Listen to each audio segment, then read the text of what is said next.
Whoa! Hello, hello. Good morning, everybody. Welcome on in. It is Monday. It is Monday, and you know, there's something that actually came out 2 weeks ago, and I forgot to talk about it more. I forgot to get started on this. So let's talk about it today. First of all, events with the first. But all right, so here's the deal. Do you guys remember LilGecko? LilGecko made the FF7 TASs that we've talked about in the past. Well, guess what? He made another 100% TAS. A 100% TAS. So we're talking about a Final Fantasy VII 100% speed run. That will be done in just over 12 hours. Now, let's talk about the category real quick and how this compares to RTA. So the 100% category means that this speedrun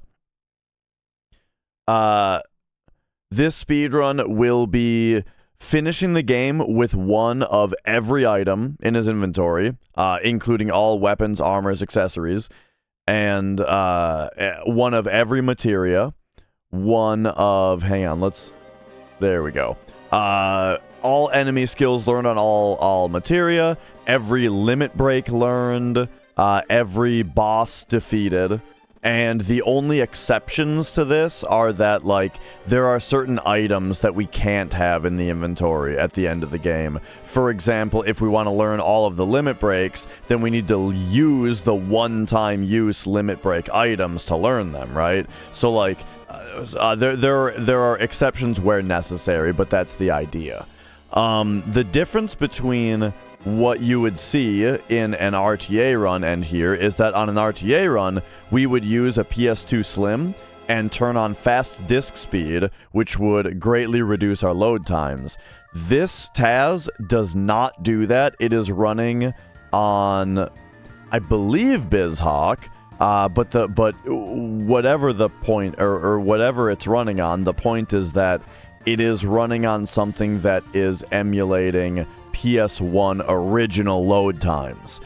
So time-wise, the world record for 100% is 15:59, I believe. 15:59. It's just under 16 hours, and that's with faster load times. This is at a significant time disadvantage due to loads. So yeah, I think that's the intro.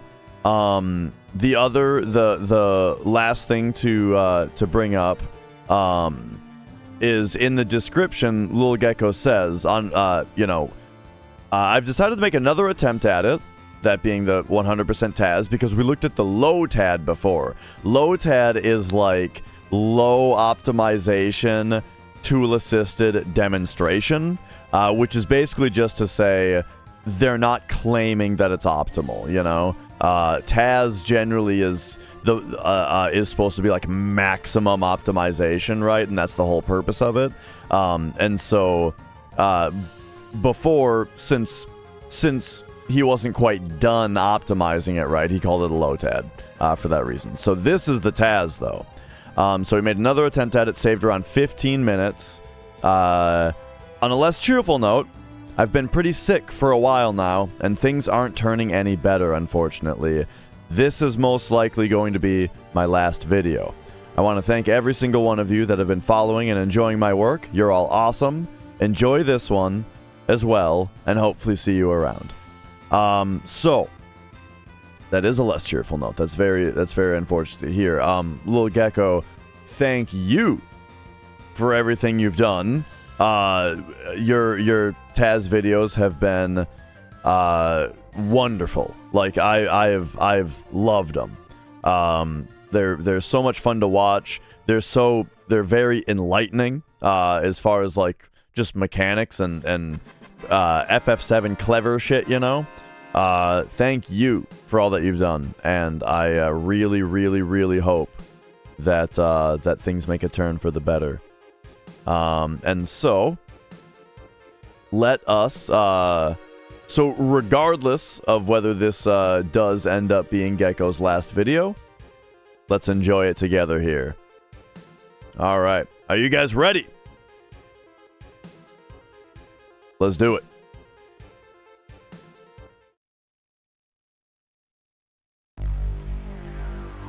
Oh, yeah. Is that loud enough?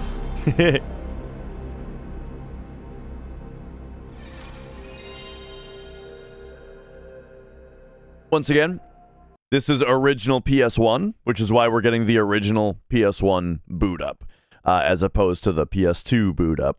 Now, it is emulator, though, right? Because emulation is generally how TASs are run. Oh, that is actually another interesting differentiation to make, to note between the console and between RTA timing and TAS timing. TAS timing begins on power on as well. So, like, we're already 51 seconds in when an RTA run would be like 3 seconds in right now.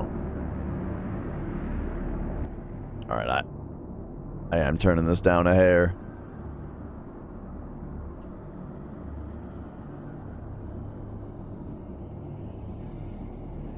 And all right, there's nothing crazy to happen during the intro, so we'll go ahead and 2x the opening FMV here.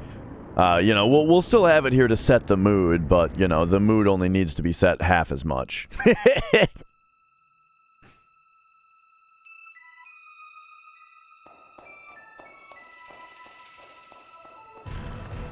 Yeah, I don't.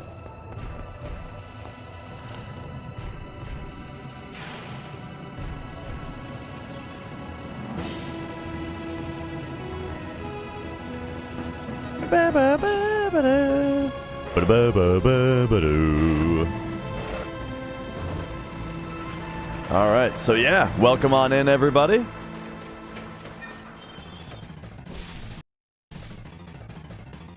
And let's enjoy. So the first thing is naturally we're gonna see some good old-fashioned TAS menuing here.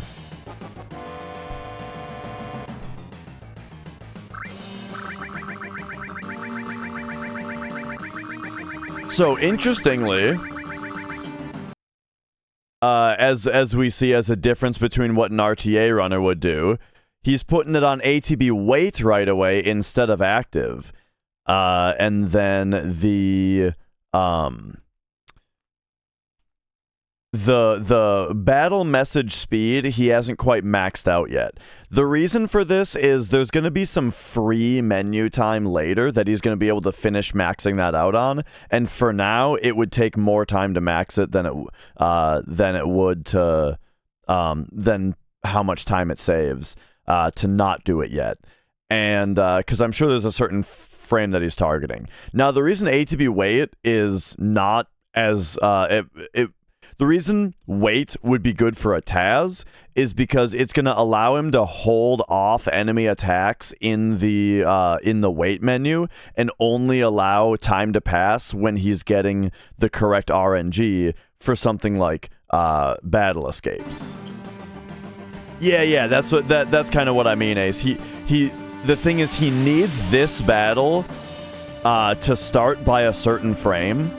Or maybe even you could say end by a certain frame for what he's aiming for, and maxing out that bar would take too much time.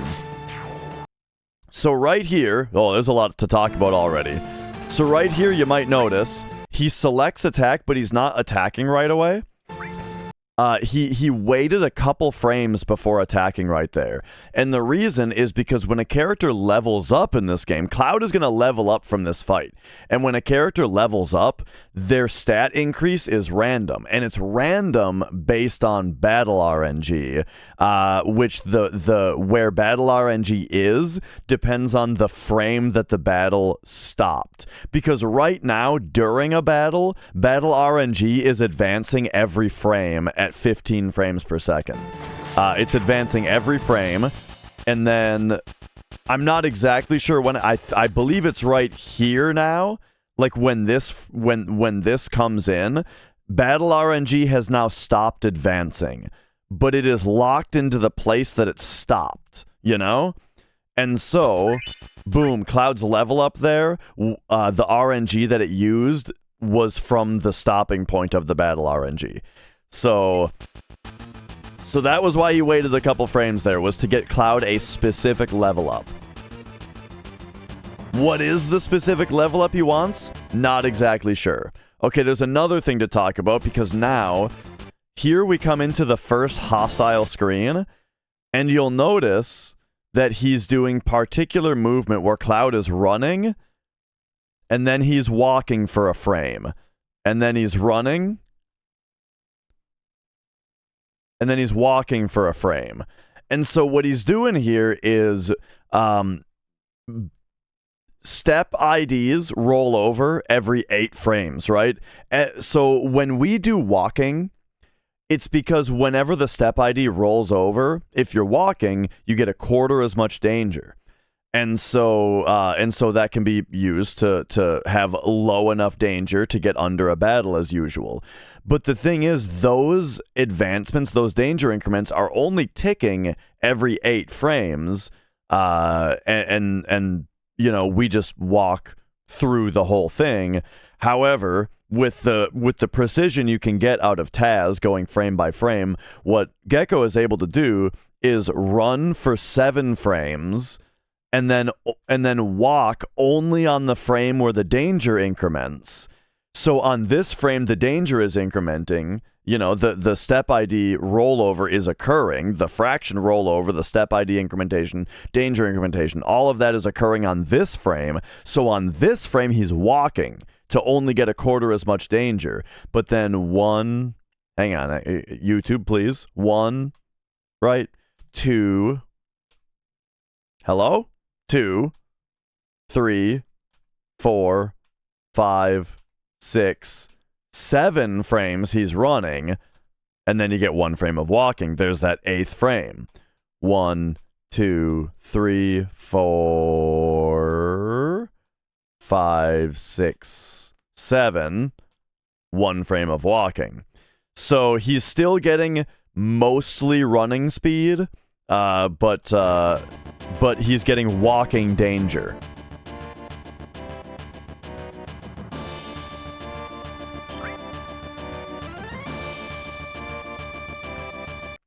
Here, he's actually able to reduce Cloud's name faster than we can reduce at RTA, generally. Because what a runner will generally do to rename the character is they will hold X, and when you hold X, it automatically puts the name down at a certain speed. However, that certain speed is slower than if you were to perfectly 30 presses per second press X repeatedly. And so for the TAS, these are repeated X presses instead, which is faster.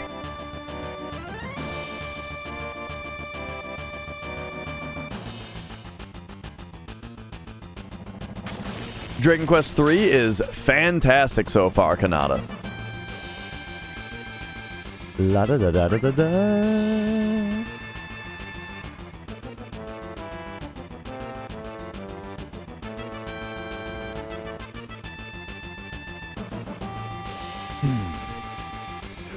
Yeah, really liking Dragon Quest III so far.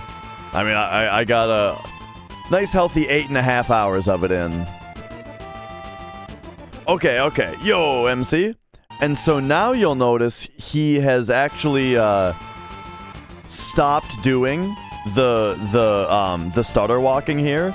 And that's because just like how we only take so many steps before we start running, he's done enough of the walking frames to get except now we're on a screen where the danger incrementation is different, maybe? I think it, let me think about it. Danger incrementation is lower on this screen, right? Than it is on the... Or wait. Anyway, I don't remember exactly. It's higher on that screen? Okay, okay, there we go.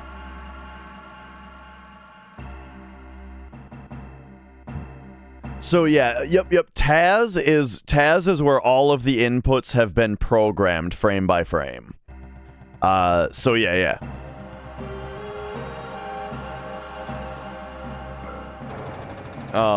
So yeah,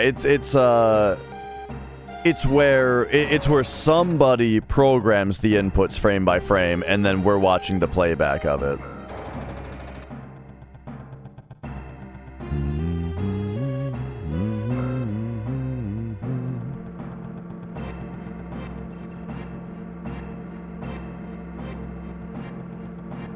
And that somebody this time is LilGecko. He made this TAS.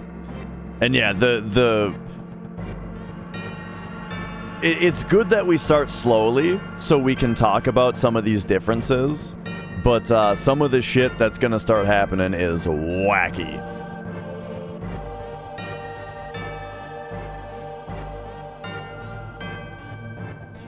So with the stutter stepping, here we can see the advantage of the stutter stepping. He did the walking movement to get under the first battle, and now normally if you do that, you get the battle right here. Like about here is where you would get the battle. But because he did the stutter stepping, he gets all the way right there. And also worth noting, if you don't do any walking at all and you only run to this point, you get the first battle. You know, you get the first battle back in the catwalk room, and then the second battle that you get is right here. About.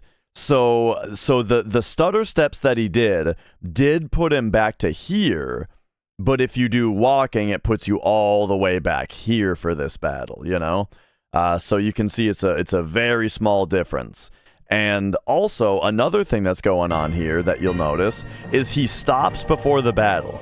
He stops, and then he goes forward and gets the battle. And once again, the reason for that is to get good RNG in the battle. This time, it's not for a level up. It's for that instant escape right there. But not just an instant escape. What that actually got him was Cloud having first turn ATB. So I believe the waiting was specifically so that Cloud has max ATB here, and then this is where ATB wait comes into play, where what he does is he holds time.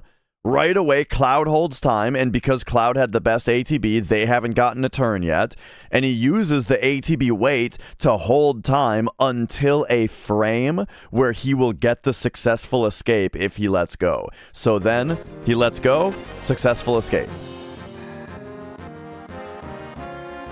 This is the power of battle RNG manipulation, and it's gonna get way fucking crazier.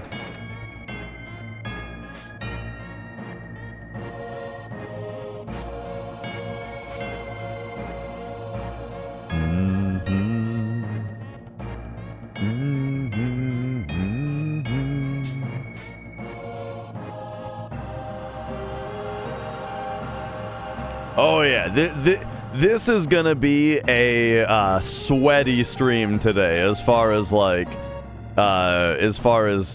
getting nitty gritty, hot and heavy. That's what I kept saying in the tutorial. We're getting hot and heavy today. How many hours did he put into it? You know, that's a question that like everybody asks, and I don't know. It doesn't say in the description. But yeah, I'm not sure if he said in Discord or anything.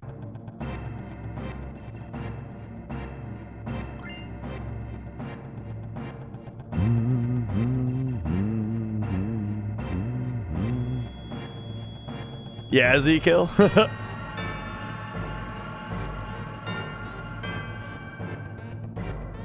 Are there TAS strats that you can incorporate into runs? So very few, but you know, for mostly not. However, last time I did a TAS thing, there actually was something that I took out of it and incorporated RTA. And that would be this. You thought... Remember RTA when... Hang on, where is it? Where's like the movement? Where do I quit talking and show it? Okay. Remember this movement thing where nowadays we oh my god, stop talking and show it.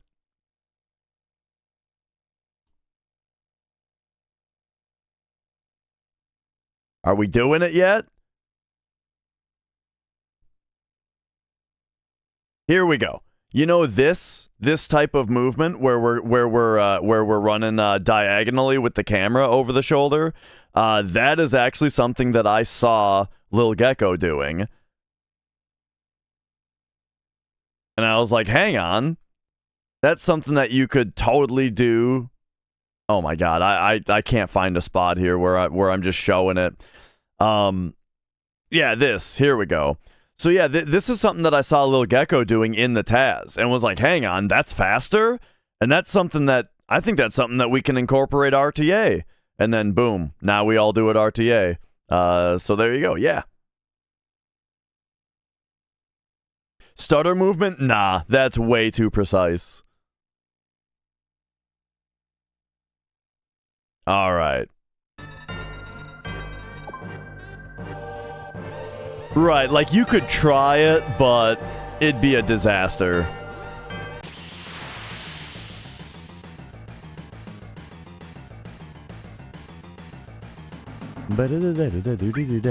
Okay, so here is once again, he probably delayed. I'm guessing he delayed closing the final text box here, so that here, he's getting once again perfect ATB, where Cloud is going to go first here.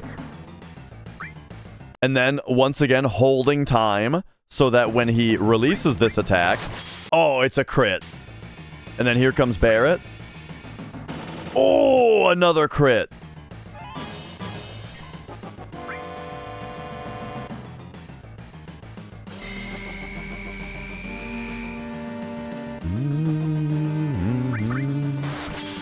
Third crit. Don't need a crit on that one, I guess. Yep, because the ATB weight allows him to manipulate the results of every turn. Because not only are these crits, but they might also be max damage roll, and that kind of thing as well, you know? Nah, this is a TAS D-ranker.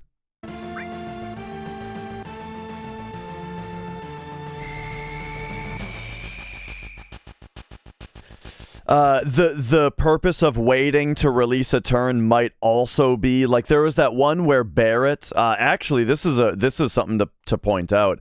So I mentioned that the Barrett one didn't need to be a crit apparently. Well, actually, what's more important here might be the fact that Guard Scorpion's turn is next. And so Barrett's turn there may have actually just been RNG manipulation to get this Scorpion Tail over on Barrett.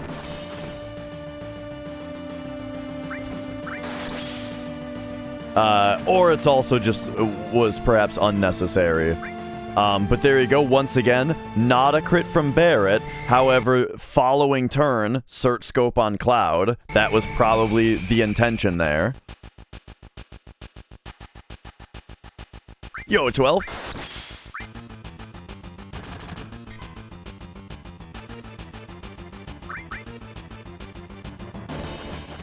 And there we have a crit. So there you go.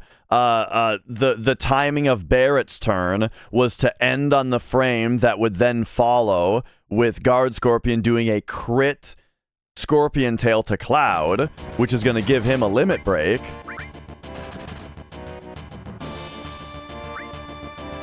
And then the ATB weight. Oh, ATB weight here.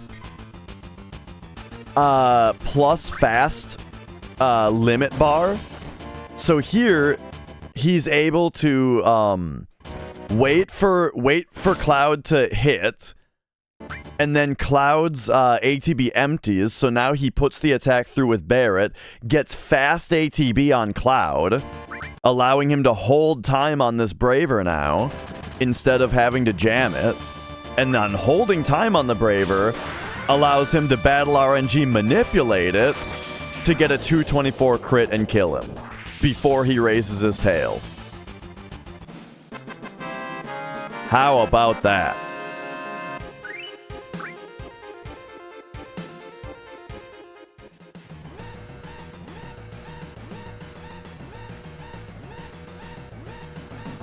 $244. I may have said the wrong number. Point is, it was a crit for a kill before the tail phase.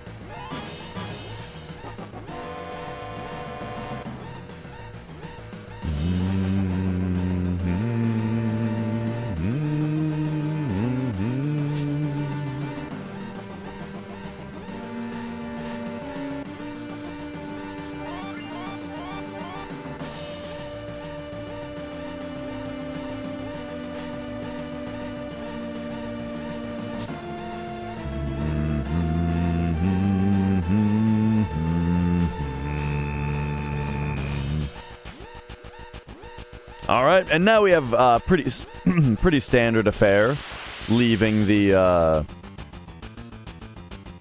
area here. Here's once again perfect ATB on Barret, so he can hold time and then release when it'll be a successful battle escape.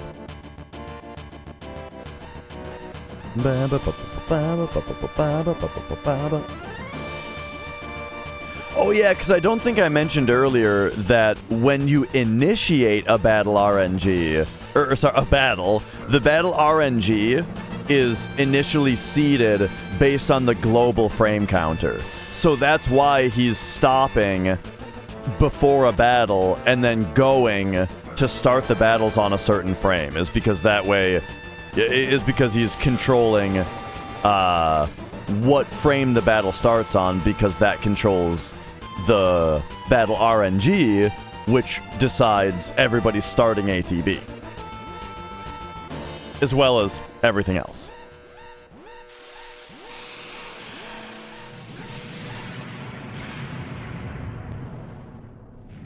All right. So, the reactor was pretty exciting. The mini stutters is to get walking danger while mostly running. So, yeah, I was talking about that earlier. So, you know how we take walking steps? The thing is that the checks for whether you're walking or running only occur every 8 frames. So, RTA, we just walk a certain amount of time to get through that many checks. But TAS is able to run and only walk on the checking frames. And so they achieve mostly running speed and distance while still only getting the walking amount of danger.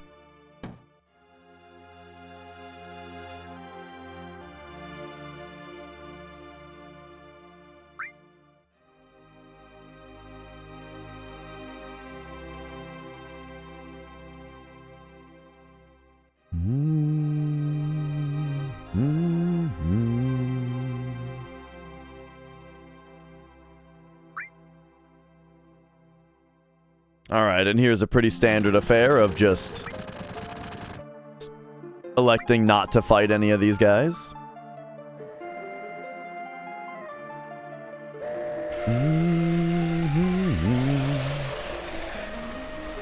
And remember, everybody, this is a 100% speedrun.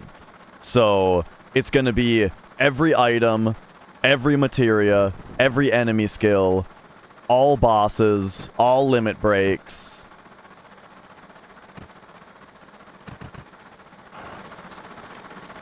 The side quests. So we are in for a ride. Does it use the standard route? Oh no. It is a 12-hour run. And it is a 12-hour run, importantly, with PS1 load times. So it has a big disadvantage compared to RTA in that this is original PS1 load times versus what we do. Here comes Jessie skip, by the way, which is, you know, pretty standard, what you would expect from a TAS. They just do it, you know, without a without having to menu buffer or anything.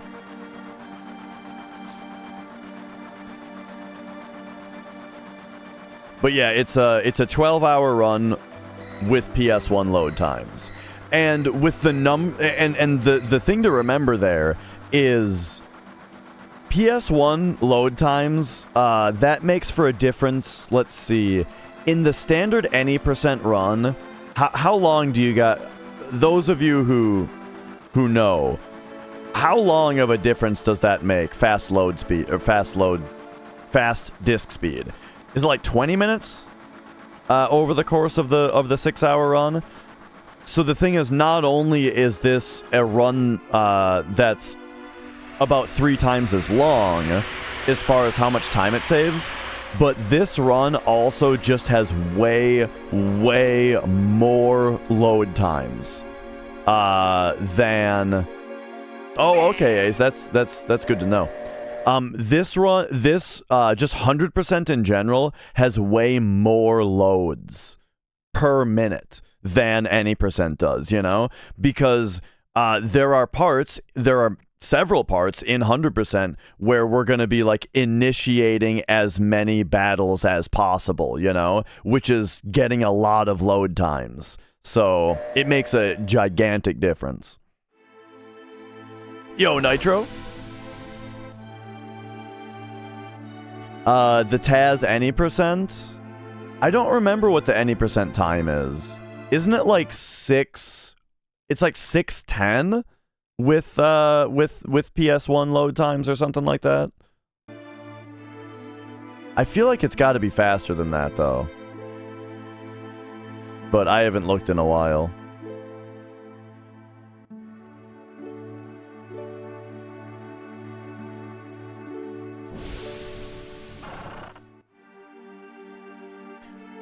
Oh, is the change something minor, or is it the shopping? 605.42. Okay, yeah.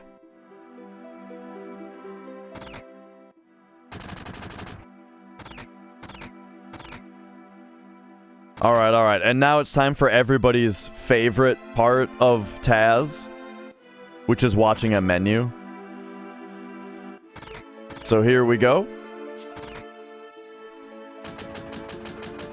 Did you guys see it? Did you guys see the menu? Okay, let's see what he did.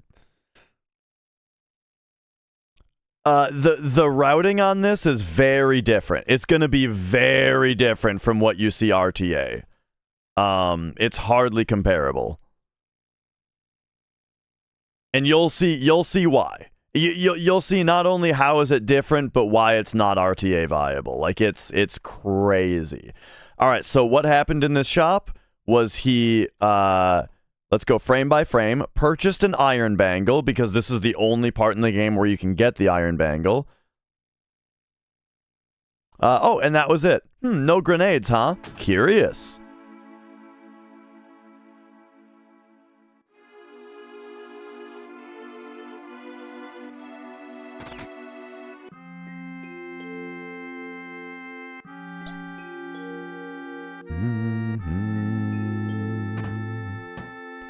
The funny thing about the TAS menuing is that that's the thing that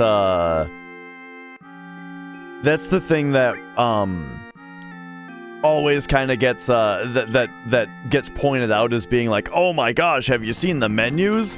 The funny thing is though that if you think about the perspective of the TASer, the menus are like probably the most straightforward part, besides like cutscenes. The menuing is very straightforward. Now, of course, there's optimization as far as what order you do things in, you know, to have the fewest number of inputs possible, and so that takes some very clever planning. But as far as the actual, like, programming of it, you know, menus are pretty nice to deal with. versus, you know, wonky cloud movement and that kind of stuff.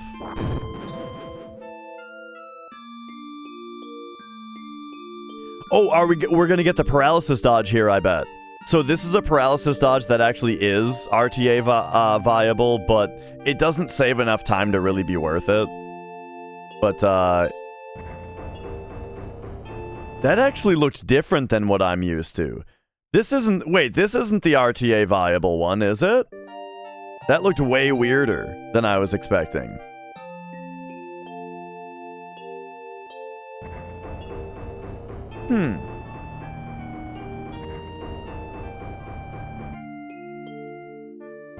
The one that I've seen RTA saves like 1 second or something, but it looks different.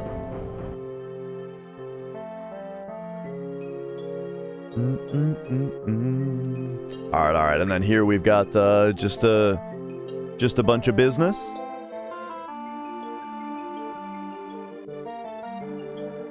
Vampirius, how's it going? Good to see you.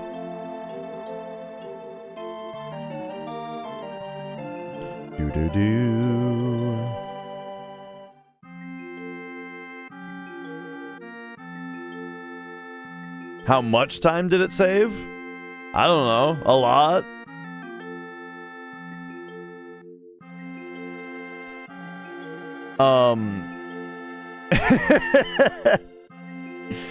When I've gotten a kill before tail phase, and this is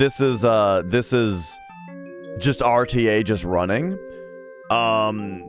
it was usually like a 8:45 kind of kill, something like that, 8:40 maybe, which is about 30 seconds faster than a good guard scorpion.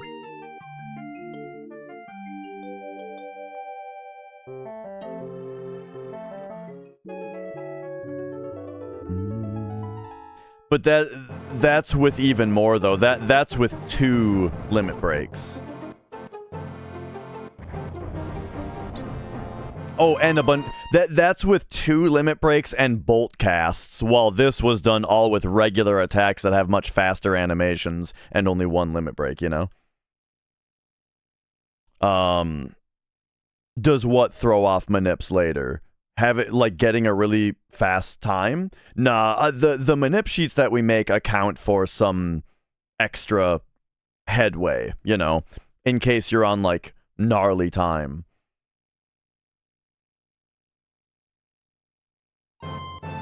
Oh yeah, that's right. And right, it's also, I didn't even think to mention that, right?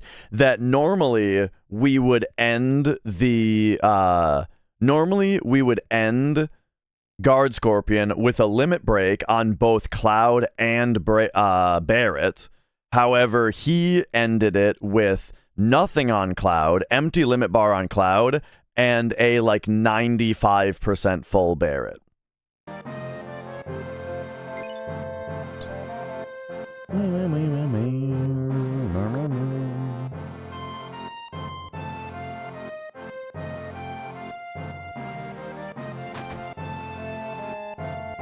I did actually have it once, D-Ranker, though, in 100% run, where when I needed to catch my wonderful Chocobo, I was like 2 minutes ahead of the pace where the manip sheet started, you know? So I could either... or it was even more than that. It was like 8 minutes or something. So my choices were to either try to farm one out just randomly, or just like wait 8 minutes until I'm at the sheet, where the sheet starts, you know? So... I had to get a new sheet for the next run.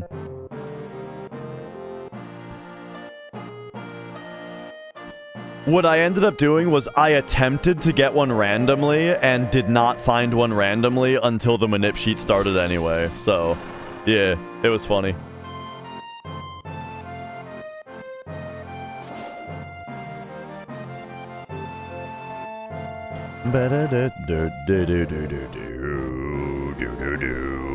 I hope we see some menu color swag.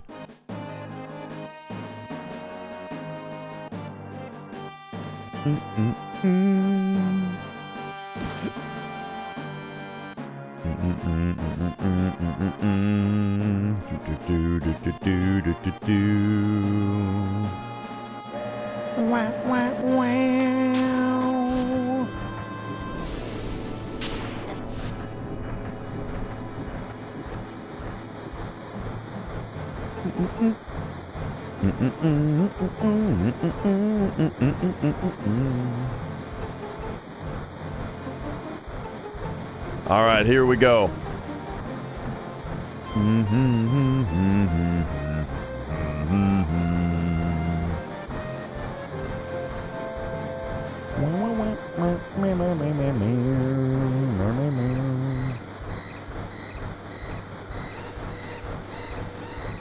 So I mentioned earlier that the battle the battle message speed was not maxed out, but I mentioned that there was going to be some free menu time. That comes up right here. Because from this point on, the fastest thing to do is to run out of time on this part, and then wait, actually, well, that's what we do RTA, but that's because of steps, isn't it? Let me think about it for a second. I think we do that because of steps. But yeah, it may also be faster as well. We'll see what the TAS does, but RTA, what you'll see is that we wait for this timer to run out, which gives us free menu time here. The cutscenes, if you continue, are longer, so it's fastest and it's... Oh wait, isn't it worse for steps? No, that's what it is. Like, it costs steps to run out of time. But, yeah, that's what it is. So that guy gives you a high potion, but then here, right there, he's able to max out that battle speed, as well as doing what we usually see of equipping the assault gun on Barret and taking a materia off of Cloud.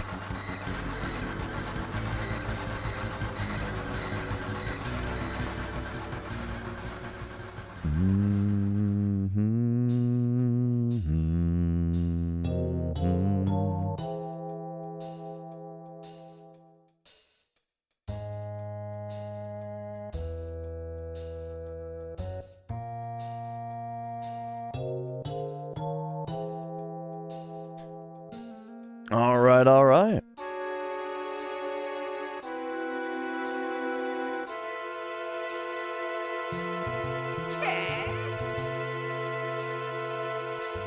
And this is the same kind of movement that I do.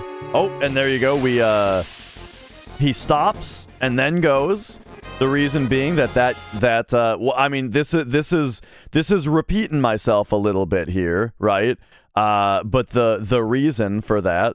Oh yeah, Jessie skip is done. And it does much crazier stuff though.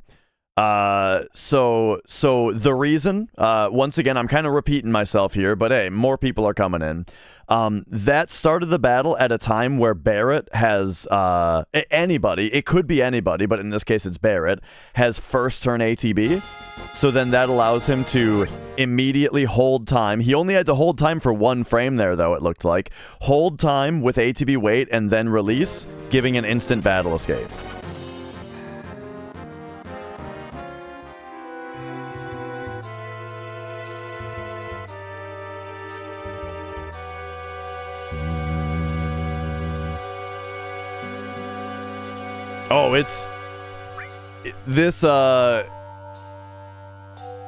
Oh, it's nutty. And so we're probably going to see some stutter stepping here again. Yep, so once again, the stutter stepping is that the game only checks whether you're walking or running every 8 frames to decide how much danger to give you. And so he's walking on only the frames where the game checks and running all the other frames. So he's getting low danger, which means less battles, essentially, but he's still moving at almost top speed. Yo, Nolan?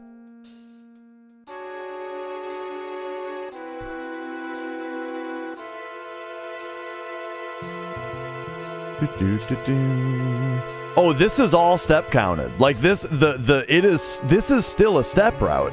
It's just a non-human viable step route. Like, you'll notice right there, he wasn't stutter stepping anymore. That's because he's underneath the next encounter, and we're now at the point where whether he's walking or running, he'll get the battle on the same step ID. And so now stutter stepping would just lose you distance.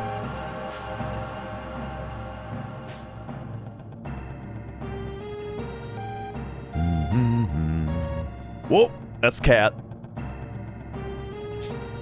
Oh, but now the stutter stepping's back because there's different danger incrementation between different screens.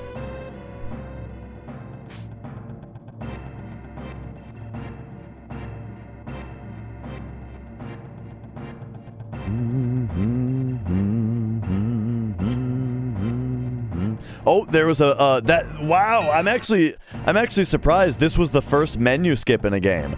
Okay, so the reason for this menu here is because he would normally get a battle on this frame. But if you open the menu on the frame that a random battle would trigger, what happens is the menu opens and the battle doesn't trigger. Now, the downside to this is that your danger doesn't reset.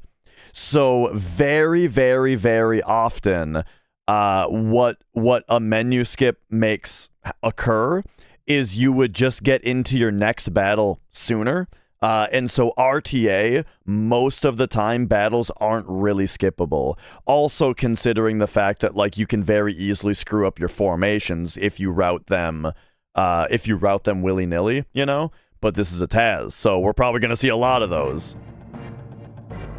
The other thing that a menu skip does is if you get into a scripted encounter, as in a battle that is triggered not by the random encounter logic, a bug will occur that makes the battle trigger twice in a row. The battle triggers, you fight it, you go through the reward screen, the game fades to black, and when it tries to fade back into the field, you just hear the battle swirl again, and then you go back into the same battle.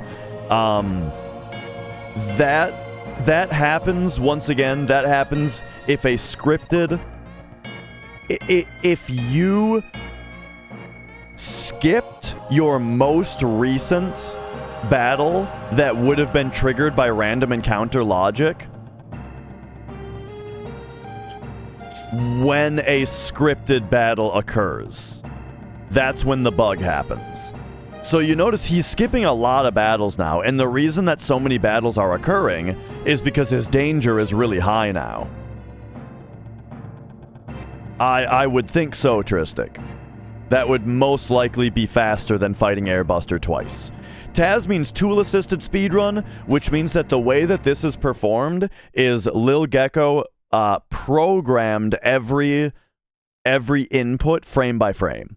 So this is like a piano roll of inputs that he programmed. So here's the battle that he's taken. So yeah, getting this battle clears the double battle. And there's Barrett's so there's Barrett's limit also. Remember, he RNG manipulated Guard Scorpion to attack Barrett once, and then to crit Cloud to get Bravered. Now, Barrett is sitting here at 95% limit bar because of that Guard Scorpion battle, and here, as he's escaping, he gets Barrett hit, giving him the limit break by a very short attack animation. That's a very short attack animation that guy does. And so, boom, now there's the limit. Ready for Airbuster. And then taking that battle, and the thing is, he had to take that battle anyway to clear the double input bug.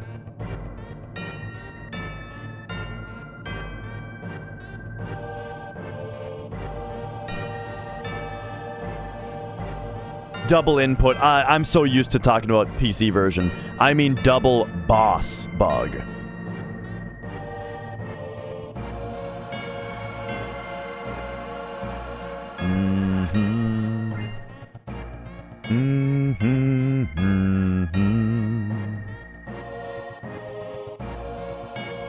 All right. I wonder if hitting on the earliest possible frame there makes Cloud initiate his run back sooner. You know? Like, if I were TASing, I would probably try to make them hit the button on the same frame, just for fun, because it feels nice. But notice he hits it on the early frame. And so, do you think that that makes it so that Cloud starts this run earlier?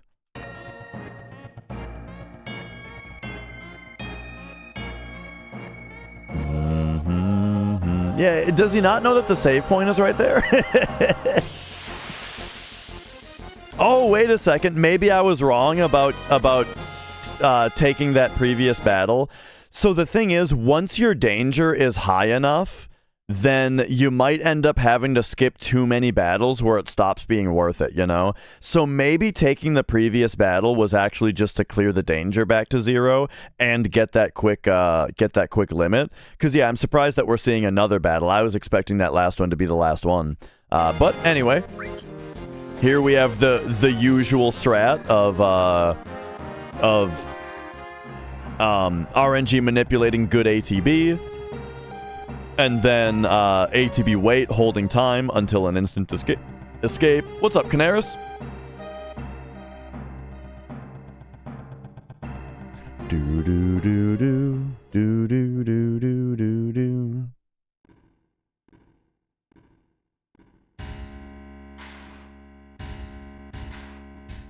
All right. I mean, hey, I'm just the one explaining it. You know. I'm not the guy who came up with these strats.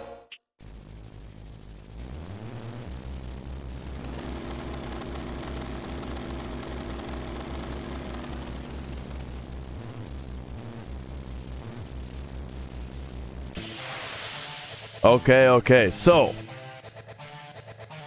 Now, once again, RTA, we would have a limit on both Cloud and Barrett here. But the TAS here is going to hold time on this big shot, release it here, and oh my god, it's a crit that did 1250 damage and one-shot him.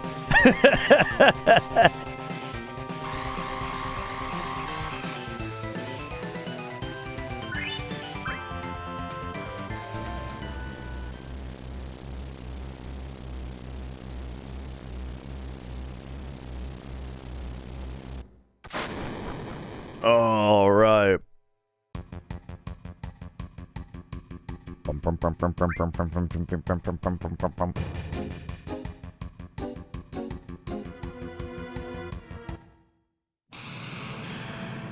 Now press F for everybody who missed that Airbuster fight because of an ad. How do you hit so high? So it was a back attack, which Airbuster is specifically programmed to take 5 times damage from back attacks, and it was a crit. So it was 10 times damage is the reason that it did 1250. Yep, steals are battle RNG, which the TAS will be making heavy use of manipulating.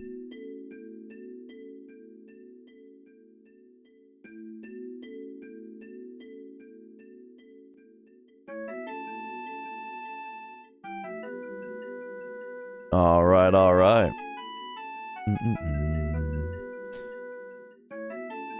Right. If only you could always be in the right place at the right time in real life.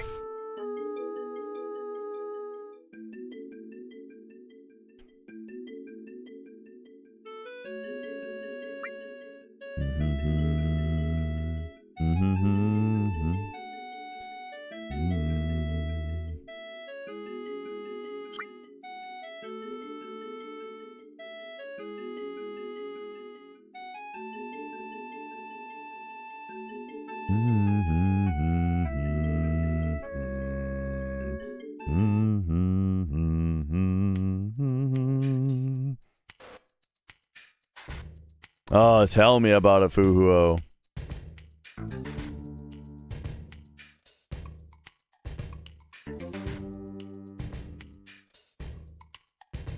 Rather have the power of altering probability? Yeah. To some degree, it's the same thing, right? Like, imagine real-life TAS. You would go up to the gas station cashier and be like, and just stand there. And they'd be like, what can I get you? But you're just standing there waiting for RNG. And they're like, huh? You know, and they're looking around. And then at the exact, the exact right moment to say, 1 lottery ticket, please. Right? And boom, there you go. They don't know why you stood there for 28.29 seconds exactly before saying something. But, there you go.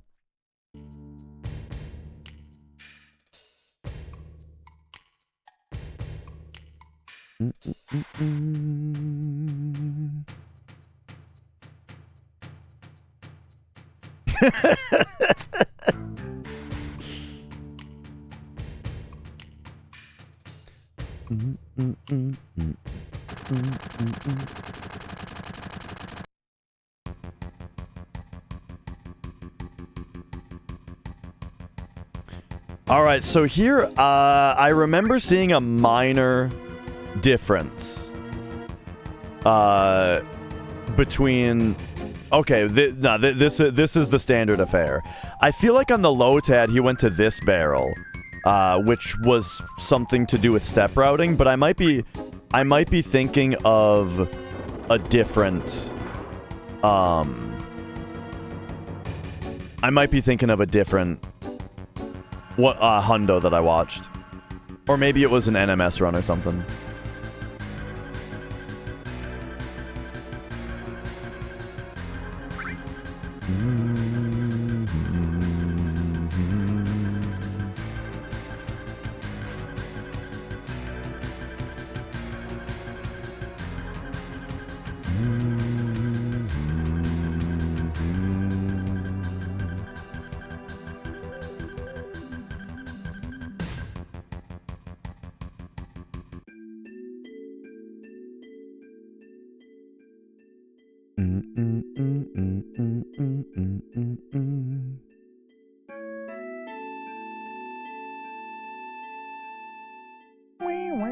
Alright, so about here we can probably do a little bit of speed up.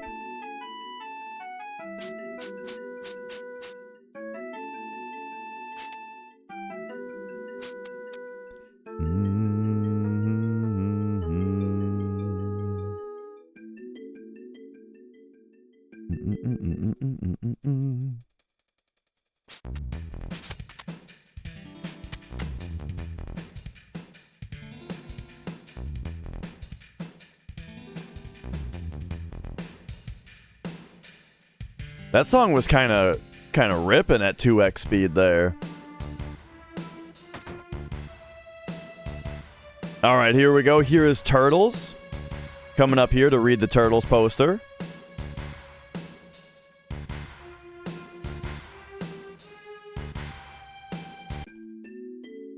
I always go down around the bottom there. To go into that house. The top must be faster. There are 6 Turtles posters around the world, and if you read all of them, then the guy at the Turtles Paradise gives you a Mega Elixir and 1 of every source, and it's considered a side quest for 100%.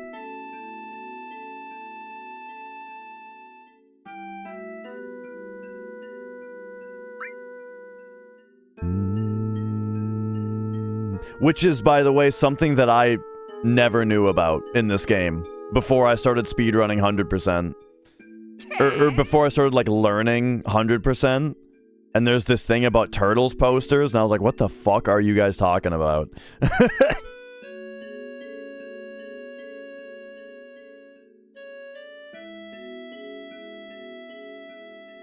Or it might have not been 100%. It might have been when I was playing Crisis Core. And they talk about the Turtles posters in Crisis Core, and everyone was like, yeah, it's in the regular game, don't you know?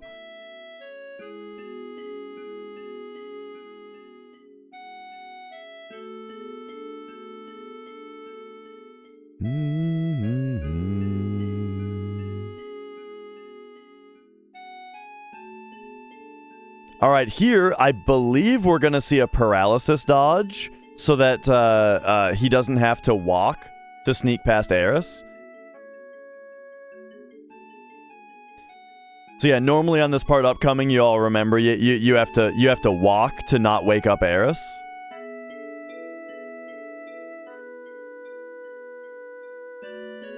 But the thing is, it's a cutscene that stops you, and here, paralysis dodge, and he's able to run out. And now, oh, we've got a shop. Okay. Let's see what this shop was. So, we're selling items. Alright.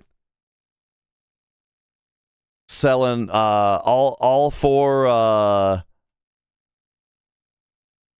ethers, Titan Bangle, both Phoenix Downs, High Potion, keeping the Iron Bangle though because you can't get another one. Over here, grenades. 63 grenades, leaving him with exactly 400 gil. But once again at full speed.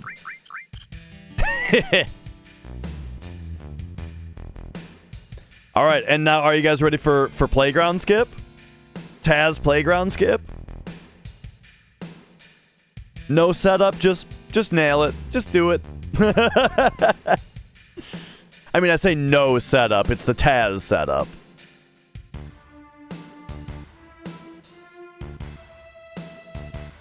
So, briefly, for anybody, is there anybody that doesn't know about Playground Skip? Where he runs behind Aerith here? This is a whole thing, RTA. What you have to do, RTA...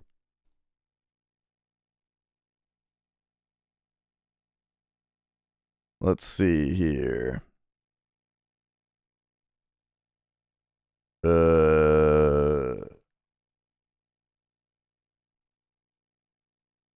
So what you have to do RTA here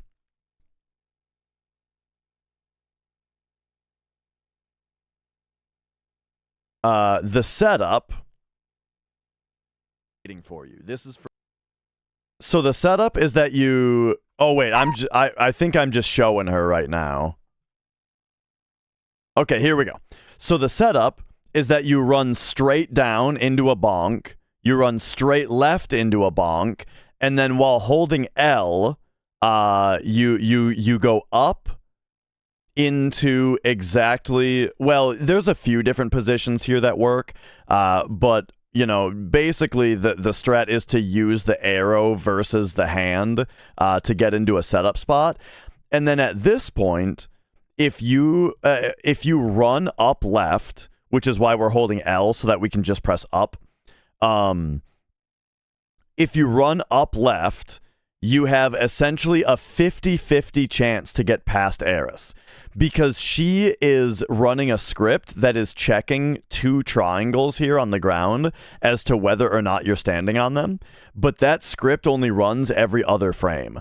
And so when you run past, and so this setup and running up left from here, it spends only 1 frame on the triangle that she's checking. And so if that is on the frame that she's not checking, then you run past her. So the method that I developed in order to time this, to time the 50-50, is to not use the arrow animations, not use the helper arrows until you get to this screen, and then as this screen loads in, you buffer select so it always starts the arrow animation. Otherwise, if you don't do this, the arrow animation position actually carries over from one screen to another, and so it makes it so that it's not a a good reference point to look at. But if you wait until you're loading into this screen and you buffer select into this screen, that starts the arrow animation relative to Aerith's script starting, which then means that you can use the blinking of the arrows as a visual indicator as to whether or not she's checking the tile or not. And then you use a menu to give yourself a 2-frame window where you can see if you're on the late frame, then you just go. If you're on the early frame, you exit and re-enter in order to menu buffer a single frame so that now you're on the good frame, and then you go, right? And that's how we do it RTA. It's either a 50-50 to get it if you don't do my setup, or if you do my setup, then it's just a very difficult 2-frame trick. Okay, so that's that. What's up, Mav? So that's that. But of course, TAS here. Fuck all that. Just run past her.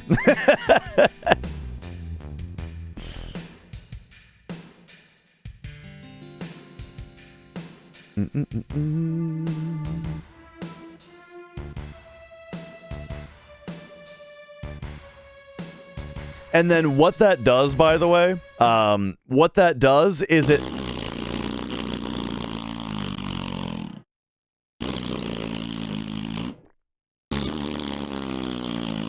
So what that does, by the way, is it makes the Aerith cutscene not trigger here.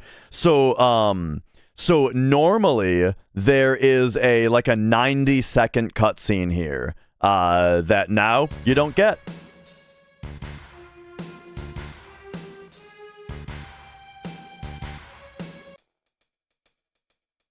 And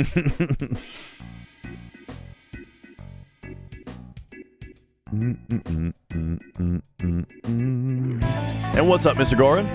Whoa! Embolism!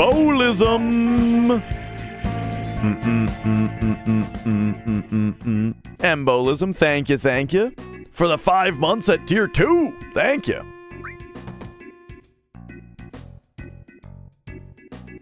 Alright, so now, I believe we're gonna see mostly standard affair. For Wall Market, there are gonna be a couple things to point out, though. Oh no, that's what it's there for, Fuhuo. That's what it's there for.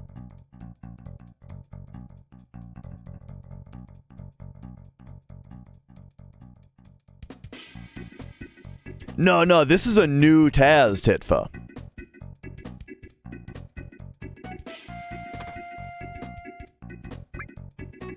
So yeah, here we see the standard affair of accepting the side quest here. Going in here.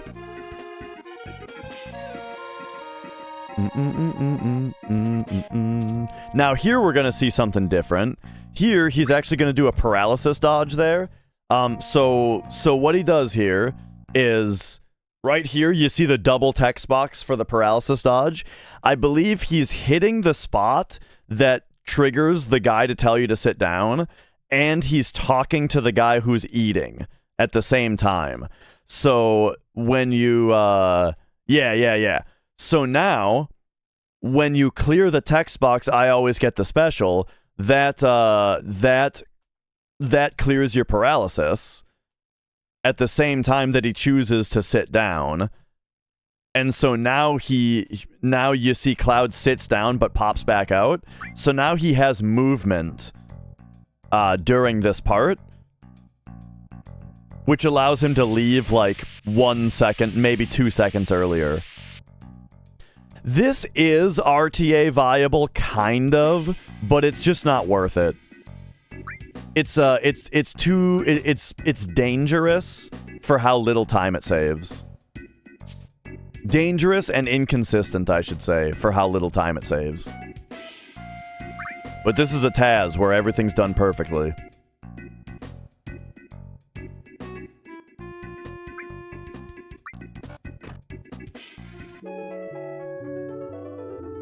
Can you soft lock if not done right?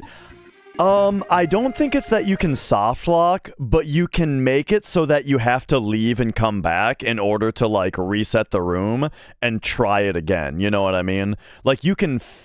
I don't know about soft locking, but you can definitely fail it to the point where you have to leave and come back, which not only is a big waste of time, but then you also have to pay again. You have to pay the money for the restaurant again, which the Gill route in speedrunning is so tight at this point that probably kills the run.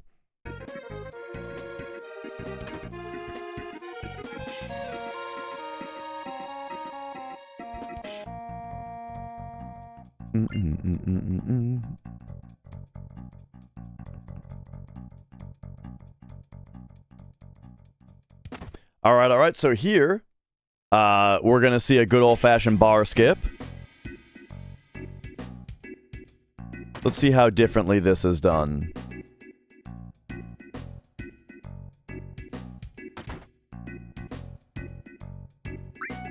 Oh, that looked quite a bit different. Just from... The thing about bar skip is that you can do it a million different ways. And so that was just super clean, but done in a fancy way, you know?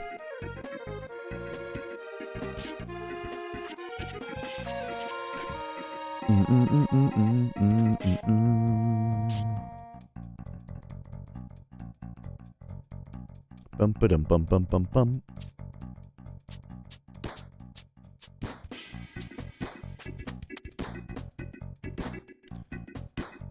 All right. There shouldn't be anything fancy about squats here.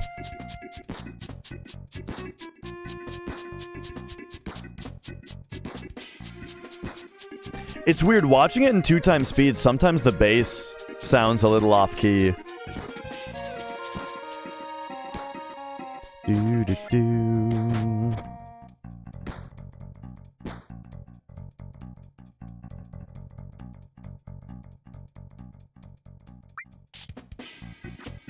And all right.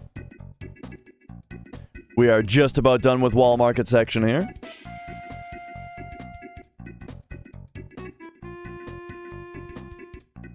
Yeah, that part. Maybe there's just a difference in tone there in the bass that I usually don't notice.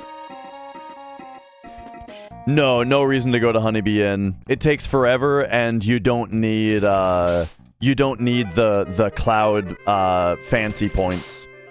All you need in order for Don Corny... Oh, do you mean for 100%? Like for reasons of 100%? The only things to get there are key items, and key items aren't considered for 100% because they enter and leave your inventory willy-nilly. Yeah. Key items just aren't really bothered with.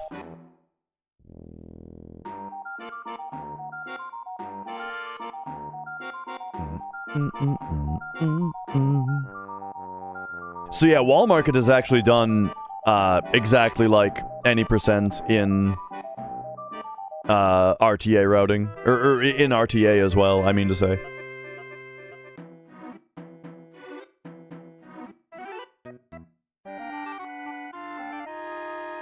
Alright, we are about to get to the next real exciting part. So Airbuster died in one hit.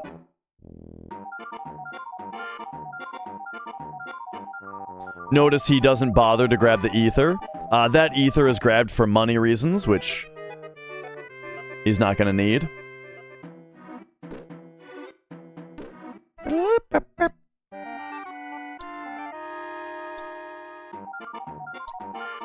Yeah, that's correct, Nolan. And that's what we do in any percent as well.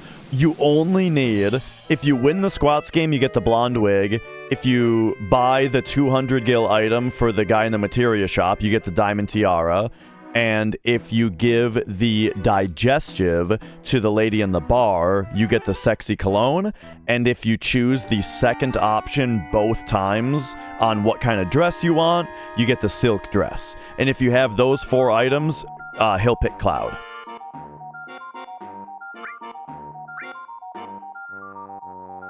And none of that involves Honeybee Inn.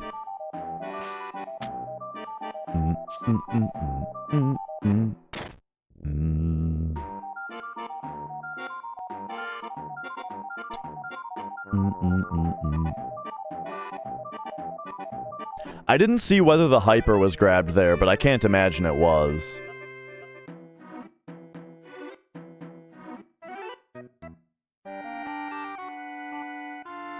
I've heard that it is the kanji for heaven on his bed, but I don't know that from personal knowledge. I think that's what I've heard.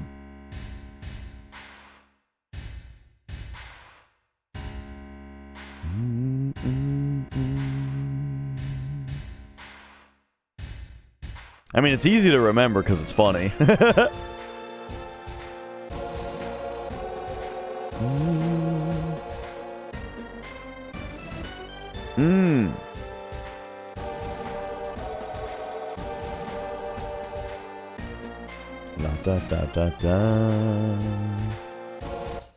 Alright, so here we go. It is time for apps.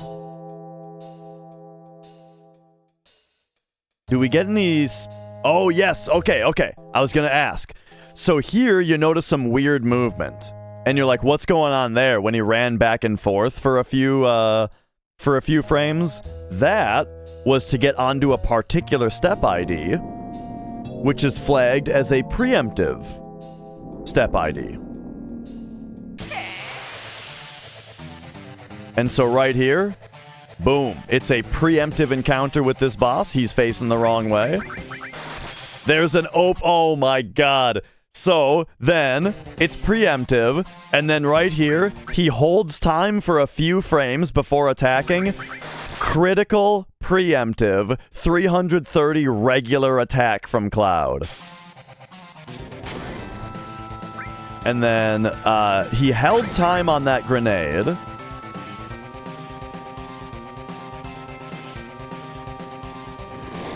That was either just for good ATB for the other two characters, or it was to manipulate something about that sewer tsunami. It seems like it might be for good ATB.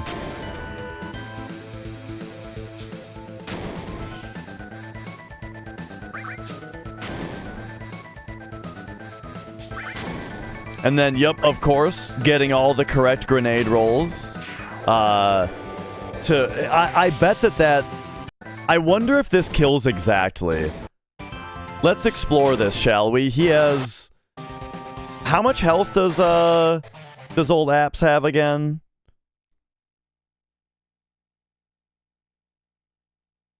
$1,800? Alright, let's go through this together.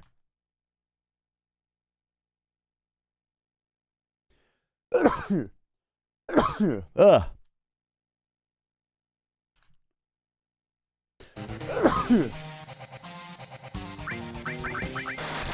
330, 140, 145,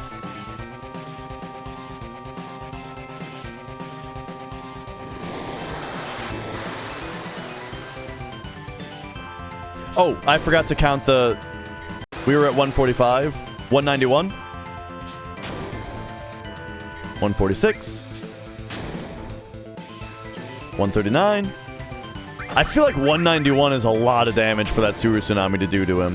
146. 142.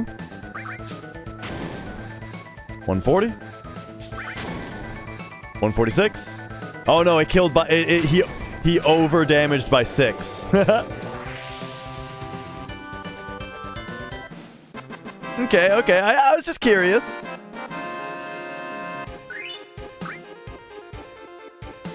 But once again, another thing that we haven't talked about in a minute is the fact that right here, he's holding time on this grenade. So the reason to hold time on this grenade isn't to kill exactly. He's got enough damage. It is so that this grenade got thrown on a certain frame, which triggered his death on a certain frame, right? Which ultimately means then this triggers, Boom. Ultimately, that was so that this, the end of the battle occurred on a certain frame. The reason that that's important is because the characters are leveling up. Cloud is leveling up from 7 to 8, Tifa's leveling up from 5 to 6, and Aerith is leveling up from 3 to 5. And the stat ups that they get from their level ups are random, and they are random based on where the battle RNG froze at the end of the battle. So holding time on that last grenade before throwing it was waiting for a certain frame that will give optimal level ups. How about that?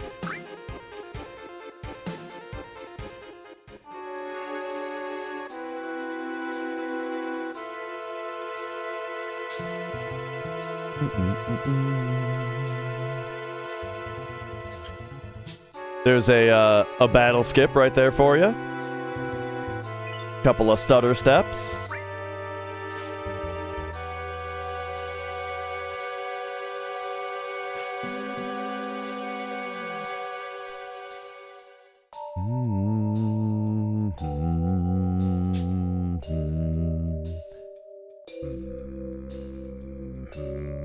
You know, my parents never did the Santa thing. We never got gifts from Santa on Christmas. It was always just from mom and dad.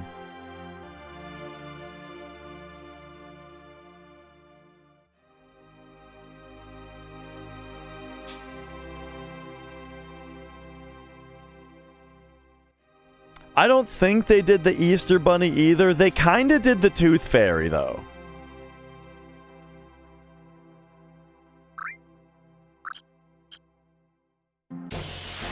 All right, so there's Steel on Cloud, and then so here we go. Someone was asking about manipulating steels earlier.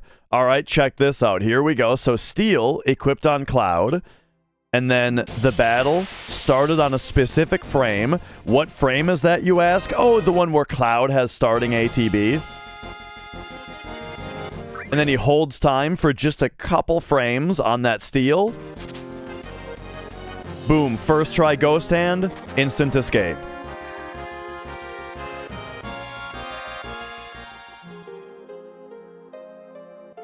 And that Ghost Hand Steel is just for 100% completion. You have to get a Ghost Hand there. The Aerith weapon you can get later faster without needing a battle.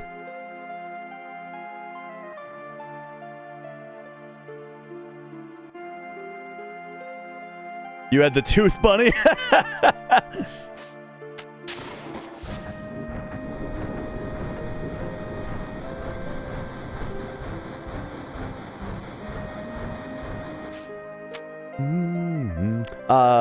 Just over 12 hours, thick boy. And that's with PS1 load times, which makes a gigantic difference on 100%, where we're going to have to be getting into a lot of battles, you know?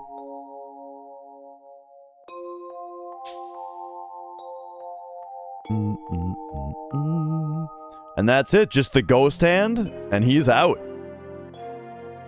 That's all he needed. Me.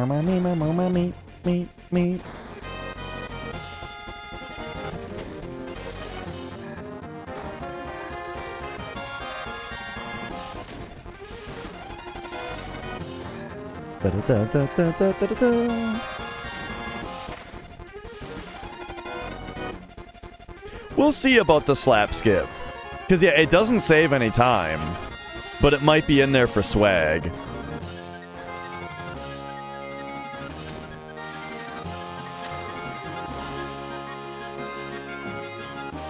Alright, here we go.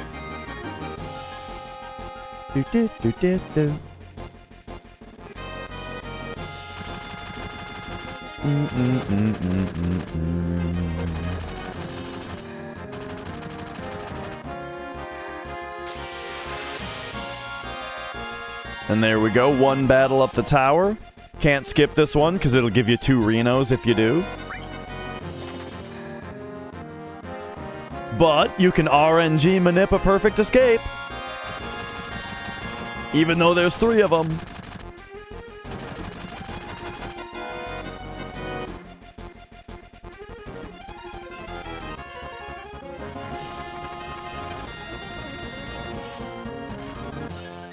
Yeah. Very briefly, if you get into a scripted battle, as in one that was not triggered via the random encounter logic, there's a bug in the game where if you skipped your previous random encounter, it will trigger the scripted encounter twice for some reason. But that problem gets cleared as long as the last time that a random battle was triggered, you got the battle. Then it'll be fine.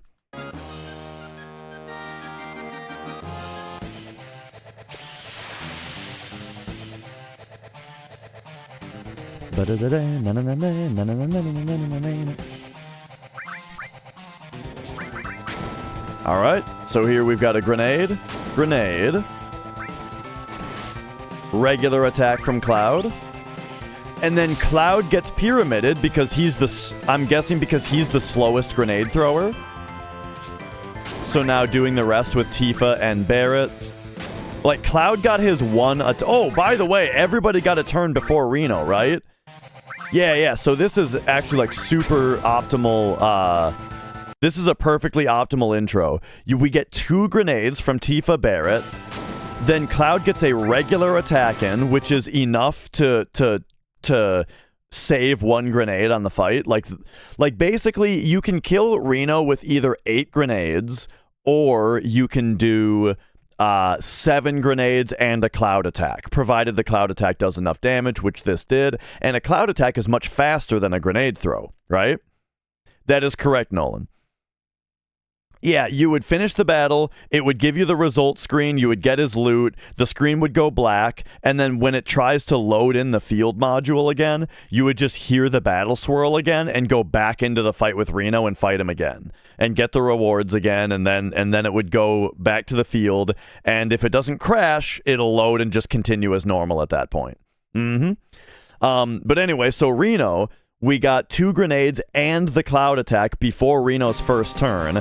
Then, RNG manipulation. The reason that he held time on Cloud's attack there wasn't to get a crit or anything, because you don't need the crit. What he needed was for Reno to pyramid Cloud, because Cloud throws grenades the slowest.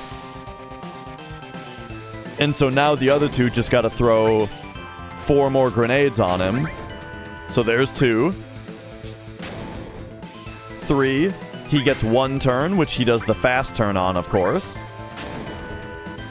And then 1, oh wait, did I miscount? And there it is.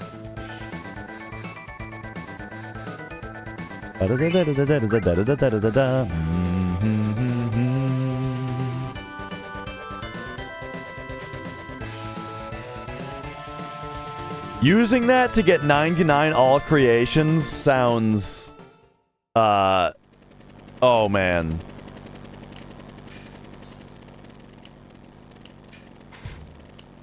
What a hellish suggestion.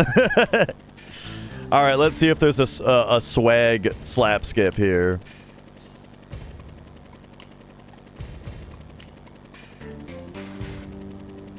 Yup, there it is. Doesn't save any time, but for swag, there's your slap skip.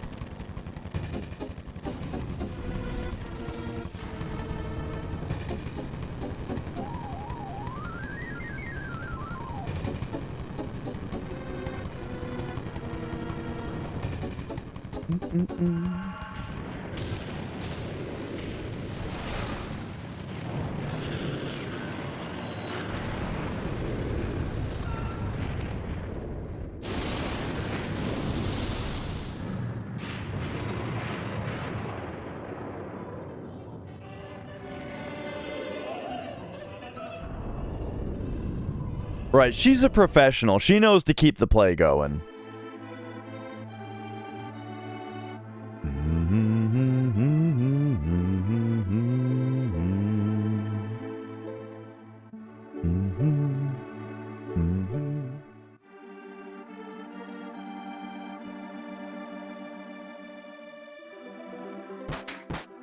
All right. So here, once again, we get just a bit of standard affair with some cutscenes.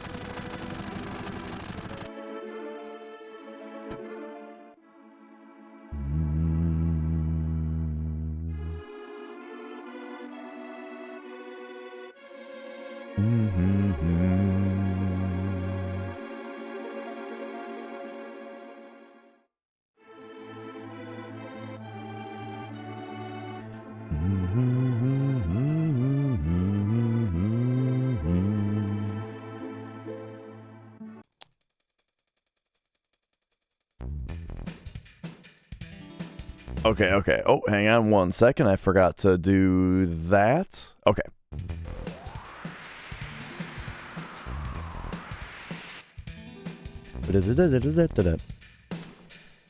Pull it together, man.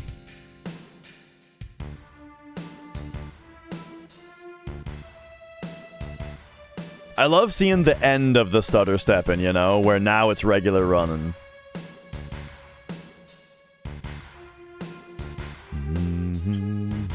There's a battle skip.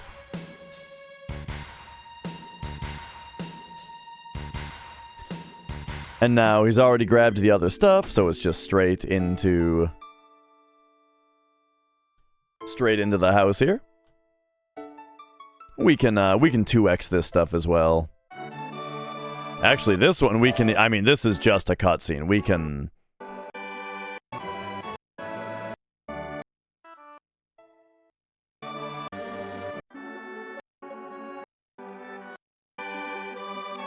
Yeah, the whole thing is just the way that fields load depending on your game moment.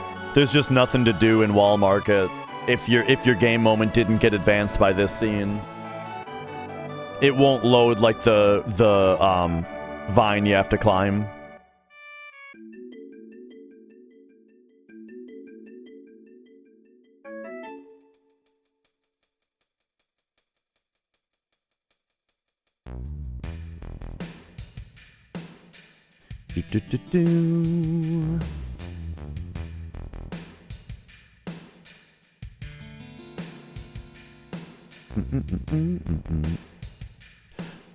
Yeah, I'm not exactly sure what it is.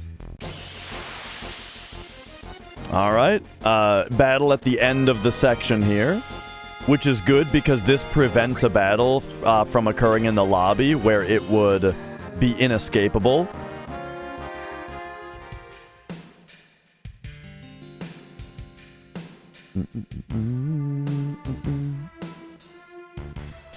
I would say pretty good. Like, it's easy to say, like, you know, oh, this game's held together with duct tape, but I don't know. I think that this game is pretty solid as far as how much it's been attempted to be fucked with and how much it does and doesn't work, you know?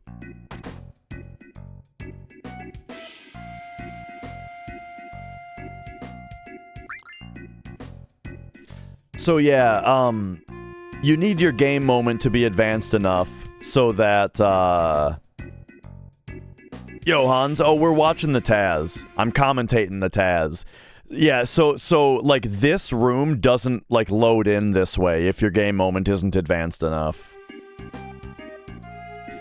That said, though, I'm not sure if if there is also something where the team prevents you from coming in here. I'd have to look into it specifically more. To see if they prevent you from coming in here at all.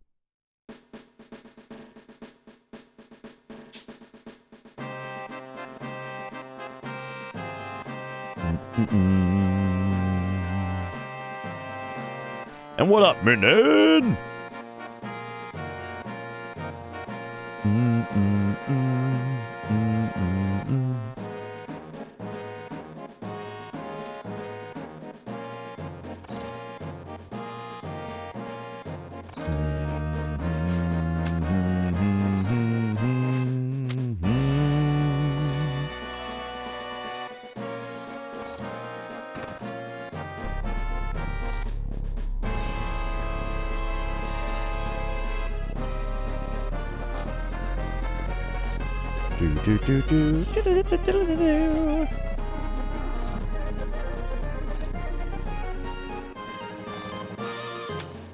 this expression of today's standards, I mean,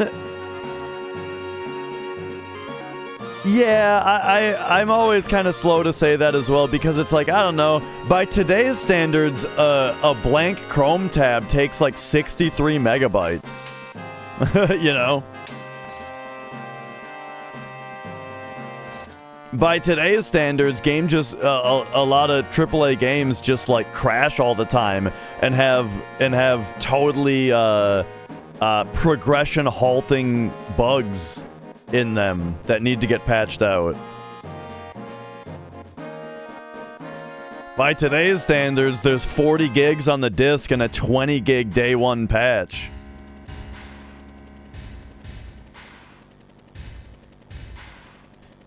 TAS so far is quite excellent. I like the way that it's paced because it necessarily starts out pretty what do you say? How do you say? It starts out pretty simple and easy to explain, and it's just gonna get crazier and crazier.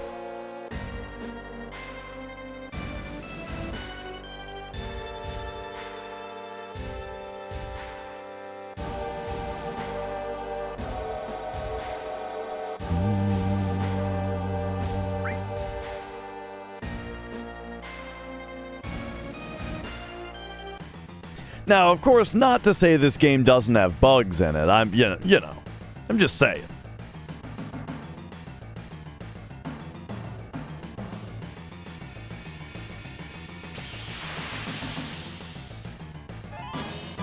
Video game plays you. What up, Taco?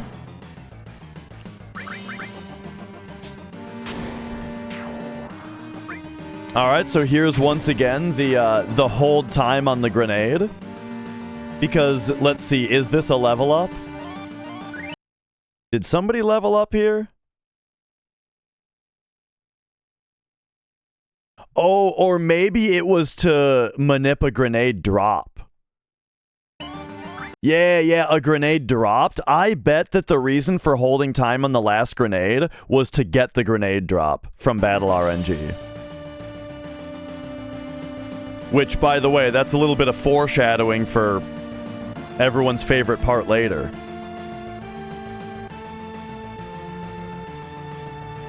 There's Turtles 2, which he can grab on the way to the elevator. In standard RTA, we usually still take the stairs for several reasons, even though the elevator could be faster. And one of the reasons the elevator could be faster is being able to grab Turtles 2 on the way there, instead of having to do it while you're Aerith later and the screen is not hostile.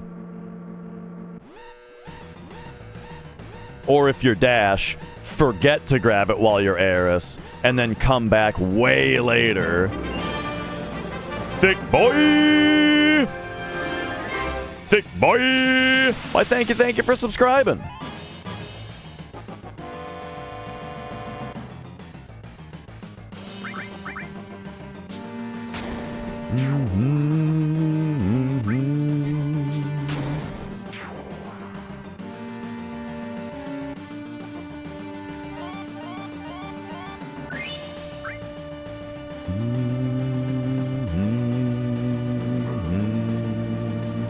Oh yeah, how much RAM does the... I mean, even this being a PS1 game, but even the PS2, yeah. Oh yeah, right, I forgot about this even. Okay, so here we are. Let's talk about the elevator just a tad more. So the first floor he gets. Now, normally, if you guys have seen elevator manip, what we do is we use menuing and a visual cue while we menu to know which menu we froze on, and then we do menu buffers to advance one frame at a time. Of course, a TAS doesn't need to do that. They can just press the button frame perfect, you know?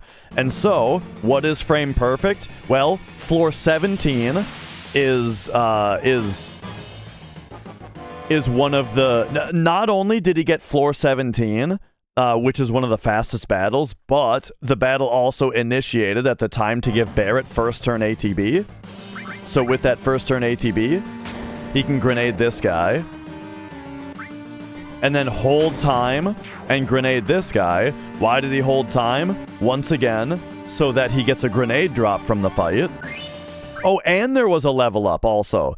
So this one, I bet the time holding... Hang on, we're coming back here. The time holding was probably to manipulate Tifa's level up to be optimal here. And then also get a grenade drop. And then, just frame perfect press the button and get floor 29.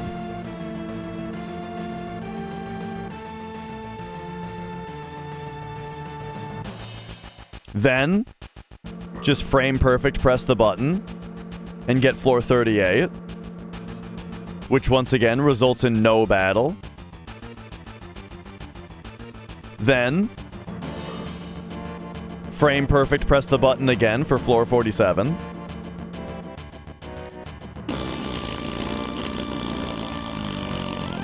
And then,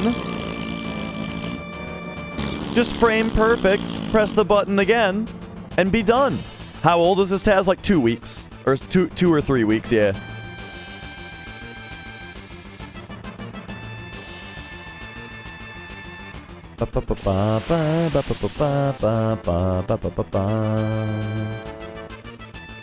So I think going this way, if I'm not mistaken, it costs a little bit of steps, but it's a little faster. And let's talk about that very briefly. So RTA, what we do is we run down along the bottom, and then we talk to the guy down here.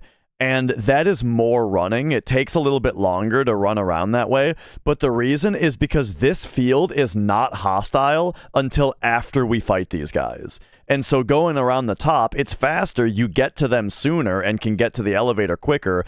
But the distance from here to the elevator is greater than the distance from here to the elevator to this elevator. And so it costs more steps to do it this way.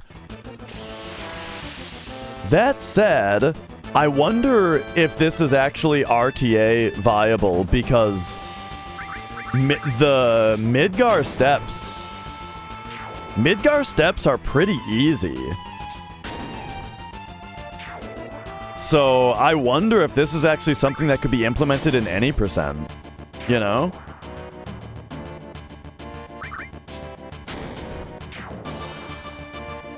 Unless you're on, like, the super tight, no long-range route. I'm talking about the long-range route. Like, Midgar steps are easy.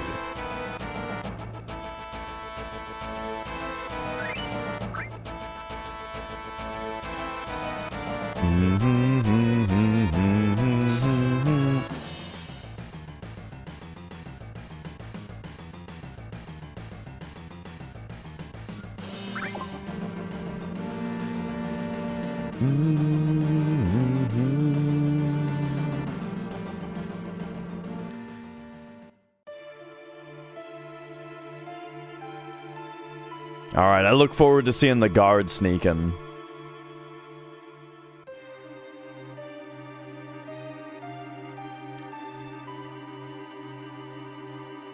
You do come out of this elevator, which takes you an extra half a second right there. Alright, so let's see this here. Goes all the way through with Cloud. And then Barrett. Oh, okay. See, that's already sick. And then all the way through with Tifa on one. All the way through with Cloud. Oh, man. Yeah, that's crazy. Has to wait here just a bit, though.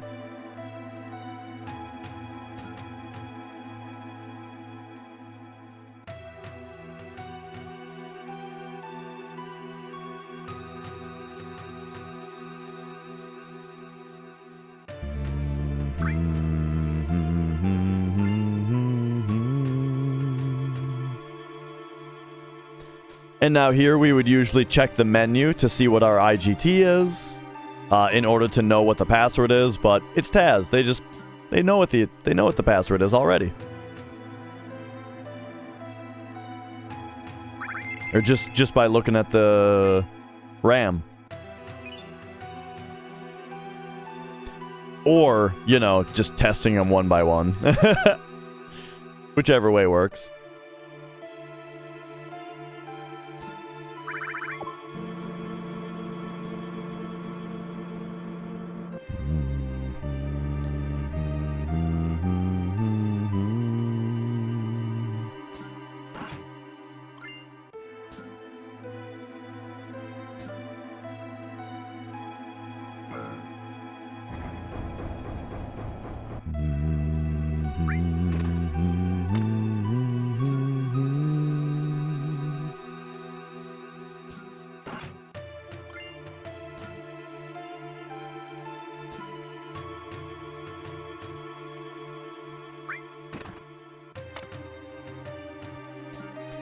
Yes.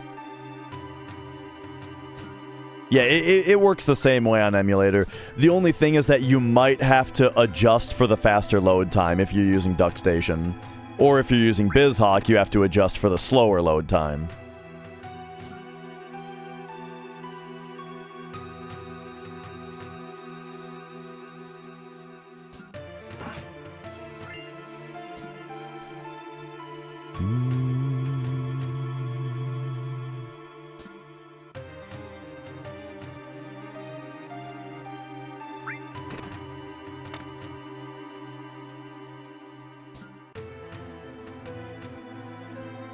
And all right, here's the last of the last of these guys.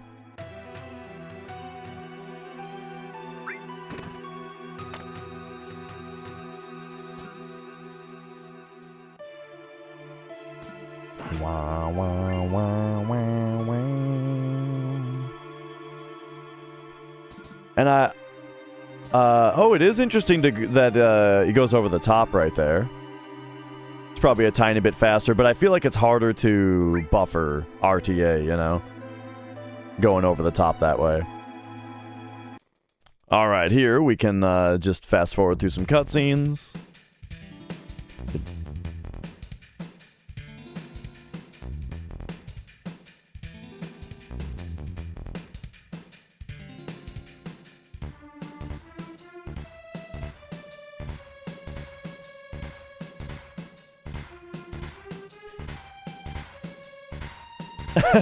Yeah.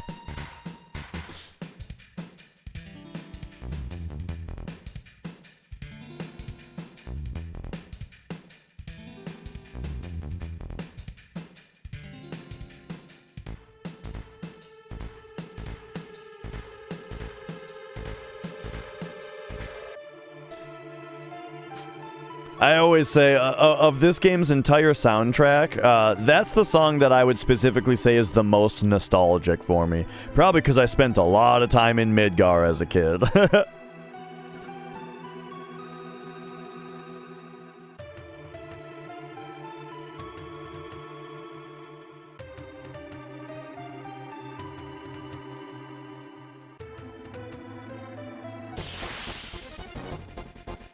Alright, so here we've got a fight. Cloud's got the early ATB. Didn't even need to hold time with it, though. Already an instant escape. Just au natural.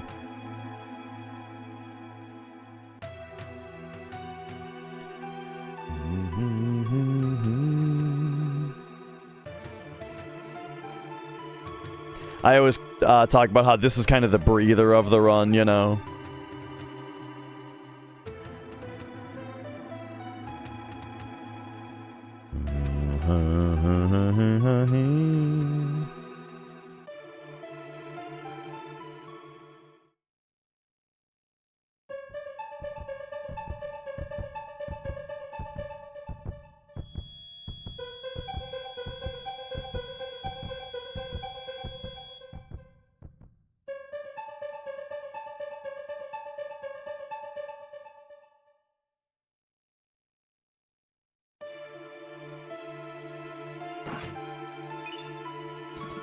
Alright.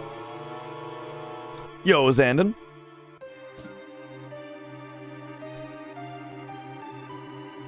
So one thing about this area is there is also the deadly waste to steal. But first we're gonna have the sample fight.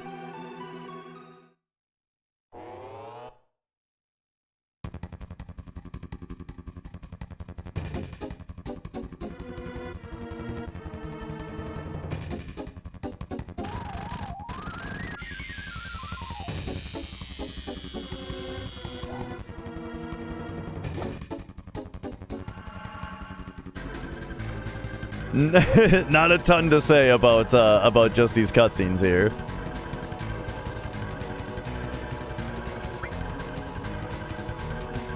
All right. He is taking Tifa, though, as expected, since Tifa is the faster grenade thrower. I thought about just doing a hundo today, but then I remembered that there's this TAS to watch. Nice crit from Cloud. Same kind of thing as with Reno, is that saves a need for a grenade throw, and the attack was much faster. Triple Shady Breath, or triple Poison Shady Breath. I'm not sure if that's going to be totally necessary. But I mean, maybe it was to get that regular attack right there.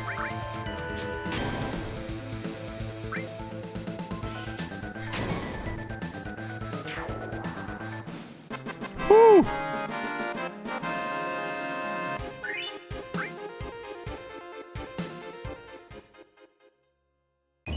All right, crazy sample fight. And then now we're probably going to see a deadly waste steal on the way up to the boss, the little Midgar boss rush. So first, of course, grab an enemy skill. It's the only time you can grab that. And there's 4 enemy skills in the game, and part of hundo is we need to collect all enemy skills on all 4 enemy skill materia.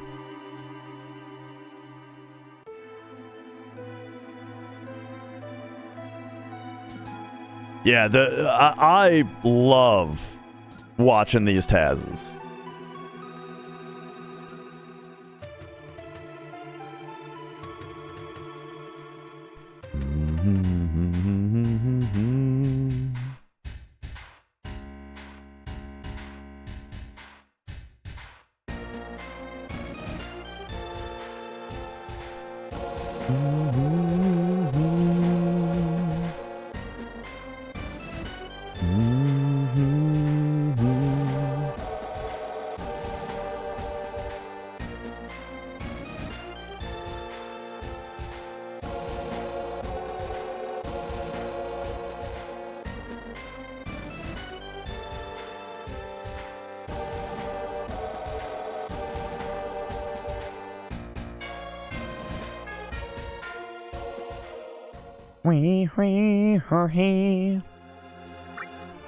Alright, so here, as usual, talk to Aerith as quickly as possible.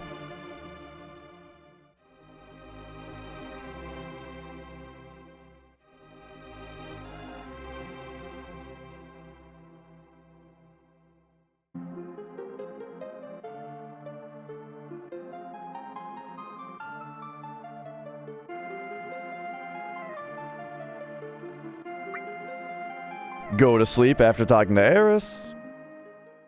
This is all the standard affair.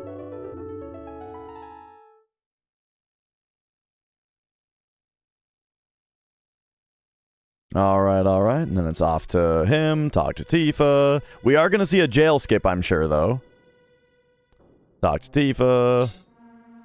Talk to Barrett. Oh yeah. Like, this has been the dullest part so far because it's just the Shinra. Yep, there's jail skip. Because it's just the Shinra cutscenes here. But, I mean, the Guard Scorpion fight is crazy. I mean, all the bosses are really crazy. And then everything else is just fun to see, you know, like the no setup playground skip and stuff like that. And there's a battle skip.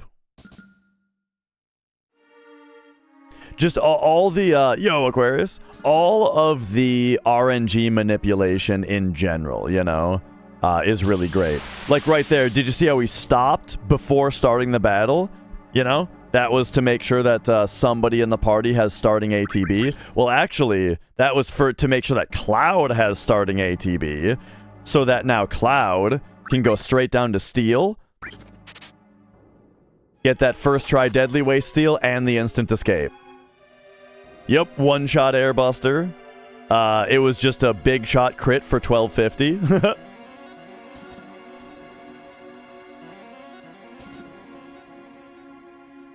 Apps preemptive apps opened up with a critical regular attack from Cloud that did 330 damage, you know, from a regular attack. So, yeah, there's a bunch of cool shit.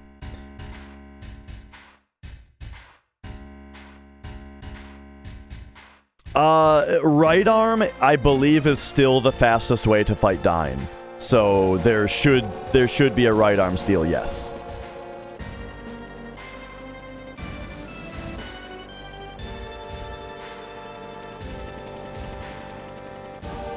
Probably one for Dyne and one for completion. Because one right arm is required for 100% completion, you know? And then probably a second right arm is still going to be fastest for Dyne. But I'm not sure where that second right arm is going to come from. It might just be purchased from Battle Square. You can buy a right arm from Battle Square later, and that's probably faster than an entire bomb encounter, you know? So I'm going to guess that we're going to see one right arm steal.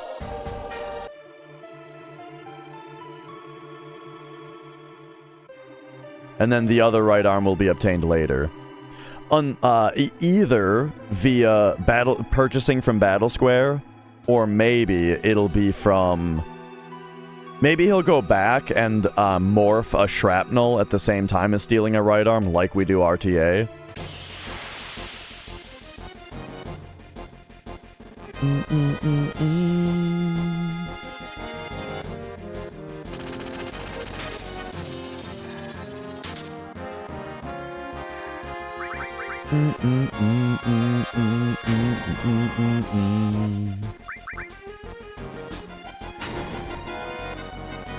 Alright, here's ATB weight strats for the grenades. Manipulating RNG for that crit on Barrett to give him a big shot. This is gonna be crazy. So yeah, the holding time on that grenade was to manipulate RNG to make it so that the enemy crit Barrett, then allowing for that crit big shot for 298 there.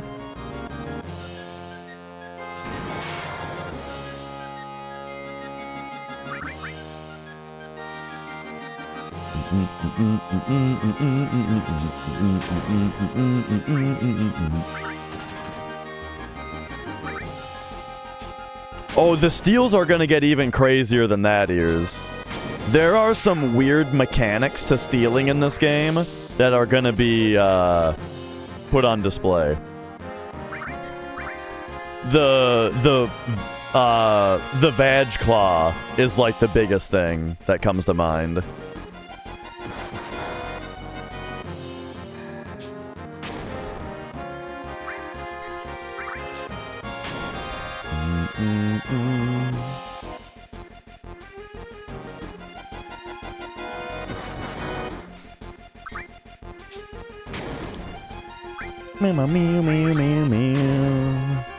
And then check this out.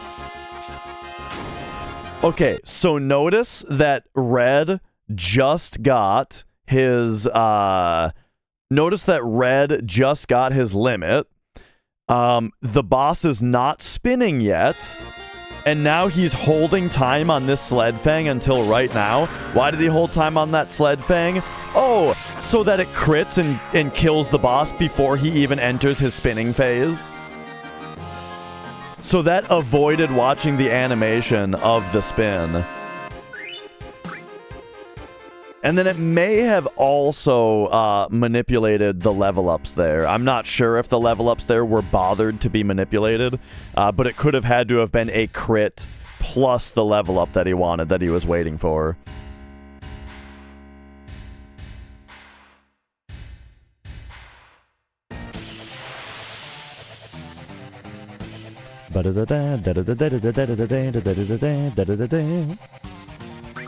All right. There's a nice ATB weight dog skip for you.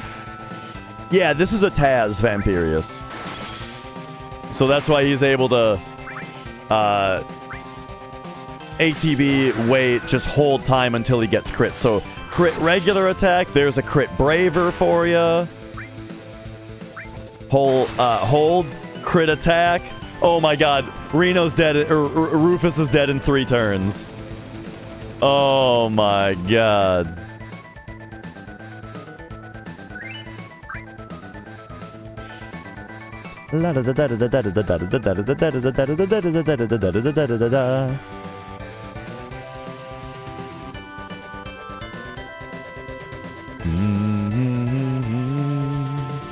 Crit Braver was the second. It was open, Grenade the Dog.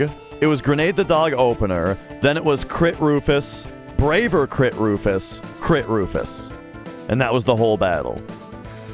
Now he doesn't have to go up for turtles because he already got it on the way to the elevator. So crits are based on battle RNG, which advances every frame. And that is why you're seeing him hold time at times that it doesn't seem...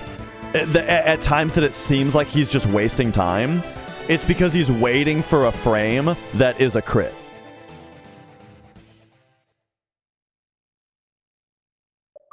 Which, yeah, is of course extremely TAS only. But that's what makes the TAS so interesting, is that it makes the run completely different. You know what I mean?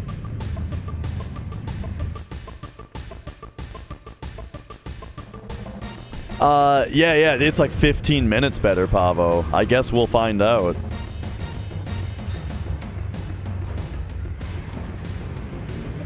Because, yeah, that's the thing is, like, this isn't a TAS that just does RTA strats really fast. This does completely different strats that a human can't do, which is, you know, makes it much more interesting as its own thing, you know?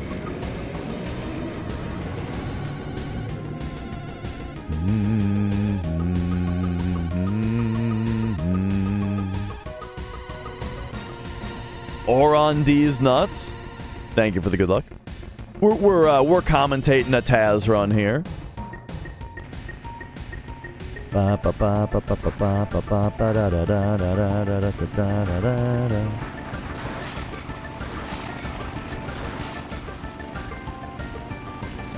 All right, so let's see the strats here.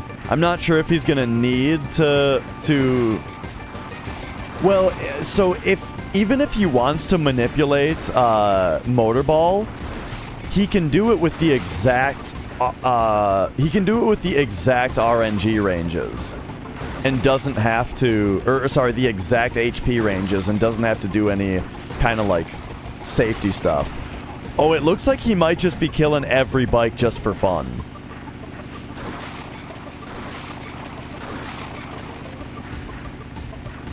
Also, taking a lot of damage on Cloud here, which might also be for fun.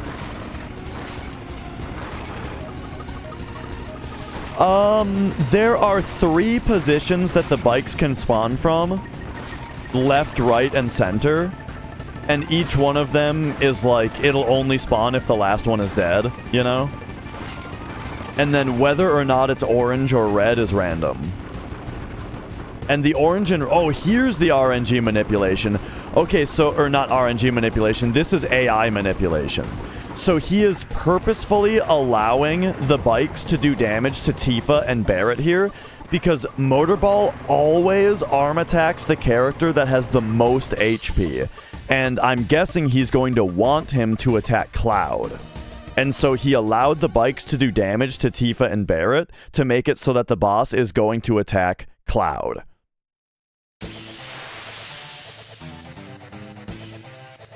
Yeah, the bike minigame always takes the same amount of time. Oh, wait, no. Okay, so hang on. Barrett has the most health here. Okay, so it's actually going to attack Barrett. It's going to attack Barrett and then Cloud.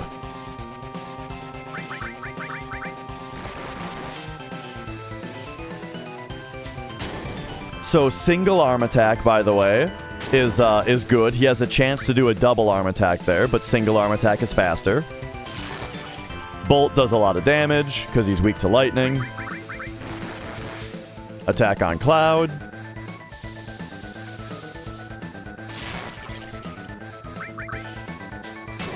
So this looks somewhat standard here, except for the fact that he's on ATB weight. But now here's going to be the kicker, I'm sure.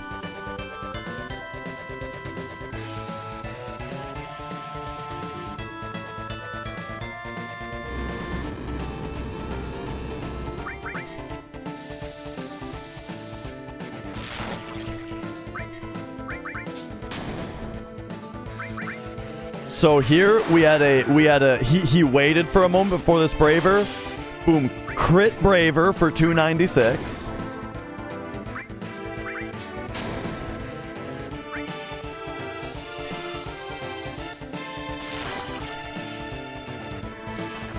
And now the thing is, over damaging this boss, no, so Elemental Bolt on weapon does not affect limit breaks, but that was a crit Braver. And then the other thing about this boss though is that if you over damage this boss, it causes him to counterattack you. So the crit Braver just allowed him to have to throw less grenades and save time. And now you go for the kill once he stands up.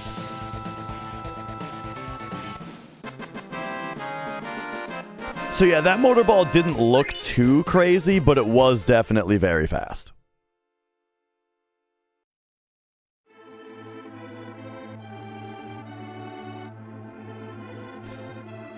It's time for world map. All right. So we are going to get into some shit here. We're going to get into, like, we're about to get hot and heavy as far as the narration explanation goes.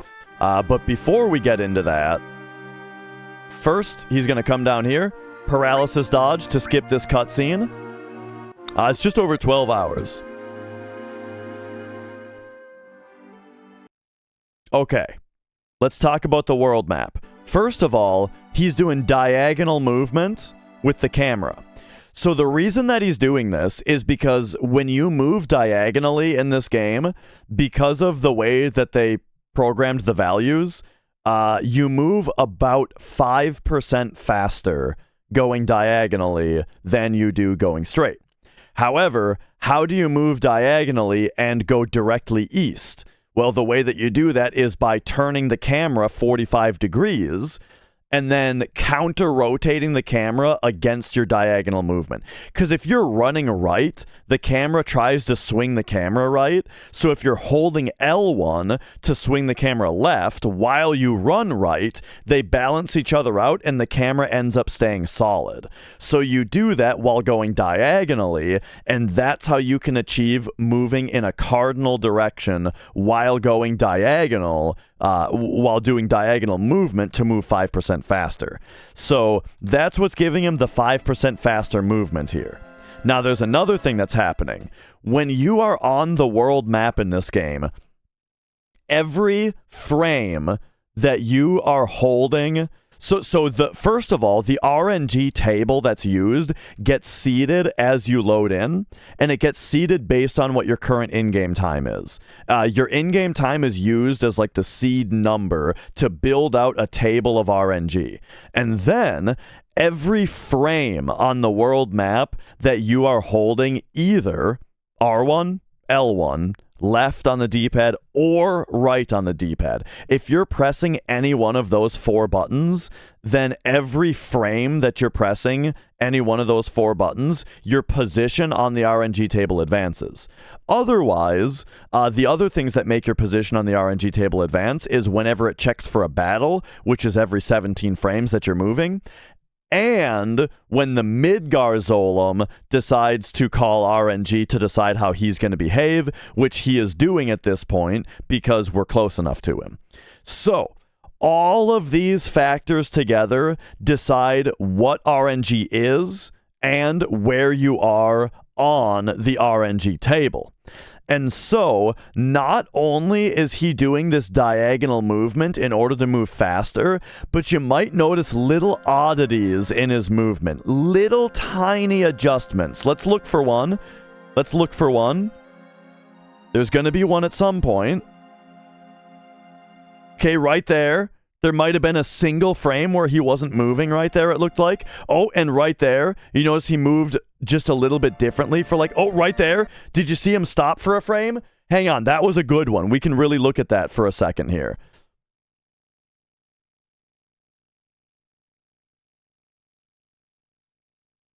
Okay, I'm not sure exactly when it occurred. Okay, right. Oh, right there. There it was. There it was. Let's go find it.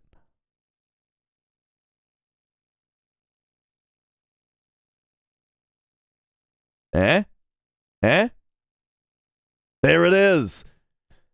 So the reason that he stopped for a frame is because, like I'm saying, all of the different buttons that you're holding in order to manipulate your position on the RNG table, they're going to end up syncing up with the fact that the game checks for a battle every 17 frames of movement. So if he didn't stop right here, he would get into a battle. But stopping right here for one frame and then moving, that offset the sync between the battle checks every 17 frames of movement versus where he's landing on the RNG table, right? It offset it by one frame, which prevented getting into a battle. And that's how, without looking like he's doing a setup or anything, he just got all the way from Midgar to the ranch with 0 battles.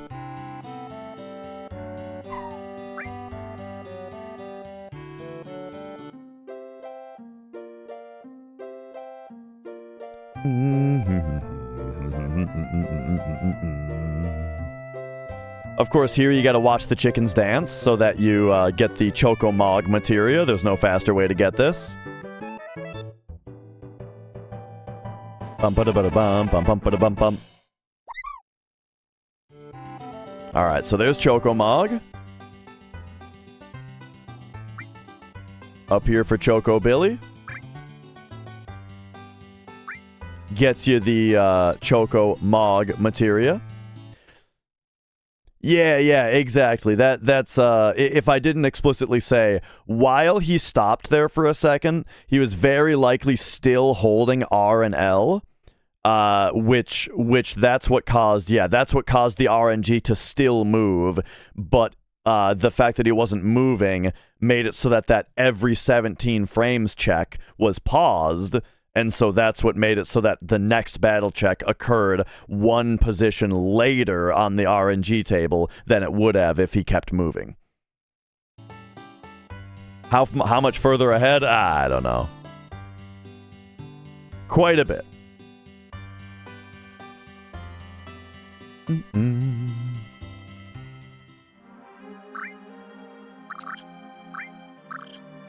Alright, here's some ridiculous menuing for you. So that was Cure the Party, ATB Wait, Choco Lure had to get put on somebody.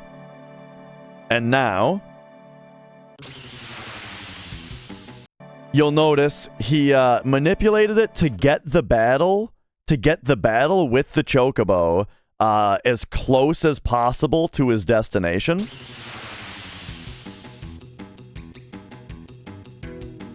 This is also the Chocobo with 2 Mandragoras, which is the fastest battle to get through, because they die to a single grenade.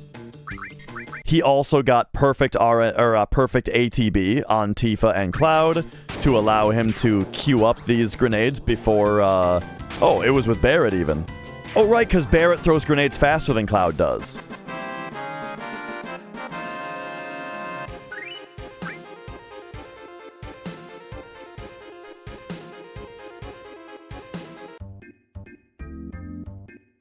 Alright, and then here's some more diagonal movement for you.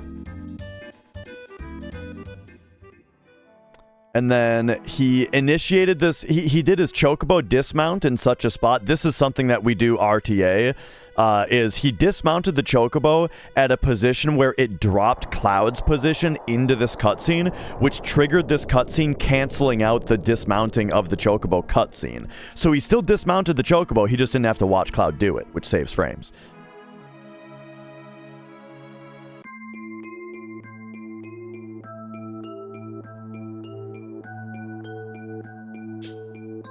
And then into Mithril Mines here allows for the acquisition of the long-range materia.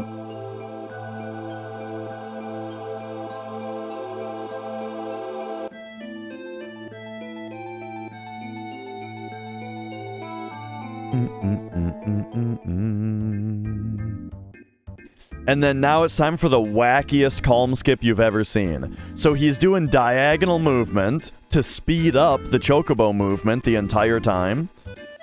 And right here, right here is also diagonal movement. Normally the camera's involved,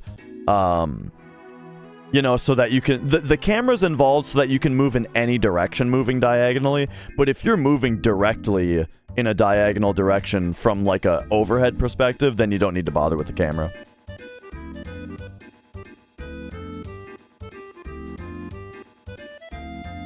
So there you go, the super speedy calm skip setup.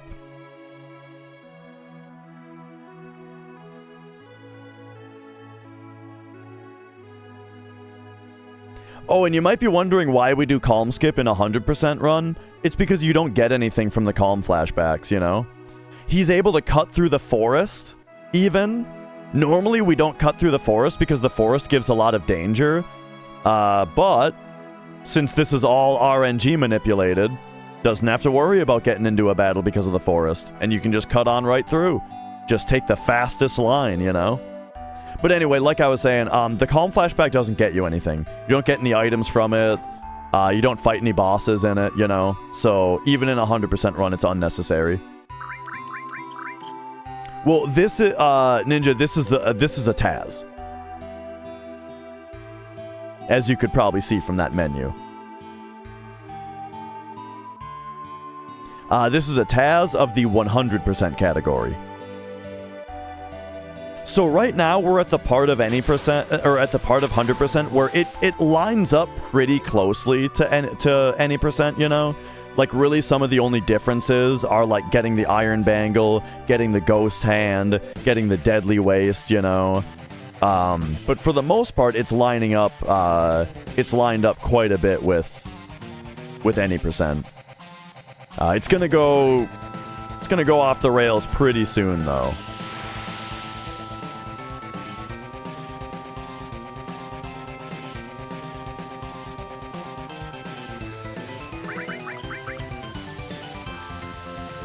Alright, so here's Bottom's Well, of course. Yeah, you know, you get the poison right away.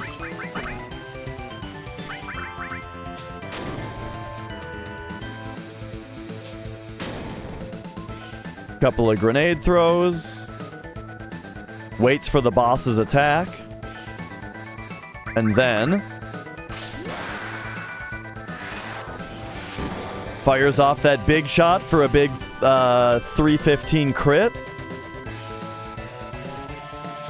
And one thing to remember about 100% is that big shots or limit breaks take effectively 0 time because we need to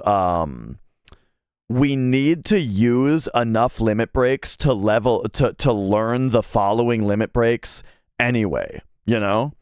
And so that means that that using limit breaks earlier in the run are effectively literally free, you know? Is there a hard mode version for FF7? There are mods, yeah. There's PC version mods, a few that I've seen. Where one I've seen is just hard mode. There's another one I've seen that's just hard mode. There's also the new threat mod. And then there's another new threat mod that like changes mechanics and stuff. So yeah. Tsunami mod is one of them.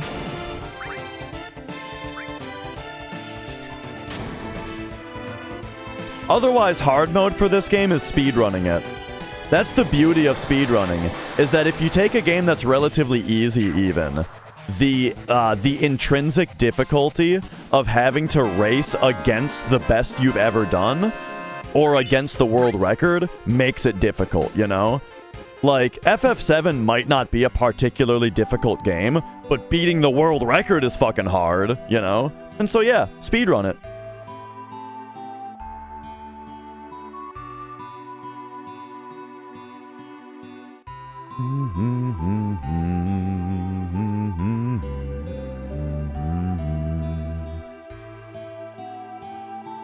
Yeah, and then of course, like, you can always go Dark Souls style, right?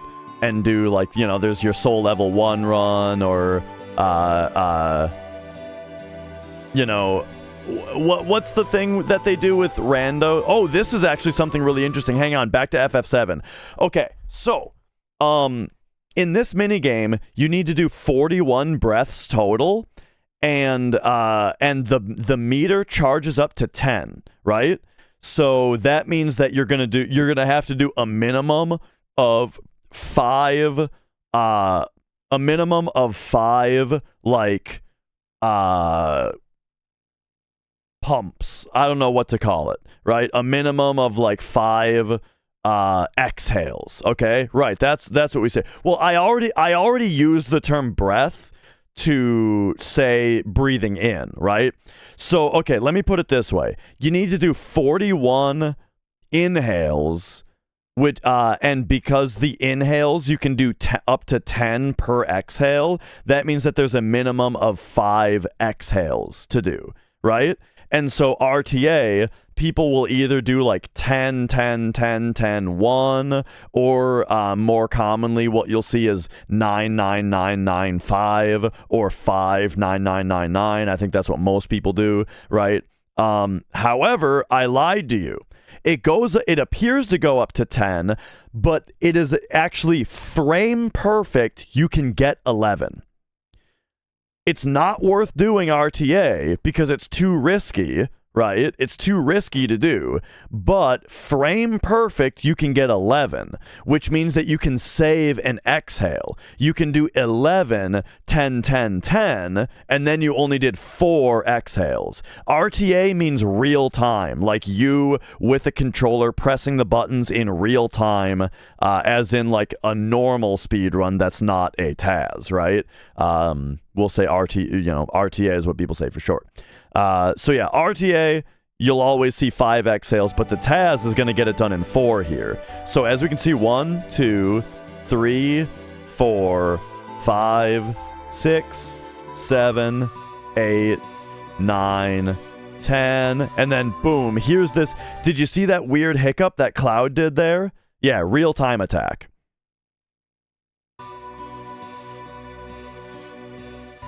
Look at Cloud. Boom, he does that weird thing there. That means that you got it. You got the frame perfect 11. And now we'll just see 10 3 times. Now, the thing about how much time it saves, don't think that it saves the entire time of like all of these inhales, because you need to do 41 inhales regardless. It only saves the animation of one of these, which is like 4 seconds, probably 4 or 5 seconds.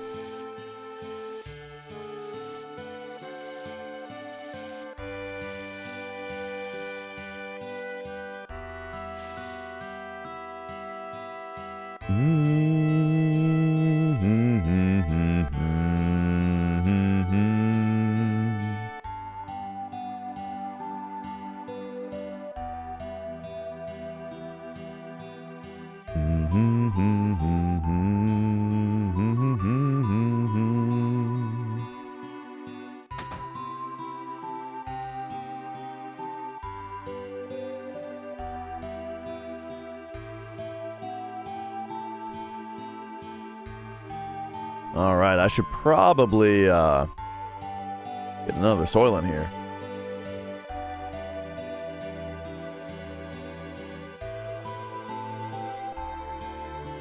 But by the way, happy Monday. How was everybody's Thanksgiving weekend?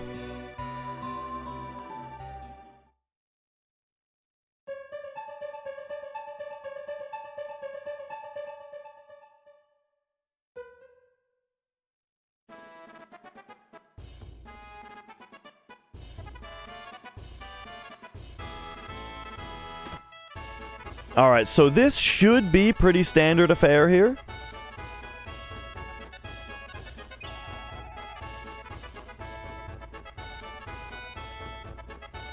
What up, TM Sharpie?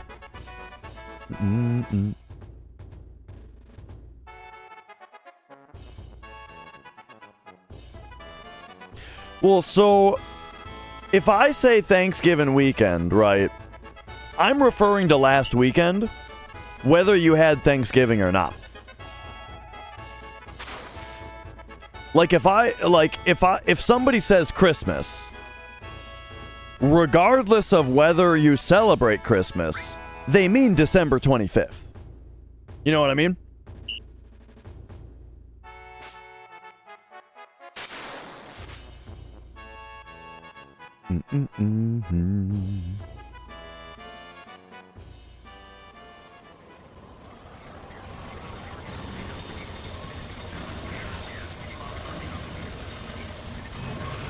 Christmas is on the 24th in Norway? That's just crazy talk.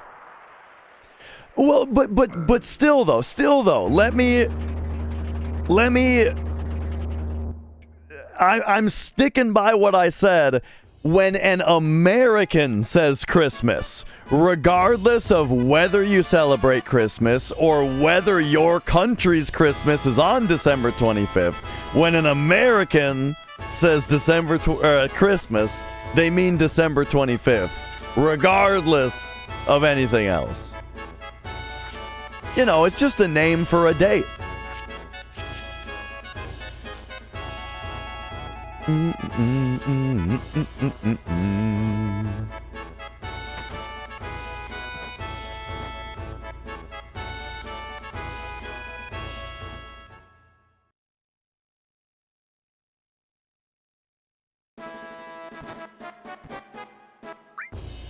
Ba ba da ba ba ba ba ba ba.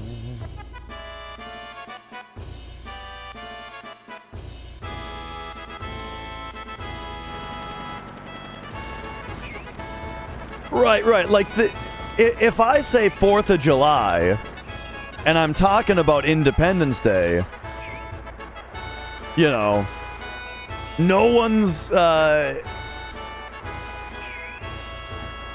if I say, like, if I ask someone in general, how is your 4th of July? I'm not asking people who are outside of America. If you don't celebrate American Independence Day, I'm still asking how your 4th of July was. How was your July 4th?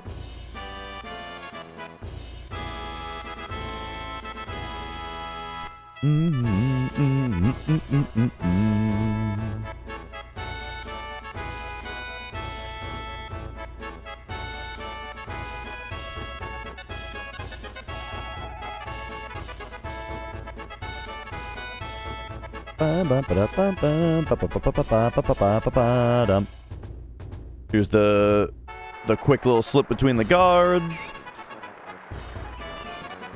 All right, so yeah, we can speed a lot of this up since not too much of it is different from RTA here.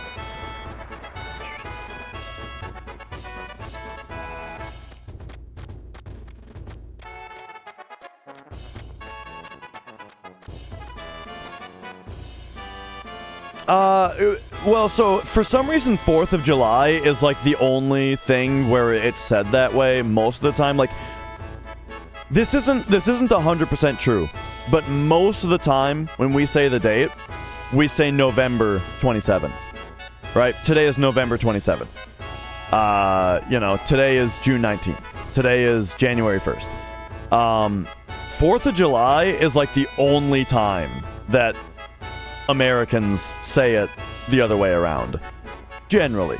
There might be a couple people out there that say it the other way, but that's generally how it is.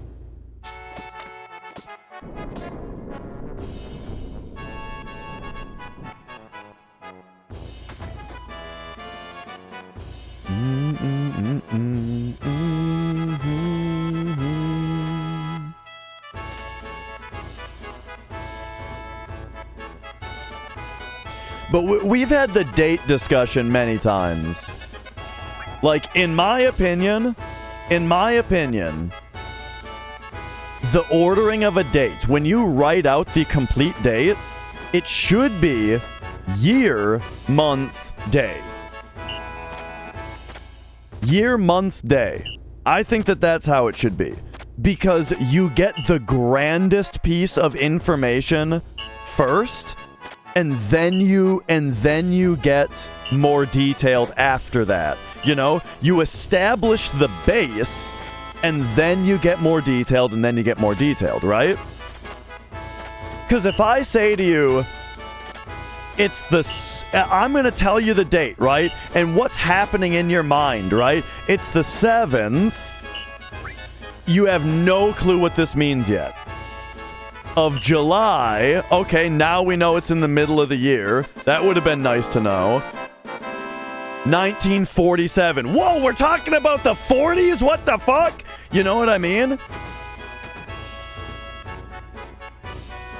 1947 should be the first thing that's said. And then we say July, so now we know it's in the middle of 1947, and then the 7th, so okay, it's that far into the month. Oh, wow, the information is given to us in an order that narrows down.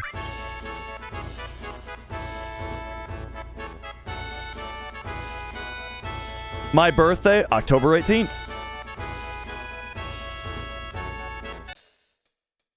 That's what I'm saying. That's how, Oh, you mean my birth date. Ba-da-bum-bum-bum-bum-bum.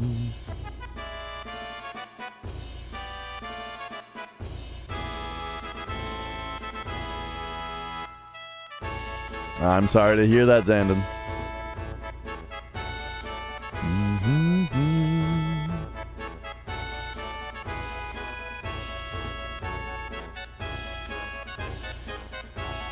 Day, time, month, year. Oh boy, that's... Ooh. I don't know about that one, Fuhuo.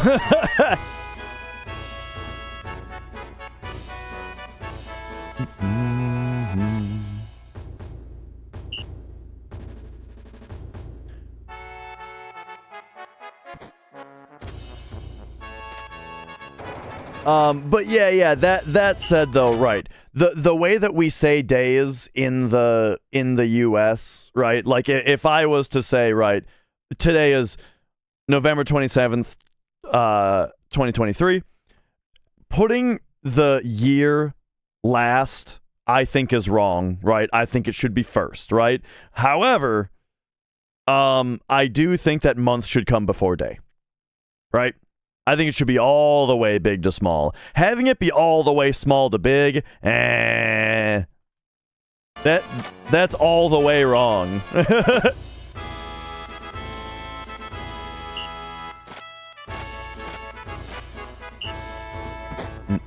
Oh, by the way, this is also RNG manipulated to get the shortest game here possible.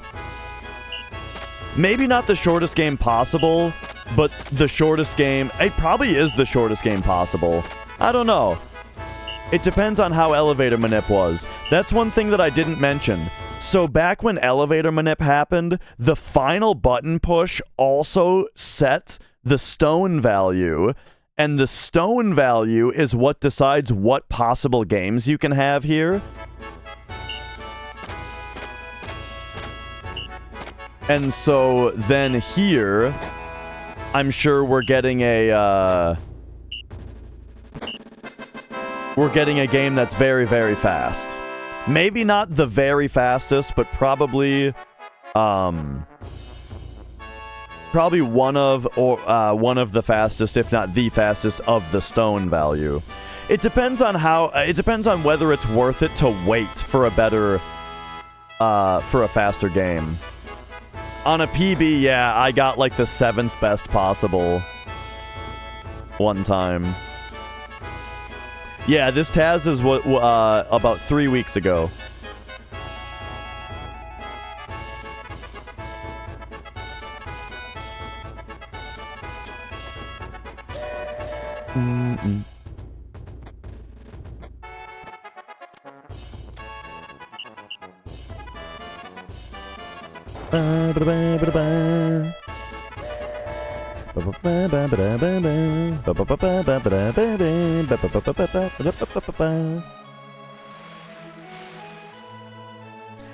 The first one, yeah.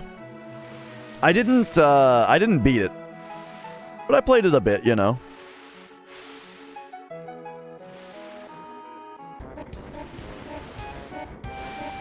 Alright, doesn't need to grab the ether or the all materia here. It's faster not to.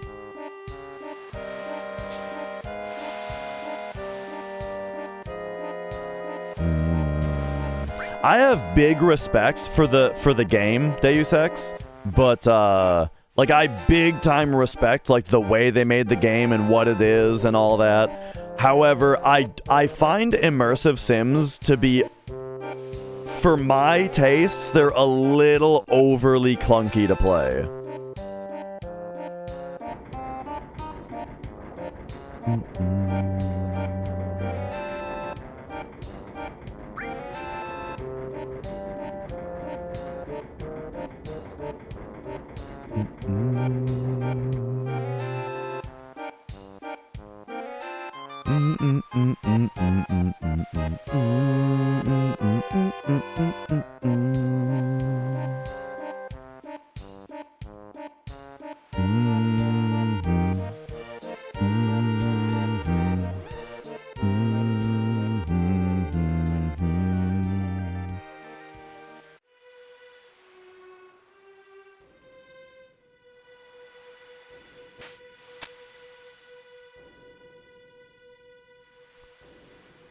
And all right. So, we've got a bit of menu in here. Tifa and Aerith are taken. So, I'm slightly surprised because Aerith throws grenades the slowest of anybody, but I guess we're gonna see how that comes into play. I wonder... Could that have been a battle skip right there? No, because he did... Oh, wait. Oh, yes, it was probably.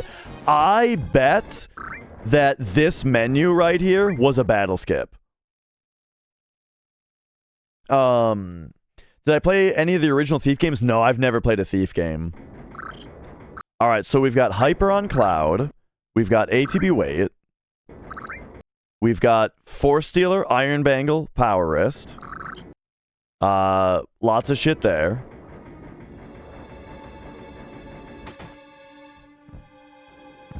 And then here, there's a couple things he's doing. So first of all, needs to get into a battle.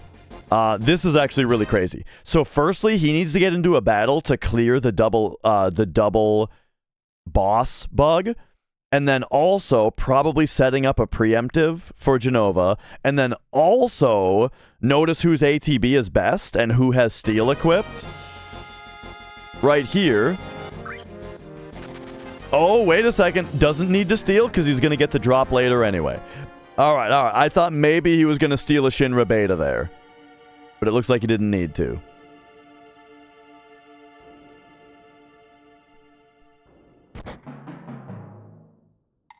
Because, yeah, I'm sure the steal animation takes longer than just RNG manipulating a Shinra beta later. For like, manipulating drops from RNG later.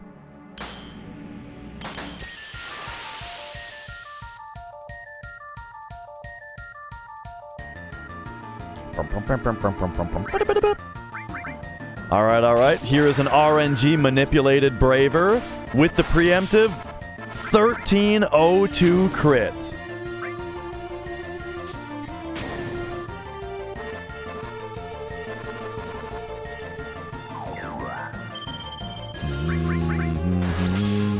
Nice regular attack crit.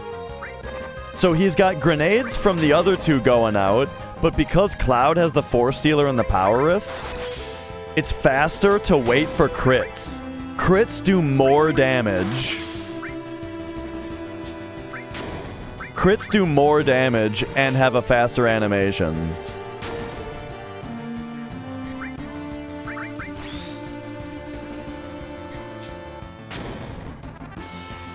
Alright, so here he's able to get the attack crit in, and then also... a Braver in with the fast ATB, which was also a crit for the kill. How many turns did Jenova get? How many turns did Jenova get here?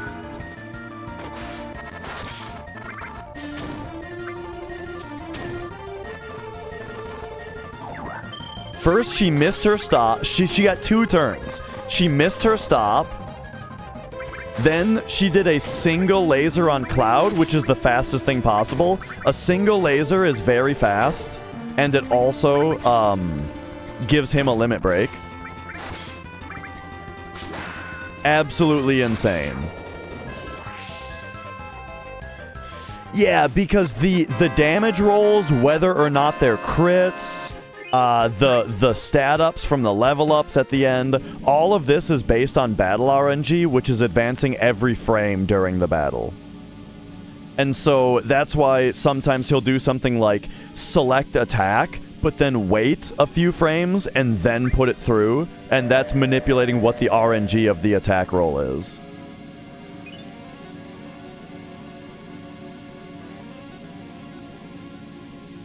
Alright, and then there's the Ifrit pickup.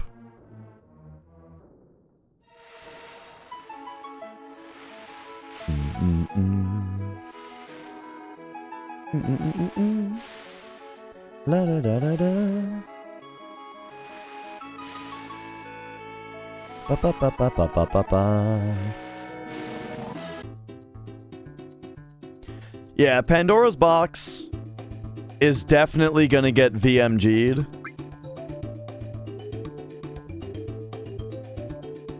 Which is that's the Vincent Mug glitch where you skip animations. Like, we're definitely not gonna see the Pandora's box animation, I'll guarantee you that.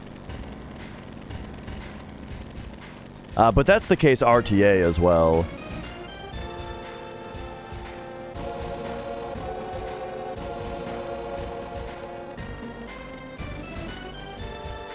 Yeah, I'm not exactly sure how the Chocobo races are gonna go. Like enemy away and sneak attack getting 1 right away. Yeah, that's a given. I'm not sure what else is gonna happen in the races though. I think he's gonna be doing a lot of jamming their asses to get them to run faster.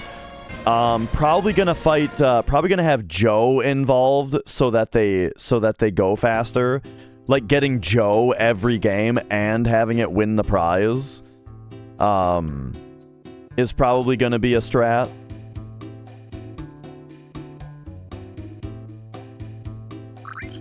Alright, so here he buys a 4 slots and some Molotovs. Because I think this is the only place you can get 4 slots if you didn't get it in Midgar. Alright, here he is waiting for a specific IGT to leave on. Because once again, like I said, world map RNG, the table gets seeded based on your IGT. So he waited for a certain second, which is a second that allows him to come out here and do all the movement tricks I was already talking about. Diagonal movement, because it's 5% faster, doing little movement hiccups where necessary to change the every 17 frame battle check sync to make it so he never gets into a battle. And there you go, 0 battle world map traversal.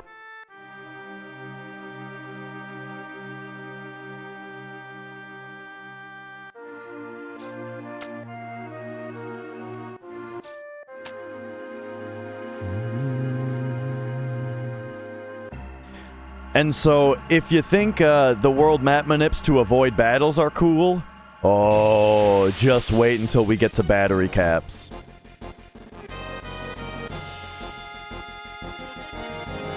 Alright, so here's the standard affair of get the battle on a frame where you have first turn ATB so the enemies don't get a turn, and then hold time until the frame that gets you an instant escape, release time and instant escape.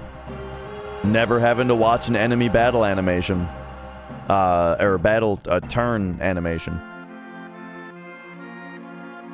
Here's the stutter stepping, once again, to achieve walking danger while moving at running speed.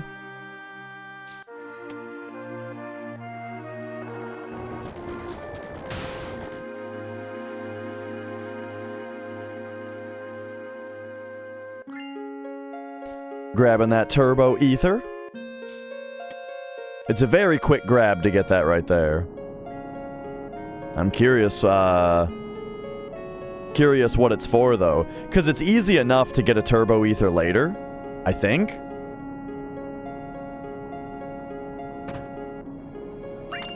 Yeah, like one drops in the pagoda, for example.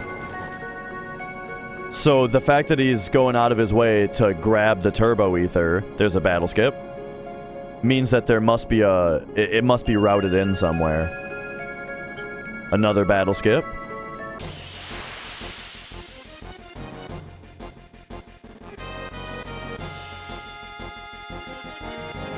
And then this battle. Ah!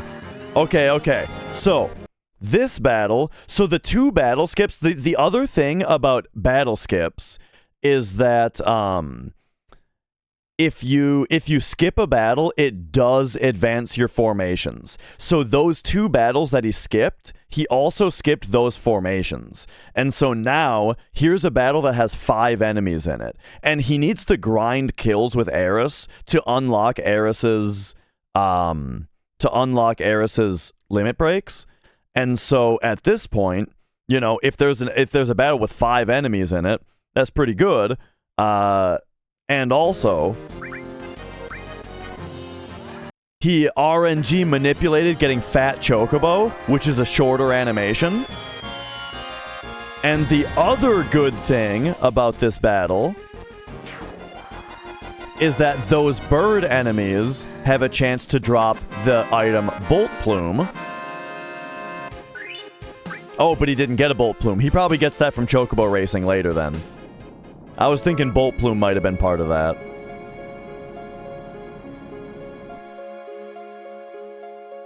I was thinking it'd be crazy to find a frame that does both Fat Chocobo and Bolt Plume.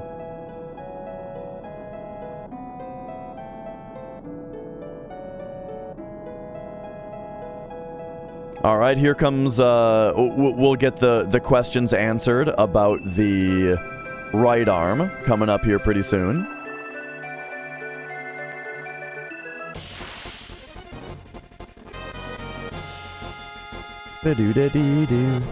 Preemptive, very nice. There's the right arm steal.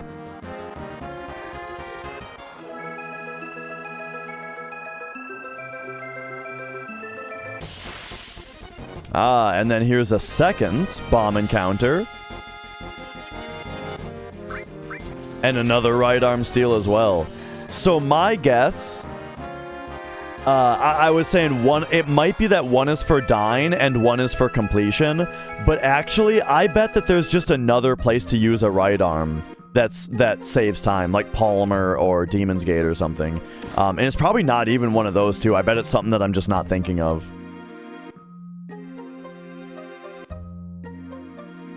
I'm not sure. I have a feeling that in Hundo, right arm would slow Demon's Gate down.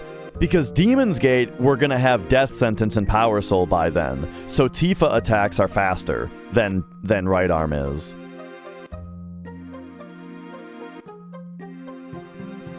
It is no slots. 100%, the 100% category is a no slots category. I'm telling you, when we see the Demon's Gate fight, I guarantee you, right arms are not going to be useful against him. Yeah, when you see the Demon's Gate fight, you'll be like, oh, I guess a right arm would have been really slow.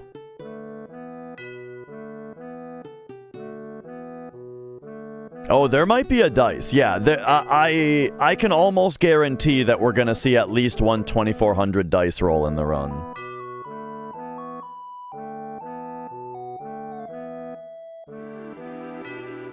I think I would expect to see a high dice roll at some point. Probably Palmer.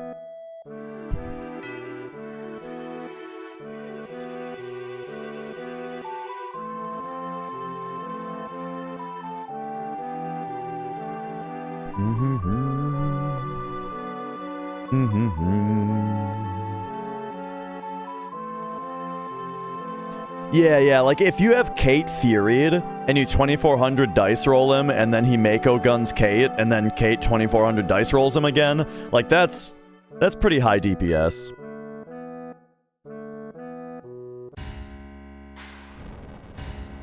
Oh, yeah. Let's speed up for the cutscenes here. La da da da da.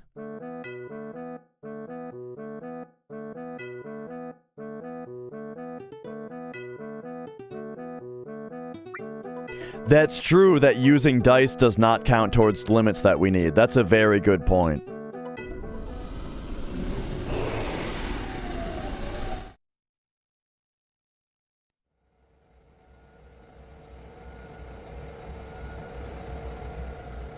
I'll still be a little surprised if there isn't one 2400 dice roll.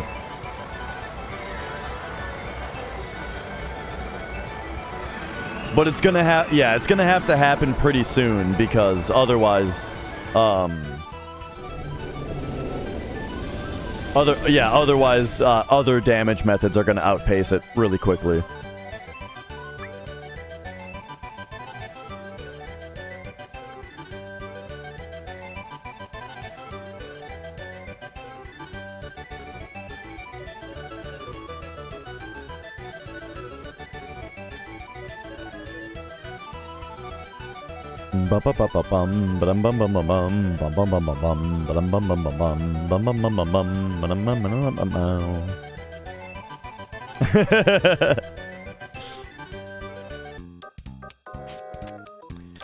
Here's something interesting for you. I'm not sure if this is something that was necessarily routed in, but so Katesith joins your party at a certain level. That certain level is based on your party's level. And the way that the game achieves this is he starts out at like level, I don't know if it's 1, but it might be.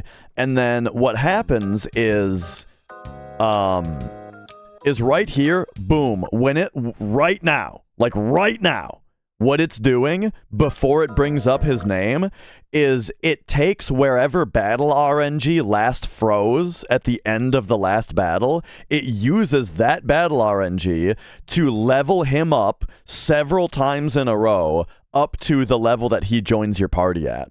So the last battle that occurred, which was stealing the right arm from the bomb, also decided what Kate's stats are here.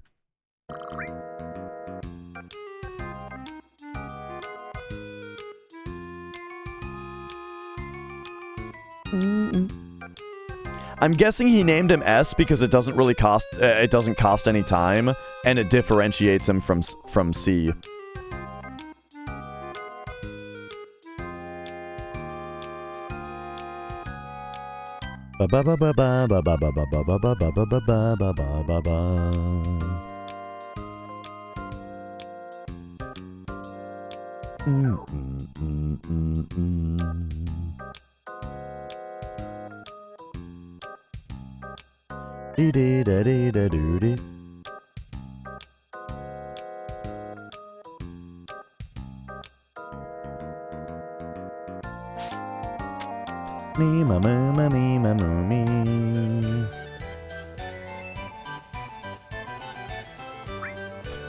Oh, I forgot about this, dude.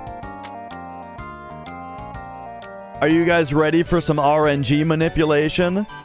So now, in RTA, what we would do here is either do arm wrestling 5 times to get 10 GP, or we would go to Super Dunk and do 10 baskets to get 10 GP. He is RNG manipulating, getting 100 GP immediately from this. Okay, so waiting in Costa del Sol for the I was saying that that he was waiting for a certain IGT for the world map RNG. However, the thing is, like, I was questioning myself on that, because the deal with that is that he can deal with whatever RNG he gets for the world map just by making small 1 or 2 frame adjustments. So it wouldn't really make sense to wait a few seconds there. Instead, what he was doing was waiting for his field RNG to move into position to be able to get 100 GP from this catcher game immediately. That's crazy.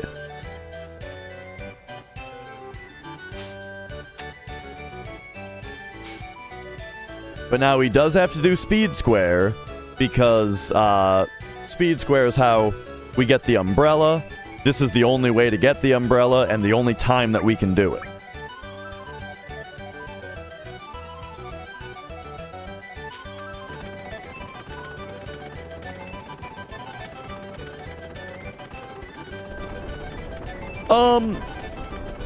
The only way to do that RTA would be with a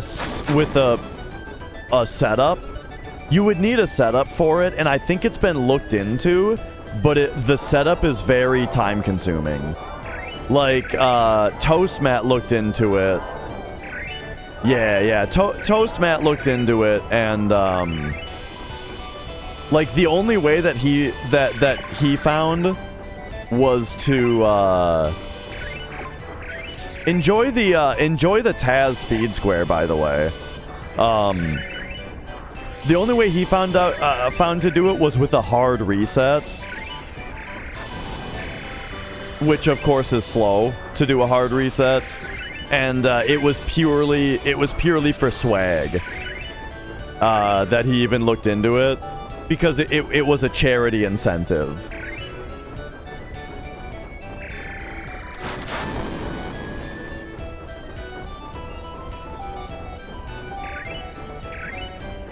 Alright, real quick, I gotta run to the restroom and grab a drink. And it's telling me that an ad is starting anyway, so I'll be right back.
What the hell is going on here?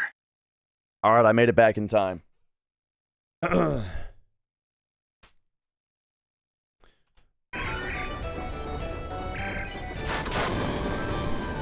are these holes in the wall for? Alright, welcome back. We only just resumed.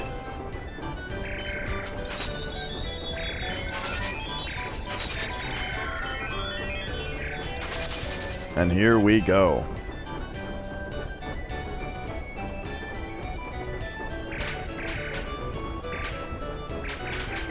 And let's have a big round of appreciation applause for the ad eaters.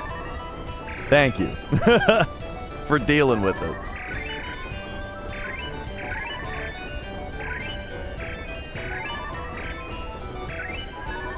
All right. Chocolate milk. It is a chocolate Soylent meal replacement beverage. Meal replacement protein beverage. Dude, I love this TAS speed square.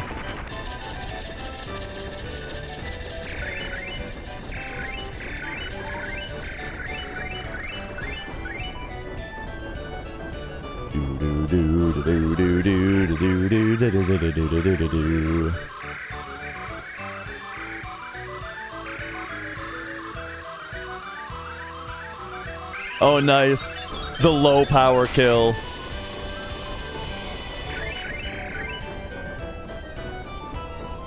Now, oh, there's one thing I want to check. Did he get the propeller spin?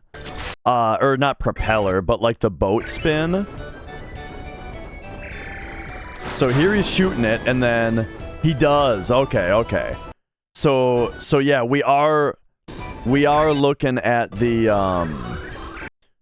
like theoretically the actual top possible score.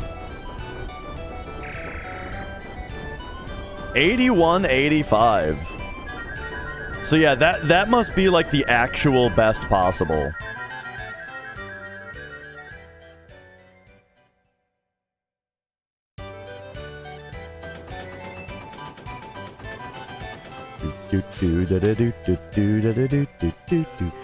What the hell does this say up here, by the way?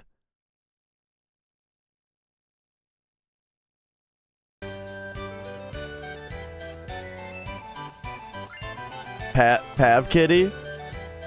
Pav Kivy? It says ranking in Greek. There you go. That's what I'm looking for. Interesting.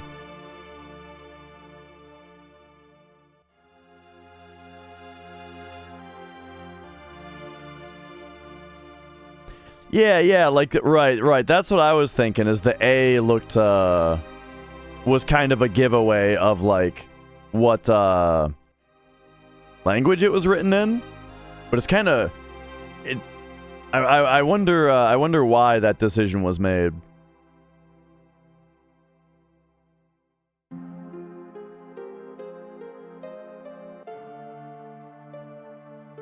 Oh, right. It might be some Dio lore. That's a good point. It might be some Dio lore.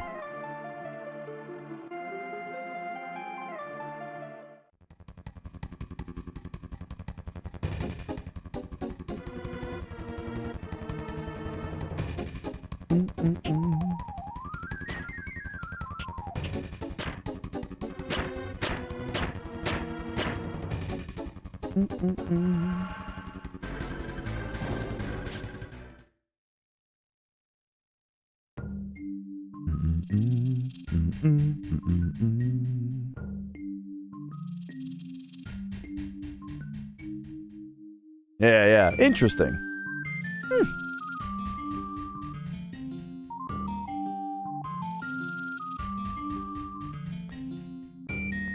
Okay.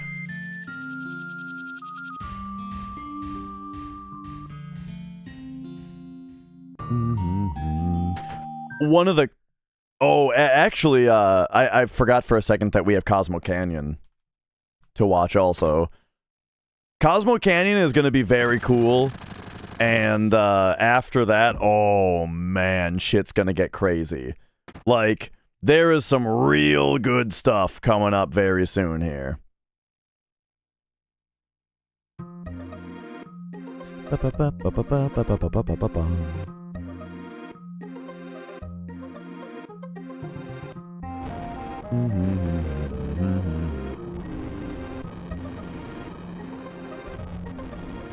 But first, we can kind of fast forward through this business real quick.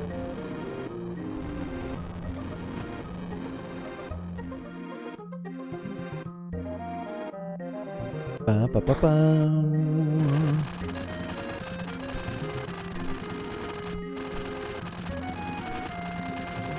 Wow, wow, wow, wow, wow.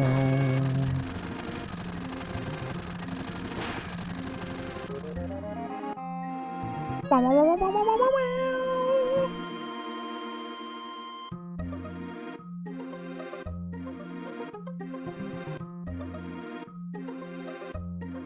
Oh, I see.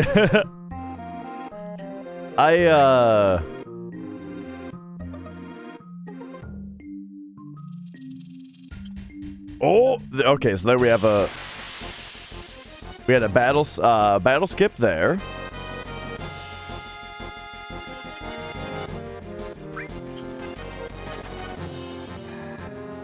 Instant escape, of course.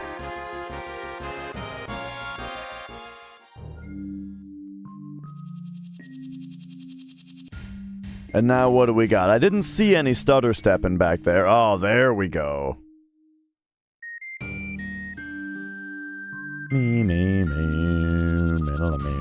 One thing that I need to test is for any percent, I need to find a visual cue of how far away you're allowed to stand from this transition and not lose a step.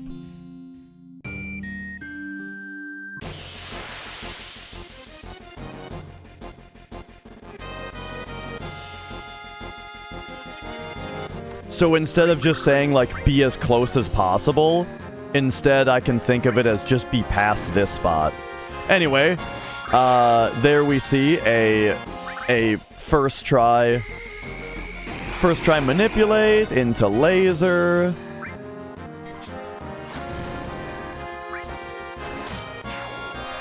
Very nice. Those very quick cloud attacks instead of grenades.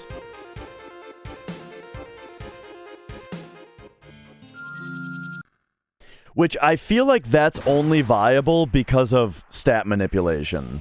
Like, you know, being able to kill those guys with regular attacks with Cloud has got to be like a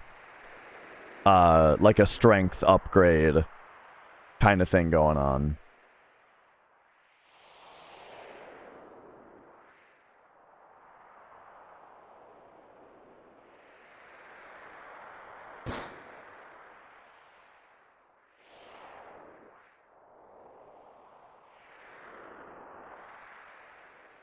Alright, so then here we're down to only Barret.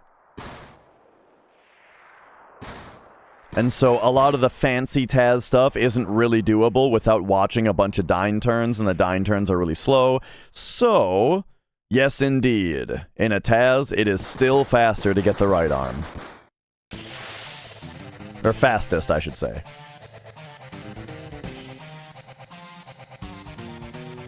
Games that are like coming out right now? Yeah, probably. But I'm not sure.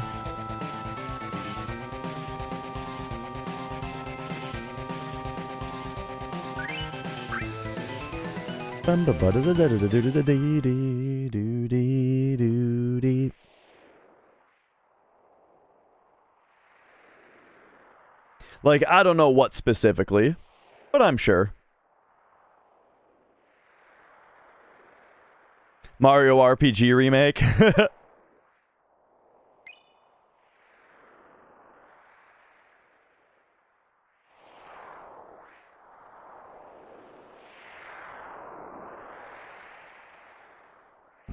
Yeah, I suppose in 25 years it's just going to be AI speedrunning.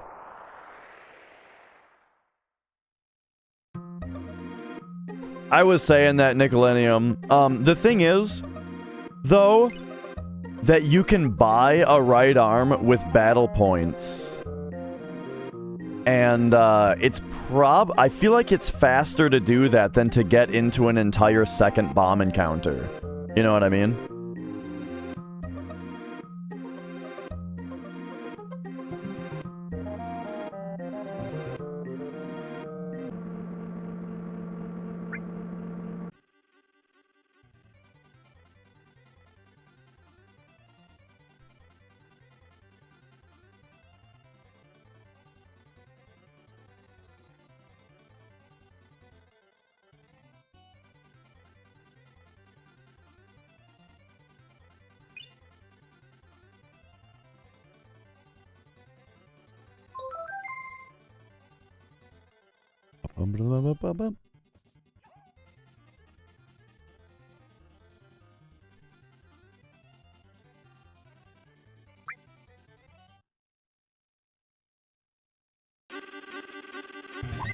Okay, okay.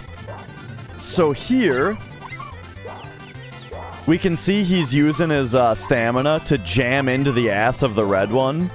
It's because the other two that are ahead, they're wasting all their stamina. They're going to be half dead by the end of the race. But the red one is the next fastest, right? So he's jamming it in the ass to give it a push ahead, because this saves every frame possible, you know? As in, you can't exit this race until the second place Chocobo has finished. And so you want the second place Chocobo to be as close behind you as possible, you know? Or to, you know, you want the second place one to finish as quickly as possible.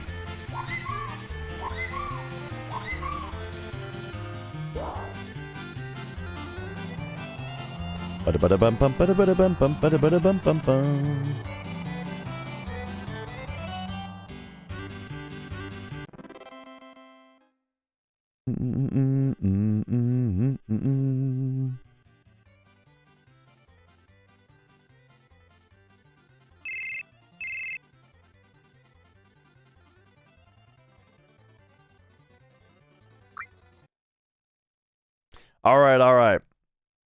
Are you guys ready for more crazy shit?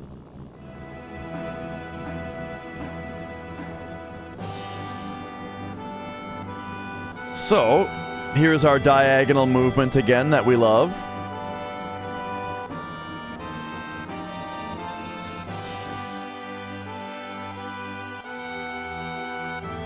Popping back in here briefly to sail back across the ocean.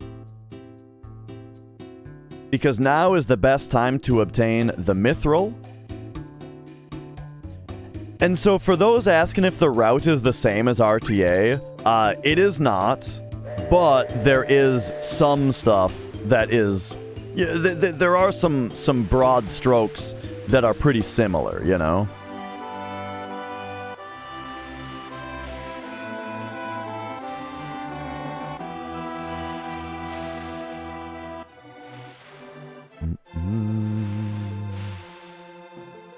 But one thing, though, is I don't believe that we will be seeing Fort Condor here. Oh, yeah, you know, that's just usual talk. Well, so that's the thing, is that the reason... One thing about the Vag Claw is that the reason we get it from Fort Condor is because the only other way to get it is not RTA viable. In any speedy capacity, it would be very slow and bad. Unless you're manipulating all your RNG, including battle RNG. You know, that speeds it up a little bit. So, we might see that, but that's what I'm saying. So, unlike RTA, we're not going to see Fort Condor here. Because, it's slow. The only reason we do it is for the Vag Claw, and it's a really slow way to get it. But it's a lot faster than dealing with RNG.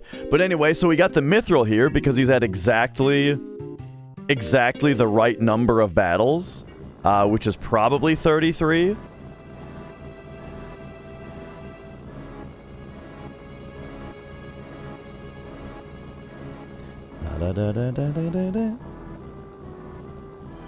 And that's all I needed.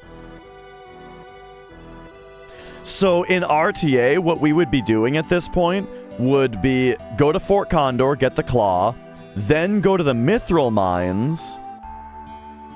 Ah, I see. So the second bomb encounter got him to 33 to be able to get the Mithril. I see. So that's interesting. So that's why an entire extra encounter was necessary, I suppose. Okay, so then, the other thing I was going to say is, yeah, so in RTA, what we would be doing there is getting the claw from the Fort Condor, and then going to Mithril mines and grinding out all of Aerith's kills to get her to a higher limit. But TAS is not doing that. So this is a major departure from the RTA route now.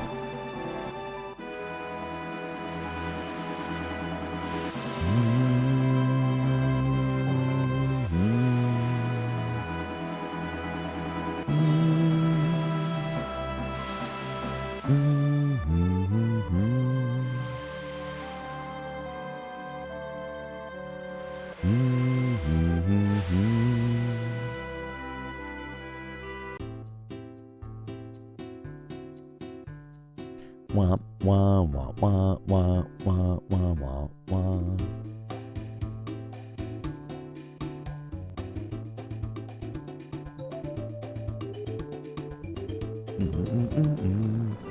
All right, so here we have our diagonal movement.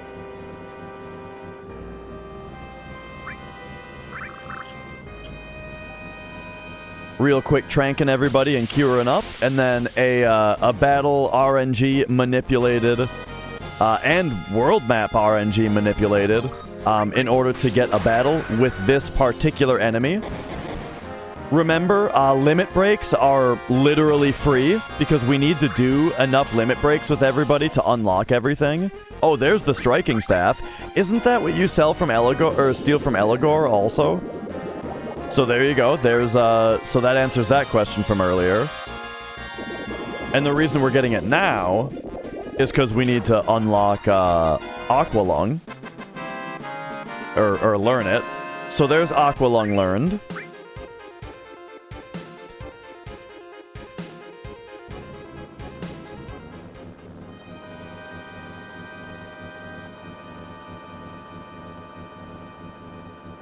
And now here, you'll notice he doesn't even have to buggy skip. Doesn't even have to buggy skip because he's manipulating his world map RNG as he goes. In order to not get any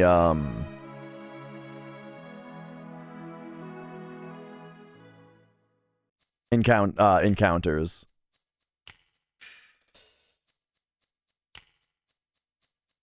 A few of the Condor encounters before certain triggers. So the only reason in Hundo we do 2 of them, and the first one is only necessary for the claw, the Vag Claw. That's the only reason that we do it. Because the other way to get it is totally unreliable for RTA. Ah, here's where the right arm gets used. Okay. So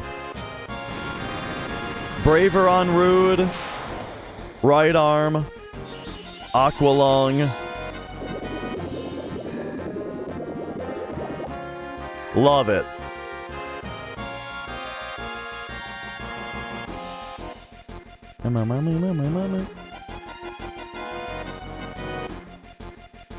Oh yeah, and that got 2 Aerith kills, by the way.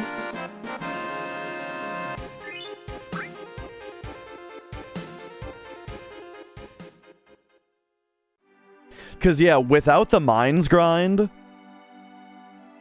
how are we gonna get... I'm saying... How are we gonna get those Aerith kills in order to unlock all of her limit breaks? Oh boy. No Fury Ring purchase yet.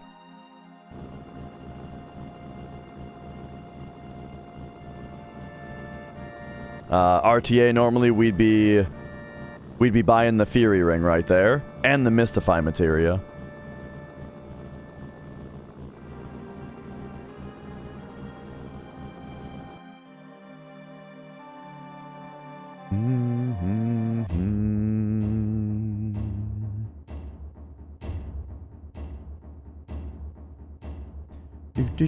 Do.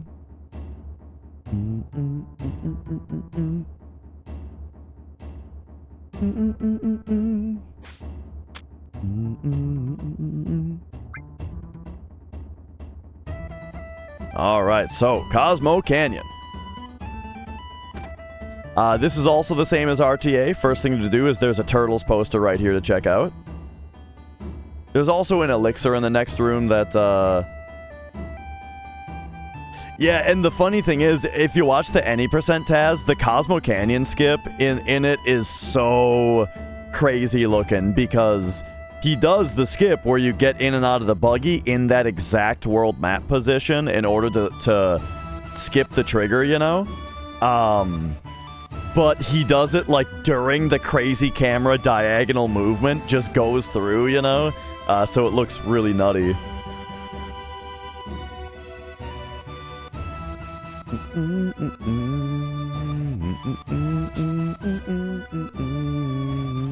There was another Turtles poster in there, by the way. Wow, wow, wow.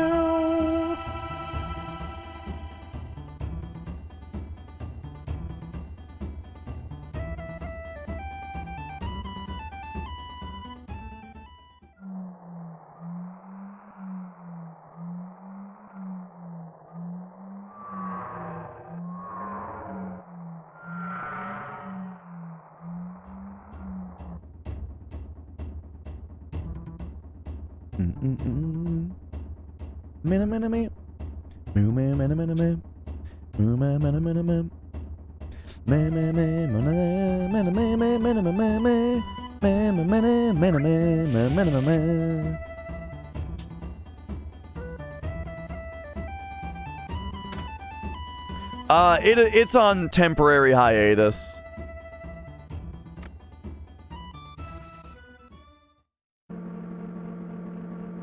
People have been asking about it though, so I'll bring it back.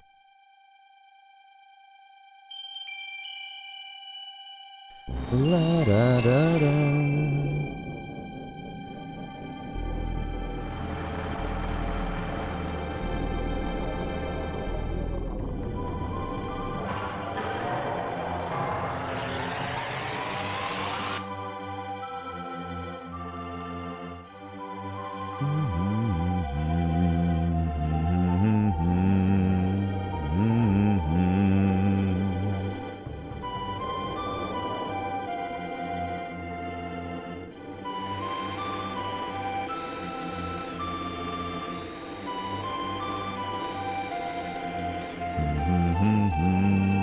By the way, I am planning on doing my next hundo relatively soon.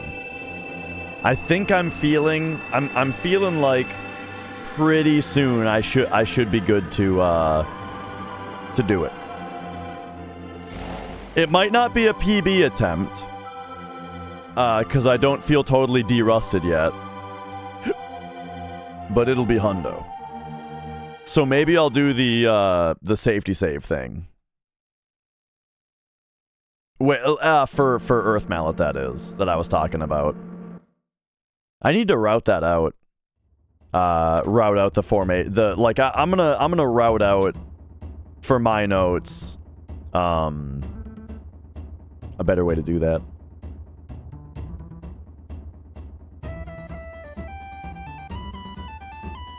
Ba ba ba da ba da da ba ba da ba ba. Alright, so this is all very cutscene heavy, but we are about to get into Cosmo and about to get into Stinger Skip. TAS Stinger Skip. Oh, this is interesting. So we talked to Barrett and then Aerith. And then Tifa. And then Red. Okay, yeah, you get between them and then talk to both of them.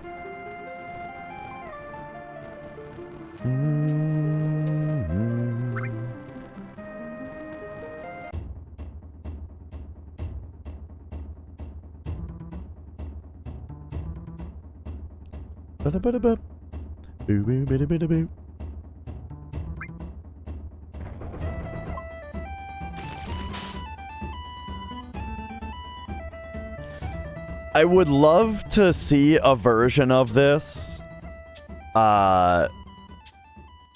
where you could see like everybody's inventory and materia at all times, you know? Because, like, the menus go by so fast that I would like to have an alternate display that shows them. That just shows the character's status, you know?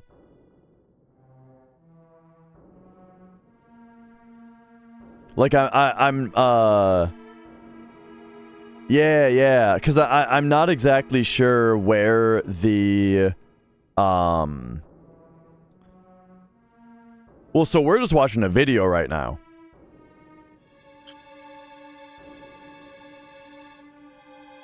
Man, battle skip in the middle of the oil slick there. Yeah, you can do slow motion, but I mean, you know, then you have to remember also everything, where everything went.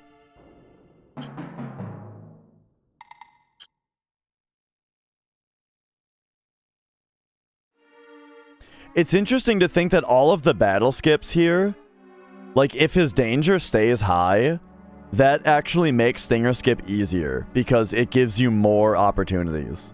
You know what I mean? Yes.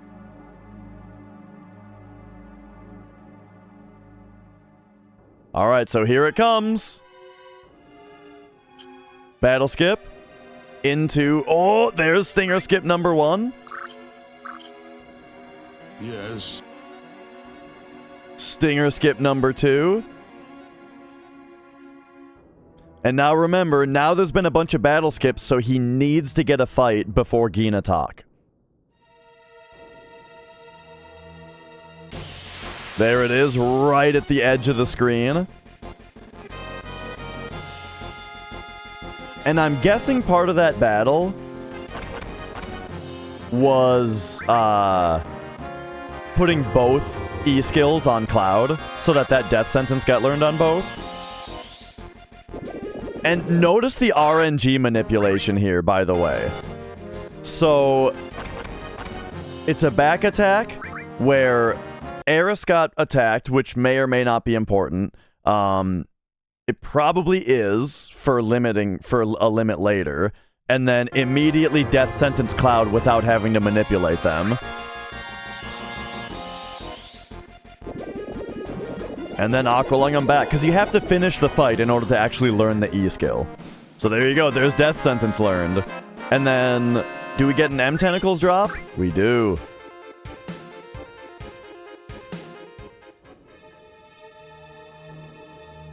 Of course.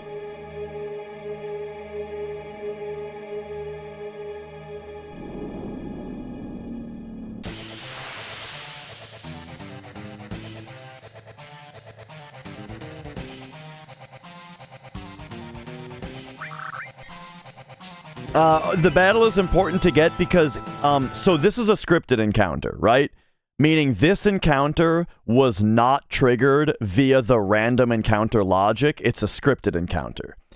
If you get a scripted encounter, but you skipped your last battle, it will trigger this encounter twice. So once this encounter ends, it would just re-battle swirl and you would fight him again. But that bugged state clears whenever you do get a battle triggered via the random encounter logic. So after those like 8 battle skips in a row that he just did through the cave, he got a battle at the end that cleared the glitch essentially, and now so now he won't have to fight this fight twice.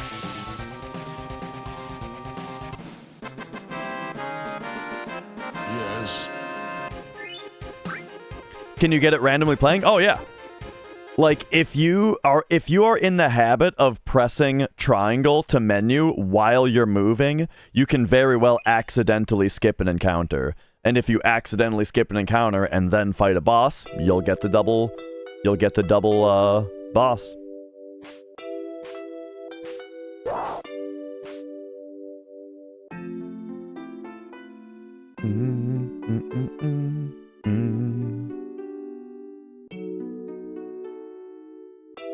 Oh yeah, also, Pizza Farts has redeemed Riff Out for 10,000 squats.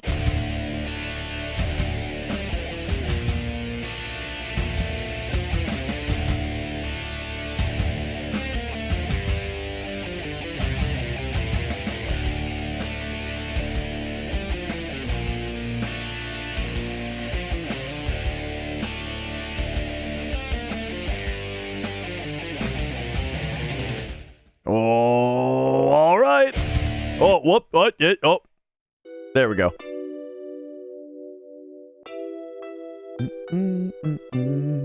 I saw it happen to Zeal once, because he was behind on steps, and then his menu that he did to world map manipulate going to Rocket Town skipped what would normally be the early Gongaga encounter, and then he got double Palmer.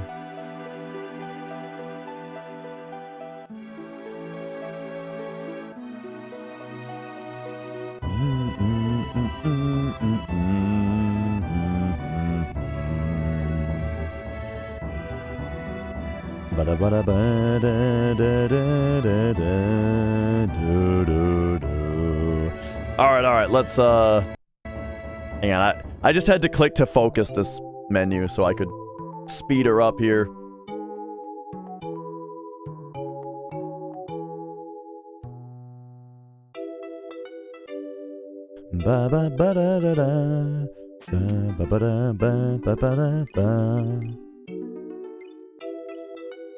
Here come the sped up howls. He sounds like Ric Flair now. Woo! Woo!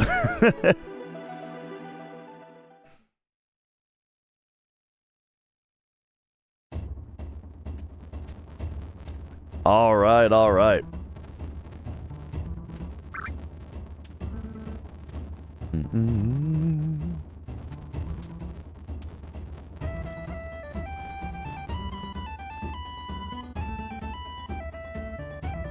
And so,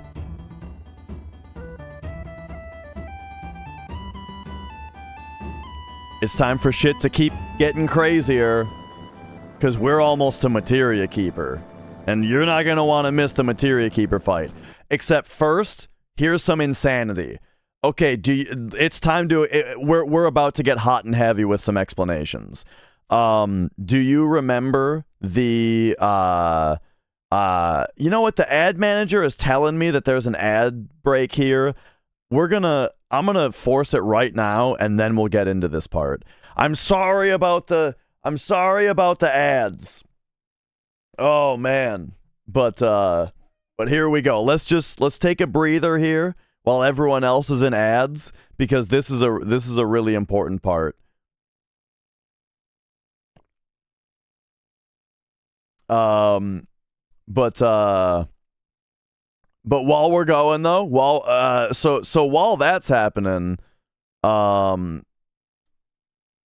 don't you guys enjoy... Hang on, let me find it here. All right, let's just do one of these.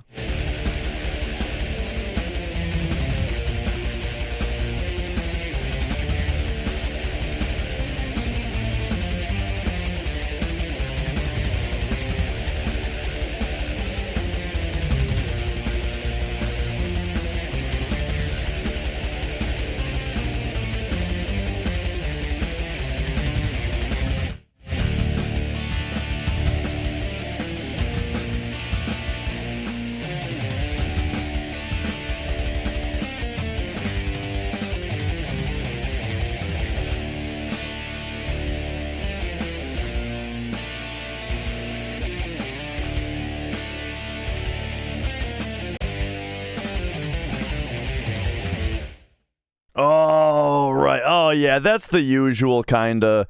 Yeah, I allow links here. I think that blanket banning or blanket timing out links is a little overprotective, you know, and it creates a more hostile environment than it does a safe environment. You know what I mean? Yeah, you know. Okay. So, do you guys, now that we're back, thank you, thanks to for waiting me out on that one. Now, so here we go. We are about to remember how we didn't go to Fort Condor to get the Vag Claw? That is because here there is an enemy that you can fight, and notice the battle RNG manipulated start to get Cloud, the starting ATB. And now Cloud highlights Steel. Okay, this guy's getting his turn. And then battle RNG manipulated steal attempt. Boom, there it was. Oh, I skipped it. The claw. Okay. Ace, can you remind me what the first 2 slots of that guy's inventory are, so we can talk about this real quick? Soft, thank you. All right. We got to talk about how stealing works in this game very briefly so you can understand why we don't do that RTA. All right. So, here's the deal. Some enemies have multiple items, right? So a lot of the time, if we have something like if we've got something like right arm, you know? Okay, right arm. What happens when you do a steal attempt on the right arm? It's got like a, you know, it's got like a 8% chance or whatever it is. We'll give it one of these so you know. It's got something like an 8% chance, or under that, what you get is you have failed. So first, it's either you get the right arm or you don't. If you get it, then the steal attempt ends and you got it. If you don't get it, then you failed. Okay? And the reason that I've drawn it out this way, instead of just saying you either get it or you don't, is because some enemies are more complicated. Some enemies have multiple slots in their inventory. This enemy has 3. In slot 1, they have a soft. Excuse me. Here we go. Okay, hang on a second. What the fuck? All right. In slot 1, they have a soft. In slot 2, they have a soft. And in slot 3, they have the Vag Claw. And so, I don't know exactly what the percentage chances are for these, but you know, it's some percent, right? And then this is some percent, which is high percent. Yeah, we'll put it that. That gets the point across to just say high percent chance to steal. This is a high percent chance to steal. And this one is a low percent chance to steal. Oh, and then of course we have the fail. So the way that stealing from an enemy with multiple slots works is every time when you attempt to steal from this guy, it goes through this process, okay? A single steal attempt. First, it tries to steal slot 1. If you get it, which is a high percentage, then you get a soft and the steal ends. We're done now. And if you try to steal from the guy again, it says that they don't have anything because you've already stolen it. Yeah? But if you don't get the soft, then it moves on to slot 2. And if you get this one, which is a high percent, then you get the soft, the steal attempt ends, and you got a soft. If you fail the second soft, then it attempts to steal the Vag Claw. And this is all the same steal. You do a single steal attempt and it runs through this process. And it has a low percent chance for you to get that. And if you get it, you get it. And if you don't, then it just says couldn't steal anything, right? So if you succeed at this or at this, then the message that you get is stole soft. If you failed those and got this, then the message you get is stole Vadra's Claw. And if you failed all 3, then the message you get is couldn't steal anything. Does that make sense? So that means that in order to get this steal, you have to fail a high percent, then fail another high percent, and then succeed at a low percent. And you have to do all of that either either having failed every previous attempt or having, well, yeah, you have to do that without ever stealing the soft. You know what I mean? Does all of this make sense here? It also depends on the player's level. Correct.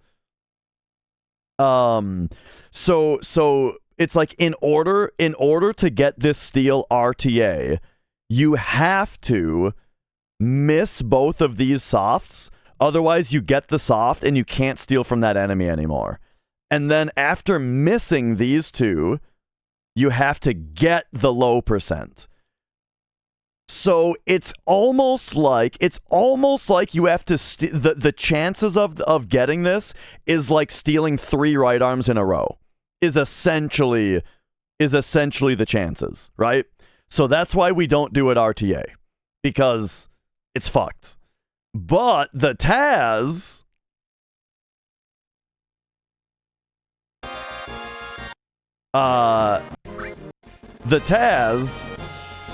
is able to manipulate the battle RNG to just put this steal attempt through on the frame that gets it, and there they got it. And there you have it.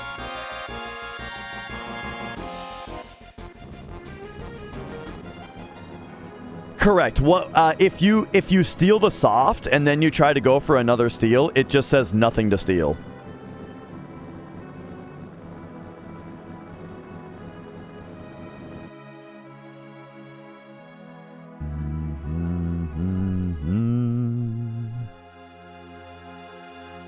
And what up, Popo and Duck?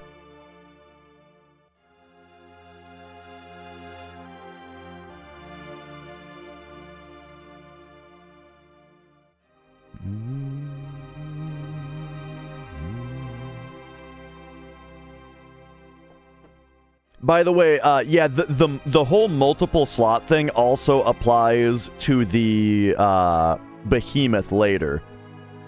You know how we need to get the whatchamacallit, the war gong from the behemoths, but we always say, like, I hope it's not a Phoenix down. It's the same exact thing happening. They have slot 1 Phoenix down, slot 2 war gong. And that's also why we talk about it being good to have a lower level when we try to get the war gong, is because the lower level reduces the chances that we get the Phoenix down, which increases the chances that we get a chance to get the war gong.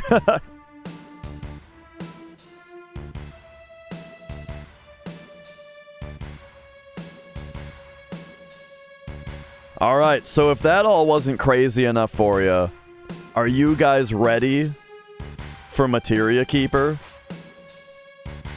First, we're grabbing the Power Soul.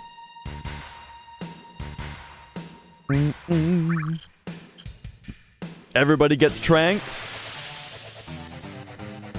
Everybody's already got the correct equipment. Tifa and Aerith both have limit breaks. Here's the Healing Wind. Remember, Healing Winds are literally free because we need to use the number of Healing Winds to unlock Seal Evil regardless. So that took effectively 0 time. M Tentacles for 1027 damage. Then he Trines, which teaches us Trine. Molotov to cure him for 304. A potion to cure him for 100. Oh, and then he's dead.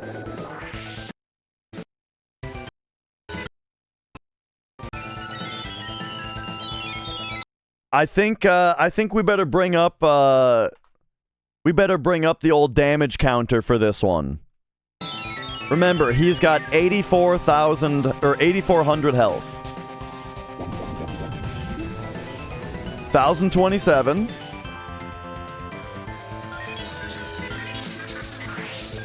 So that brought him down to 73, 304, 100. Now he's at quad 7s. The first poison tick killed him. Poison tick number 1. That's what those M tentacles were for.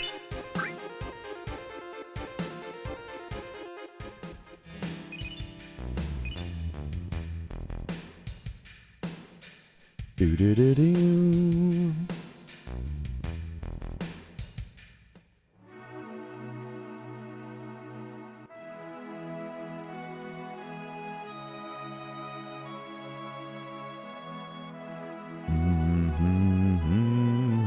And then here's just the standard affair of diagonal movement because it's faster, RNG manipulation to get no battles. And remember, Aerith still hasn't gotten her limits.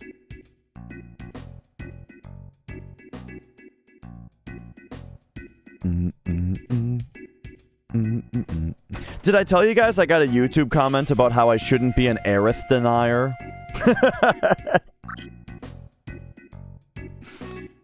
There, he bought the shotgun, because this is like the only time to get it.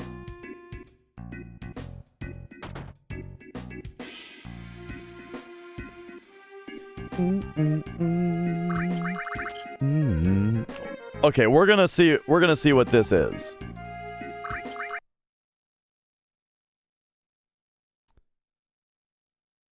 So we got Phoenix Downs high potions, some hypers, alright. Then an R1 down, and just purchased a time materia. Ah! Time materia, huh? That's right, Big Guard has not been learned. So, they haven't learned Big Guard yet, but they are getting the time materia. Probably because they don't need to be barriered.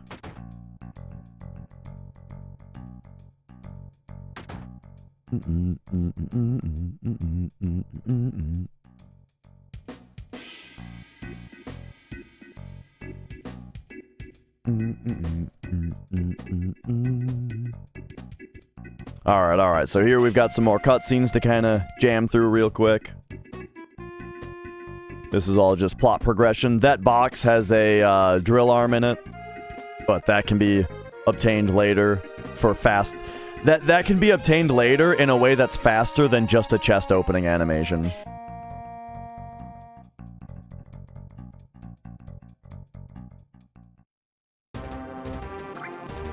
Sid, similar to Cloud, or similar to Kate Sith being renamed S.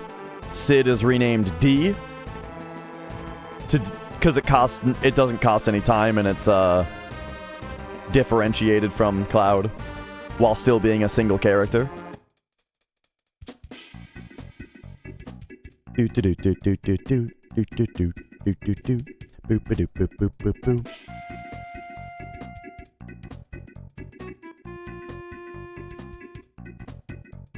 Every time that part of the bass track goes high in a way that I've never noticed that it does before. I only notice it when it's sped up.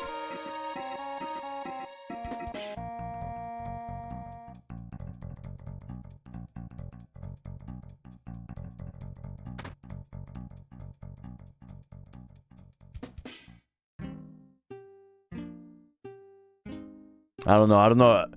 I didn't hear it after I said it, but that's because it was on a different part of the song.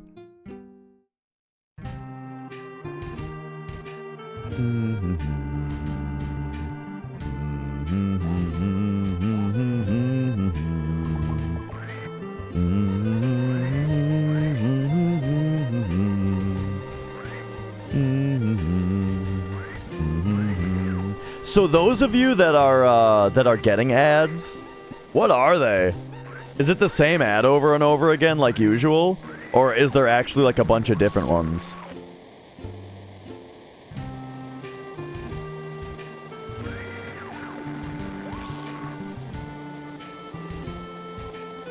I hope it's not the same one over and over. The thing is, like, I'm paying a little bit more attention to it now because I enabled the interface that tells me when ads play. And then the thing is that, like, ad revenue is way better in the holiday season. And so that's what, you know, is getting me curious about it.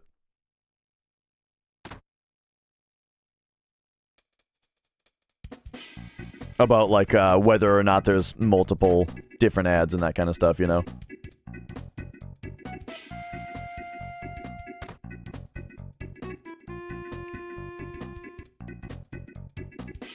Okay, okay.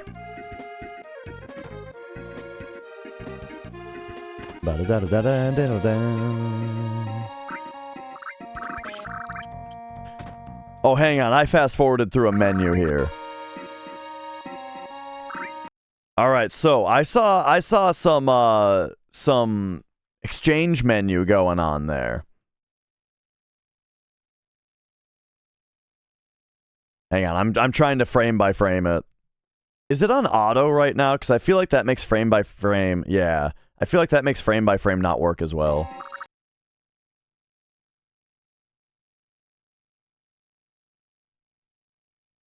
Okay, okay, here we go. So we're going into equip on cloud.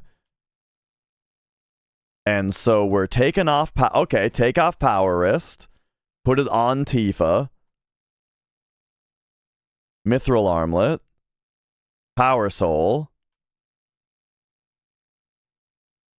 I didn't even see when she got the striking staff on there.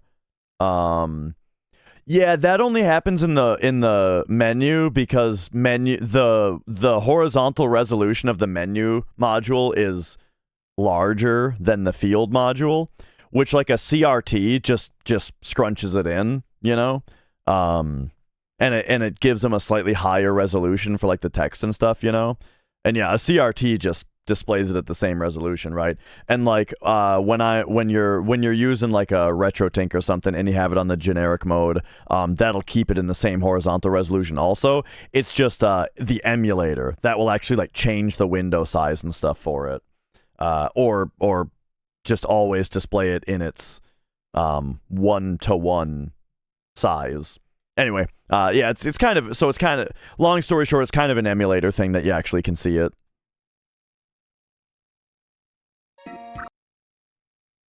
Okay, okay, we're hearing the sound effects already. So he's going into exchange. And we're getting Barrett swapped over to Tifa, which, what is that? Choco Lure and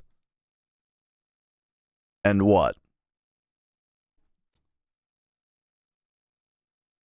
And then Tifa's arm is getting flipped over to whatever was on Kate Sith, which is Manipulate Transform, at least by default.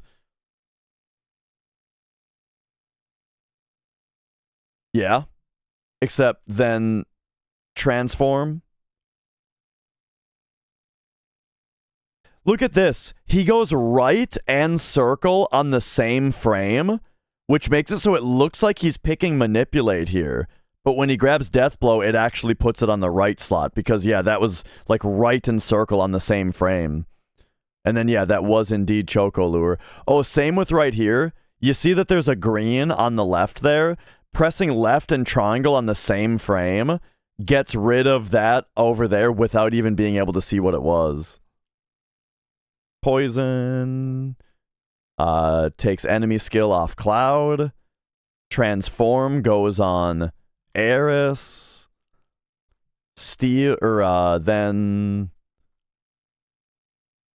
count, or wait. All. Oh yeah, and like, so this trick, this is part of why the menus are so fast, is because this trick is used everywhere. Like right here, it looks like he's putting counterattack on, but it's actually all, because he's pressing down and circle on the same frame. So it puts all on.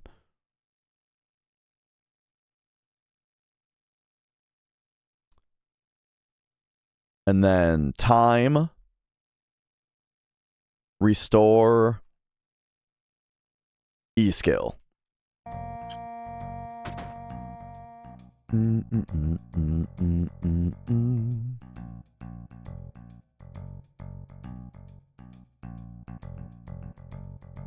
All right, and then we get to the actual Palmer fight. Look at this starting HP on Palmer. No fear.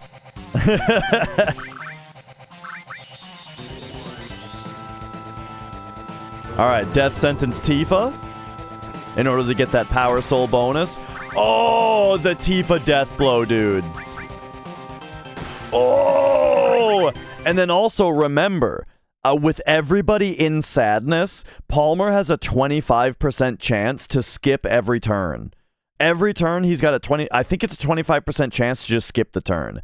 And so this is not only critical death sentence death blows that are actually hitting him. Palmer has pretty high evasion, by the way. Not only are these critical death blows hitting him, but also he's manipulating Palmer's turns to always skip his turns. Oh man, that's crazy.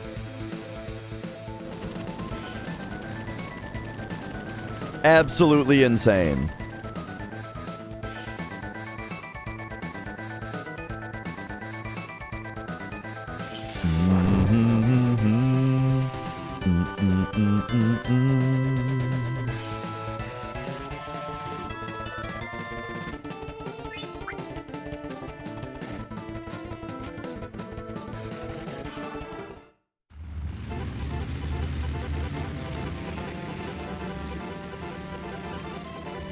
Ba ba ba.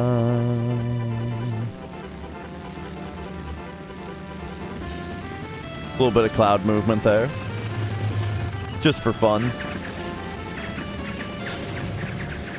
Riem. How's it going? Hello, hello.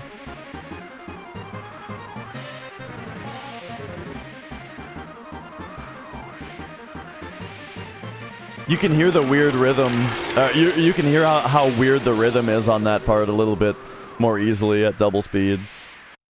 It's doing like a 9 pattern by doing like a 4-3-2 pattern. 1 2 3 4 1 2 3 1 2 1 2 3 4 1 2 3 1 2 1 2 3 4 1 2 3 1 2 1 2 3 4 1 2 3 1 2.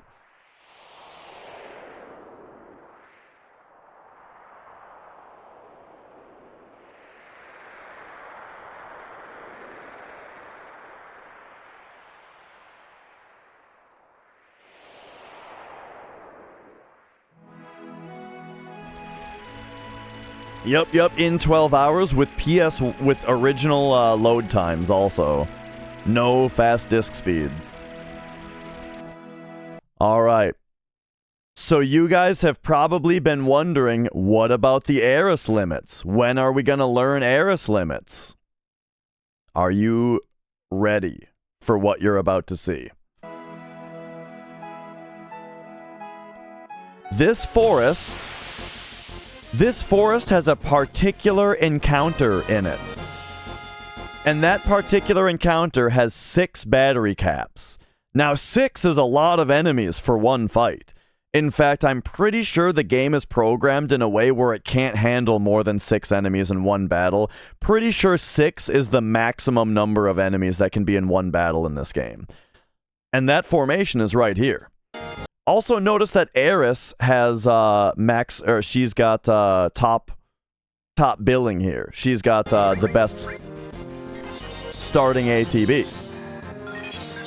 And she's gonna trine him.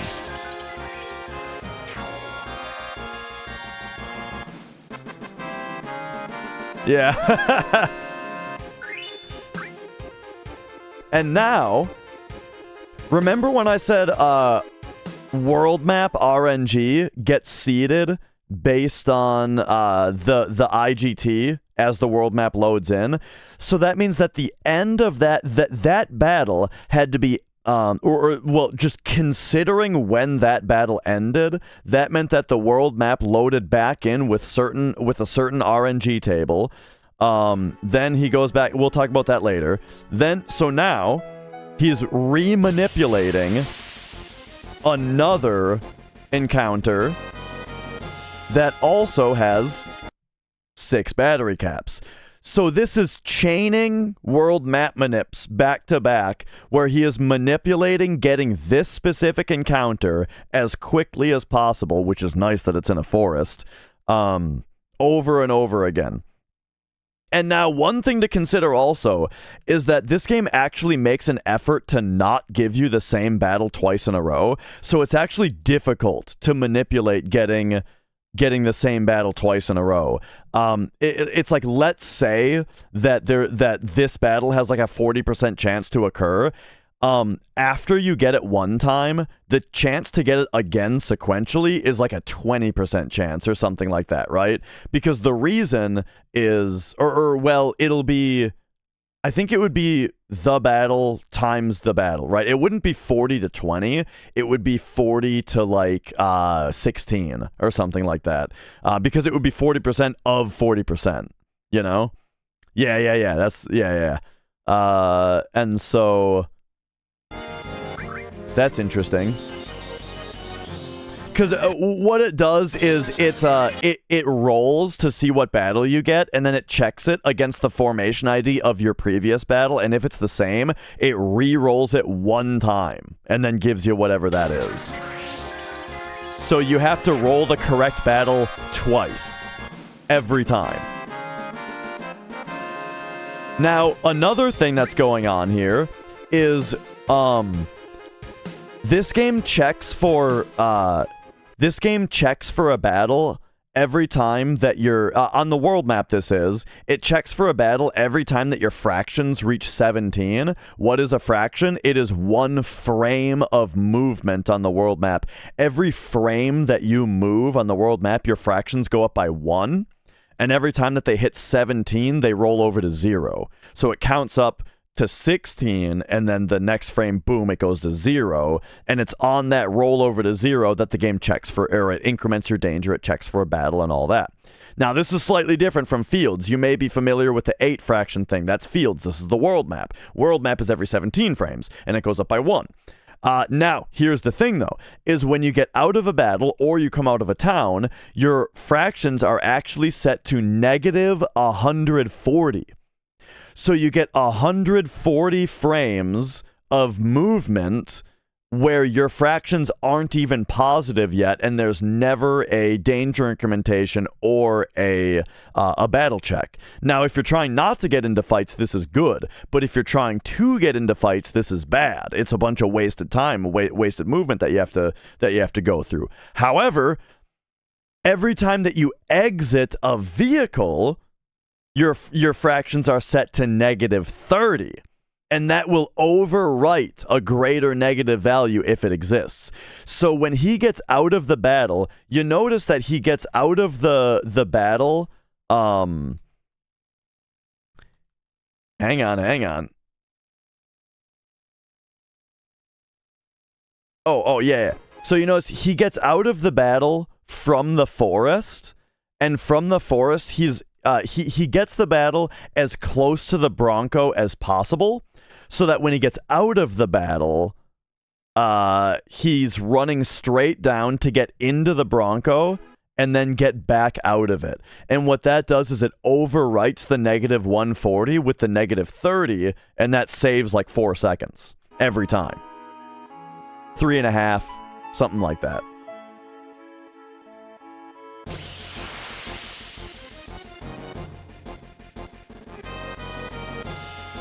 Oh, yeah. That's a good point also. This forest has a 1/4 chance to get you Yuffie.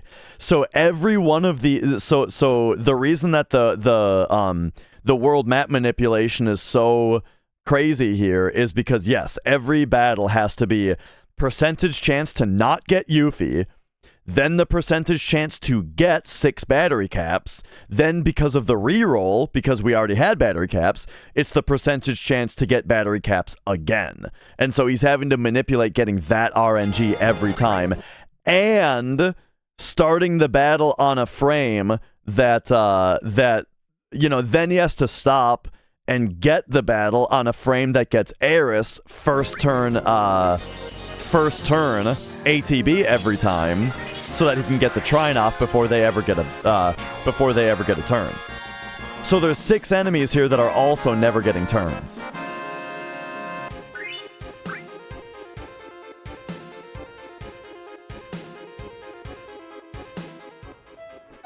Yeah, so it's a low chance to happen naturally, and so what it means for TAS is just the fact that the RNG is extremely manipulated. Like, there's just a lot of factors into the manipulation that's happening.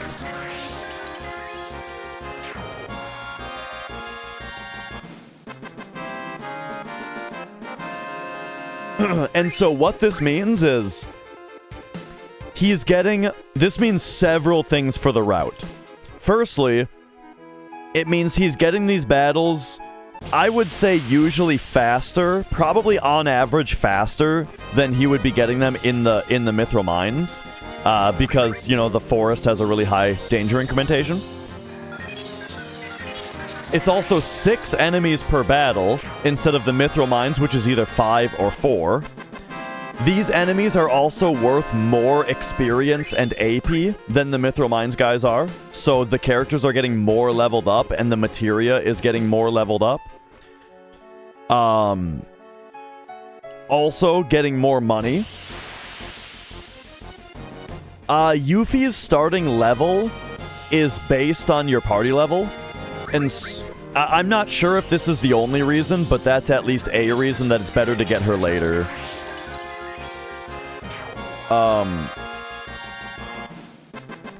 And then, the other major like routing thing that this is important for is the fact that none of this is field movement, which also greatly affects the step route, you know? Yeah, based on cloud level. So,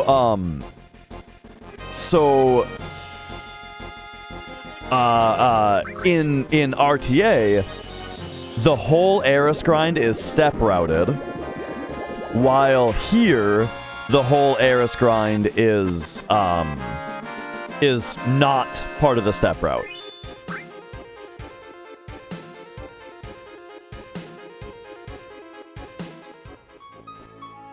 Yeah, and that's why that's also right. The other way around of that, like, it doesn't affect the step route, and the step route doesn't affect it, which means the second part means that's why we're able to get the same formation over and over again. You can't do this on a field.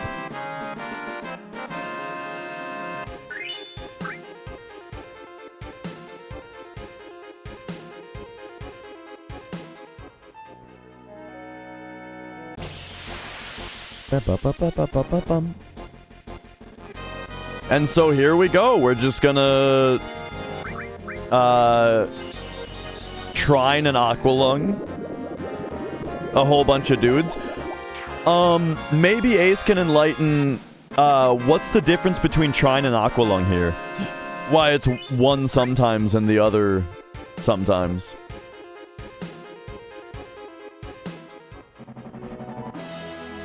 So when we say field, we're talking about pre-rendered background. You know? Like pre-rendered background, you know, that kind of field movement. It's on the step, it's where there's like hostile fields and non-hostile fields and step route and all that. Field means not world map.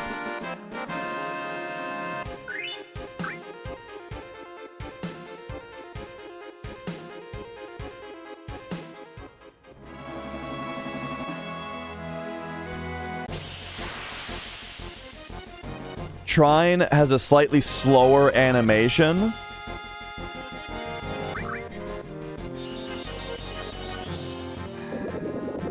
Oh, okay. Or wait.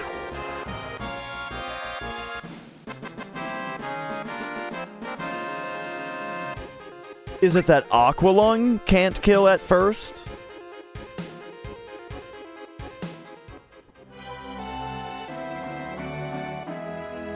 Because there were a couple Trines at first, and well, we'll keep yeah, it seems like it's all Aqualung now. I thought that there was an Aqualung and then a Trine. That might have been an MP thing. Okay, yeah.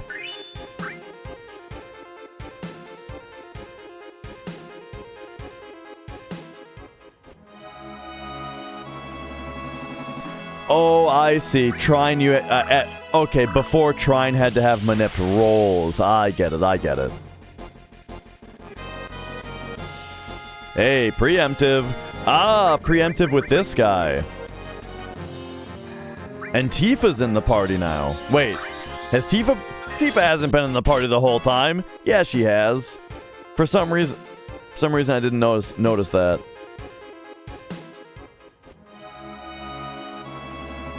I would have to guess that it was different teams, Mav. Like that would be my guess. Okay, no, Tifa's been in the party the whole time. I'm crazy. But we did have a very important menu there. Because now we're getting a different formation. This one's got the Valeron involved. The Valeron is very important. So here's the manipulate on Valeron.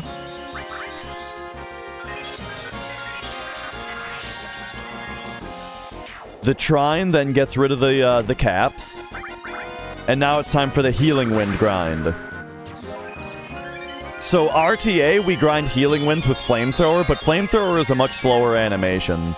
This goes a bit quicker. Well, actually, you have to dive kick twice, though. It's still probably faster, though. Flamethrower takes forever.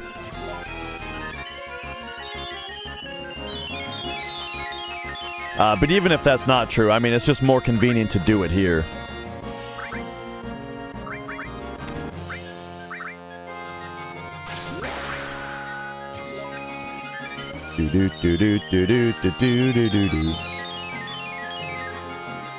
Alright, alright. We are grinding Healing Wind.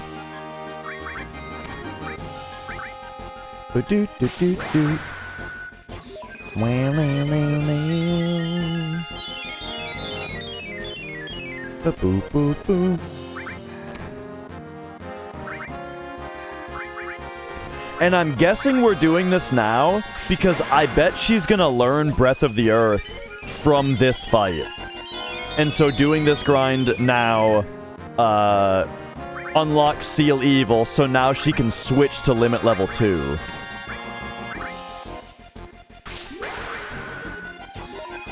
Or at least switch to it before the next Valeron fight.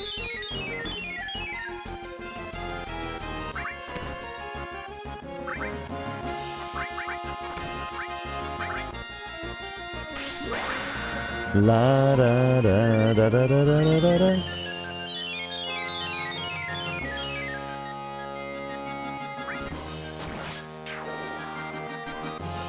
All right, quick cloud attack for the kill there.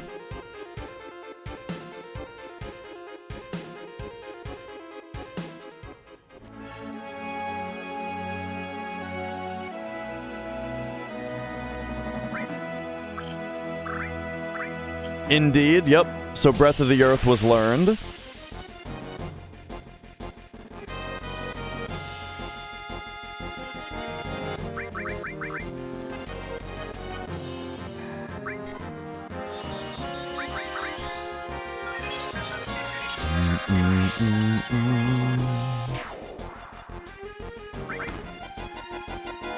Okay, and so now we have the same thing for Breath of the Earth.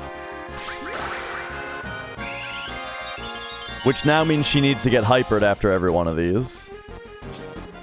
So yeah, this is very similar to what we do RTA for this limit grind.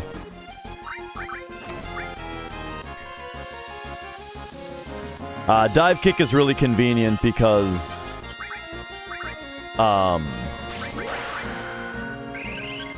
it's a gravity attack, so it does consistent damage. It always does the same amount of damage, which is 25% of your max HP rounded down.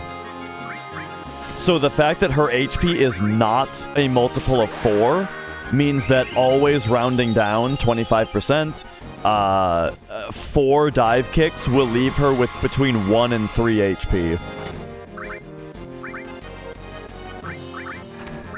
There, it left her with 2 HP. Now, the reason I say the multiple of 4 thing is that if her health was a multiple of 4, then 25% doesn't need to get rounded down, and it just does 25%, thus 4 kicks does kill her. But if it has to round down, then 4 kicks doesn't kill her.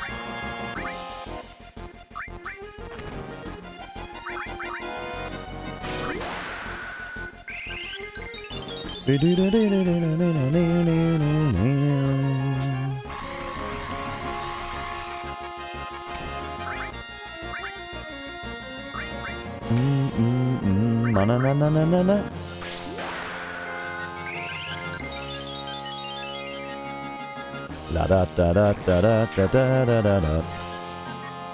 And there's enough Breath of the Earths for the Theory brand to get learned.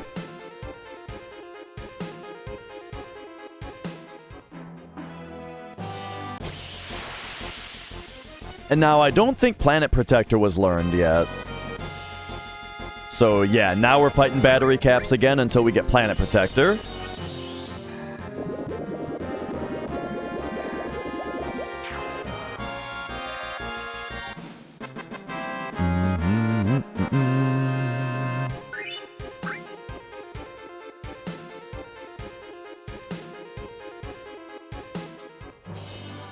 The eye drops aren't for anything. That's just what this enemy drops.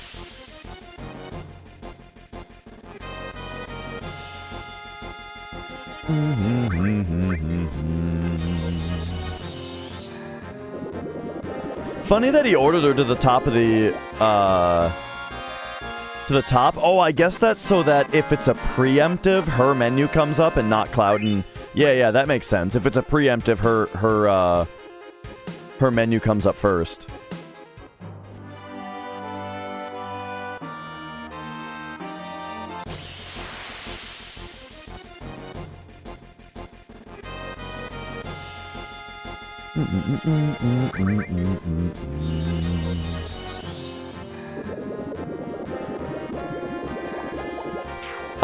I'm not sure. I think it takes the same amount of time. But maybe you're right. I think it just fades out if you hit circle, and if you hit take everything, doesn't that always also just fade it out? Or maybe you have to hit...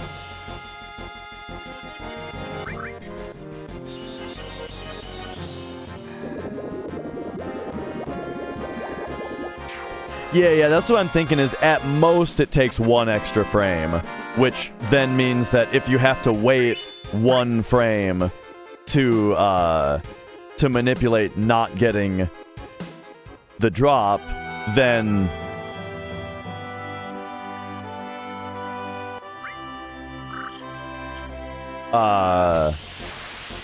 you're probably wasting time because a battle frame is slower than a menu frame. Yeah.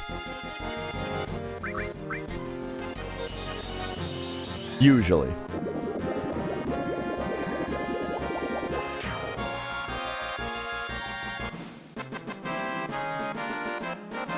Did it get 6 ethers? What up, Dino? I don't think so, but I don't remember. We can take a quick detour, so we're at 343.20.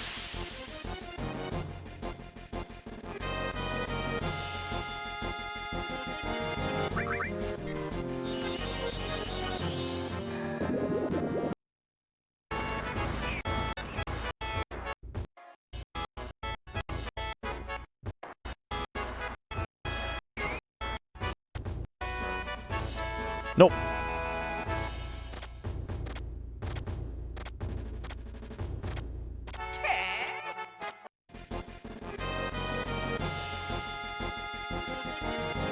Oh yeah, I see it. That's just fine.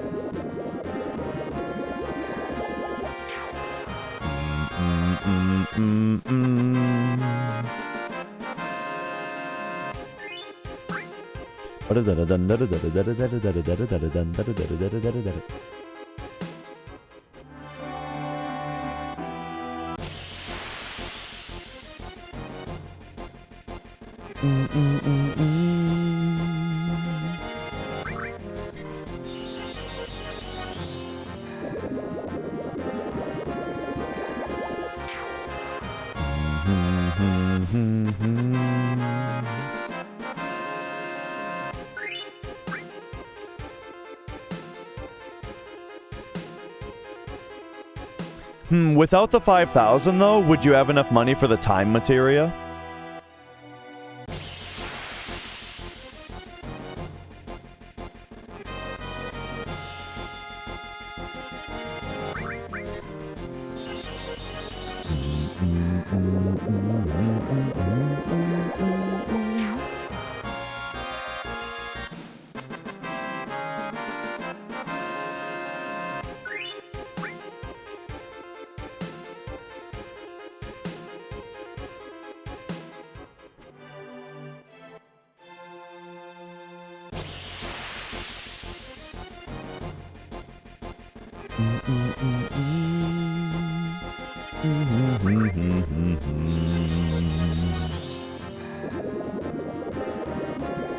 It's just this whole section is so amazing to me.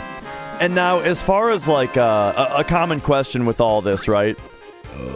Yeah, time was purchased in Rocket Town, right? Because, yeah, Big Guard hasn't been learned yet. And then, oh,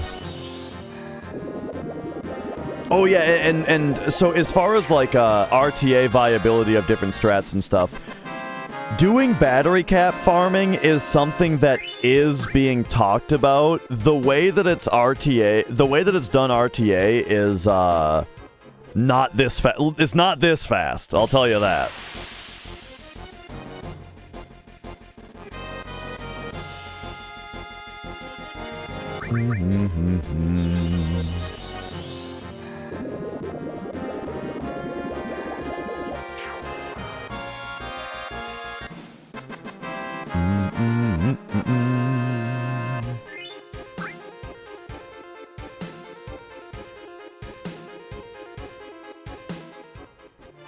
So yeah, soon enough, what we're grinding out here is just unlocking Aerith's level 3 limit break, Planet Protector.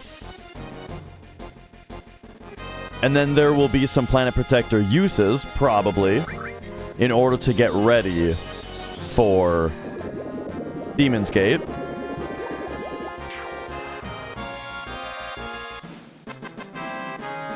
Wah, wah, wah. Oh yeah, and also, right, since we're farming on the world map, then yeah, instead of tents, instead of ethers, tents can be used here. I didn't even think about that. Okay, and then I just skipped past it again. Very importantly, Aerith went down to 2 MP here. Bro, I hate on YouTube if the last thing you clicked was the scrub bar, then space doesn't pause the video anymore. You have to click on the video and then it goes back to work. Look, she learned Planet Protector, okay? She learned Planet Protector.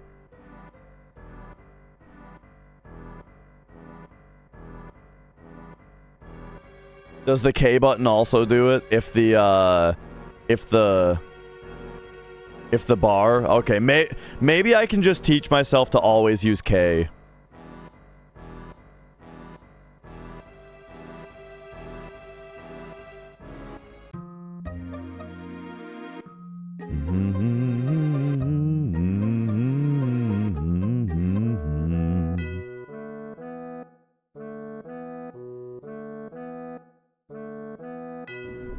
What does J and L do?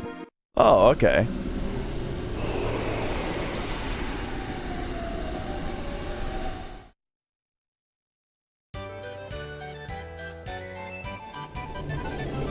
Alright, and we're back. We're back to the gold saucer just for the Keystone here, or at least we think just for the Keystone. Oh, look at this, by the way. The fact that the farming on the battery caps gave him so much money that I wonder if he bought the lifetime pass here. We won't be able to see it here because of selections in this game, where he did Wonder Catcher, yeah, for the 100 GP the first time.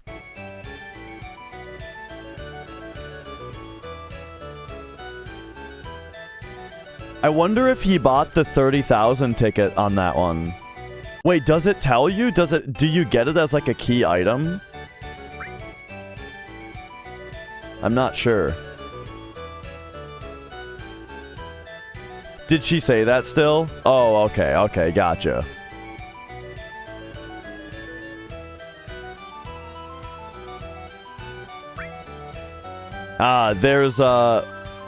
There is the initiation of the extra speed shoes quest.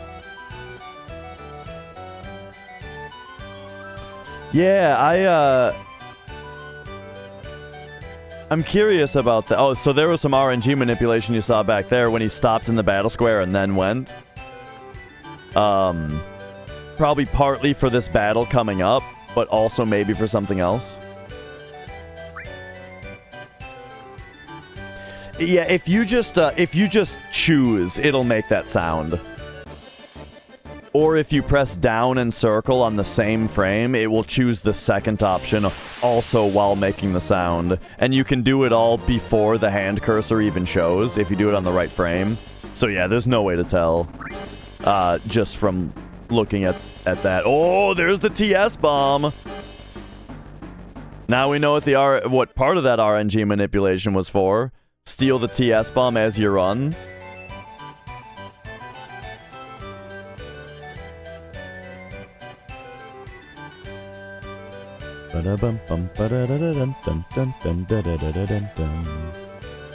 Alright, so Keystone plus TS bomb.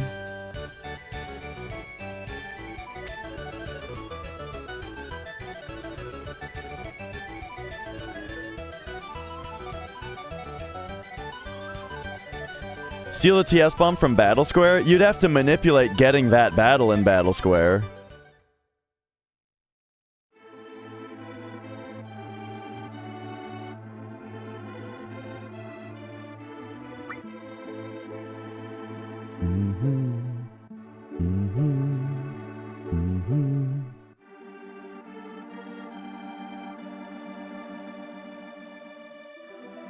Oh yeah, he's double timing it back there though, the flower.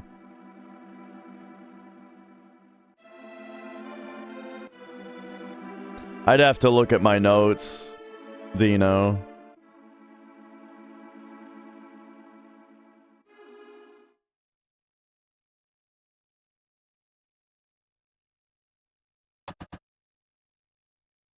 But you might be right.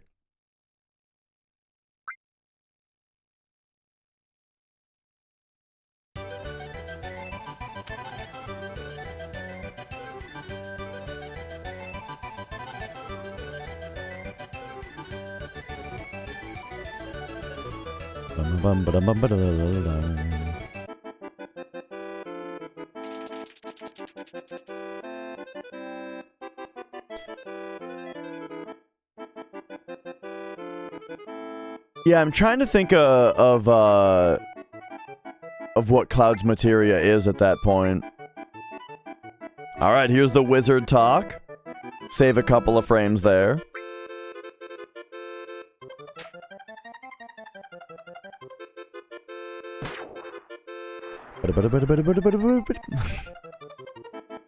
That's hard to do.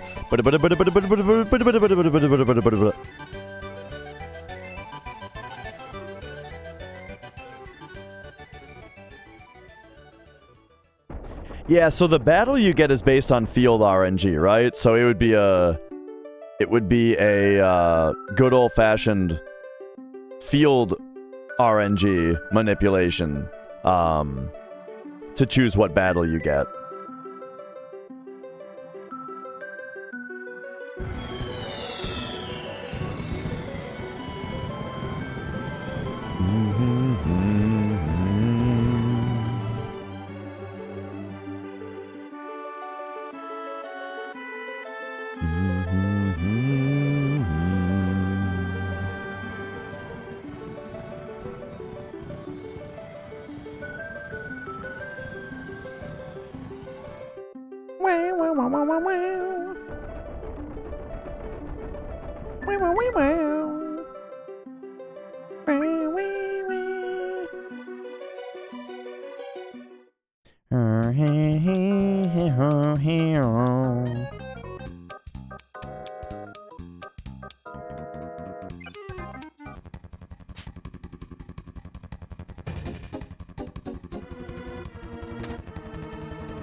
I don't know. Field map RNG manipulation going in from a run is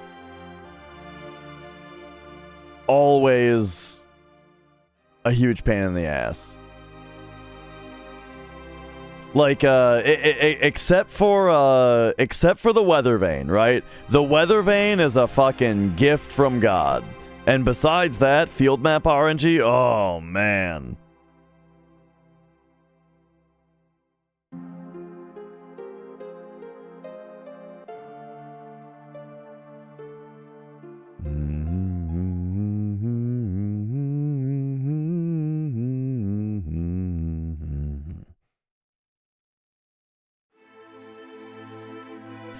I haven't looked a ton into, like, exactly how every field's RNG moves in the Gold Saucer. But as far as, like, Creepy Guy Manip, right, that's done from a hard reset. And it's definitely not faster to hard reset before this part than it would be to just get a flat beat encounter during your blue Chocobo phase.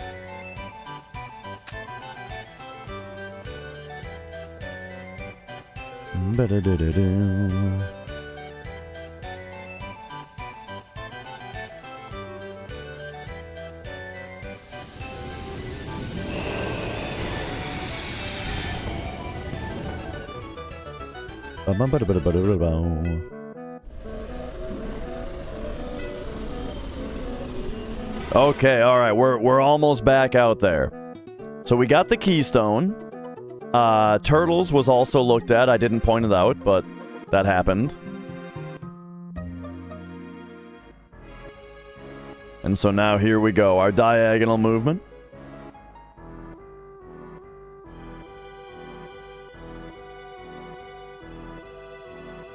Right, that's what I'm saying is I don't think a hard reset would be worth it, but not doing a hard reset makes field map manipulation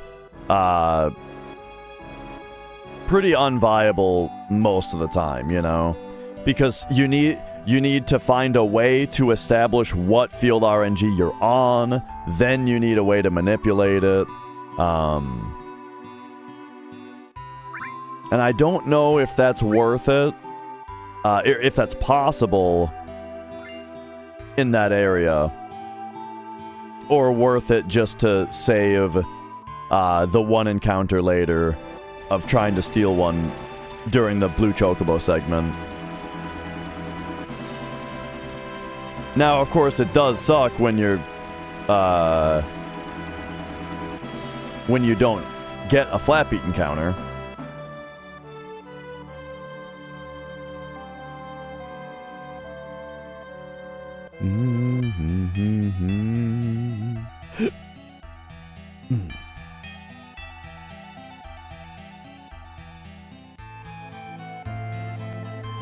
All right, and here we go. Bum bum bum. Wow, wow, wow.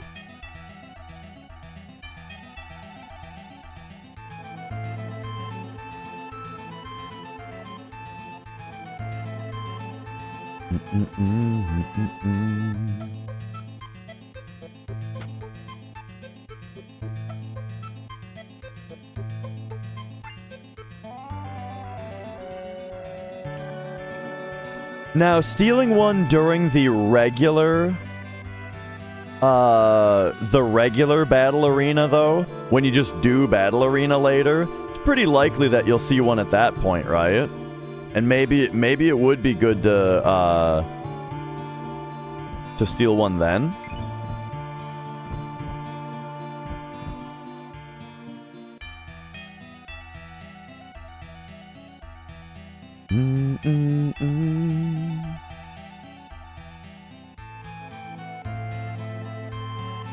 But anyway, we're here to talk about what the TAS diz. And hey, they got one. Hey, buddy. Alright, so we got one encounter skip there. Doesn't need to pick up Trident.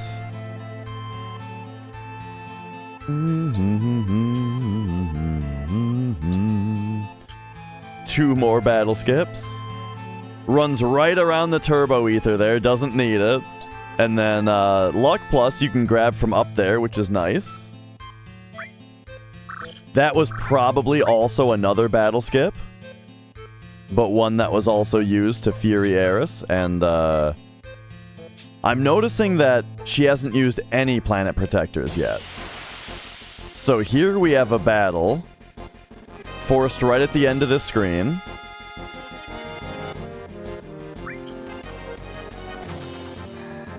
And it's escaped from. Okay, okay. Wait a second. Are planet protectors gonna get farmed off Red Dragon?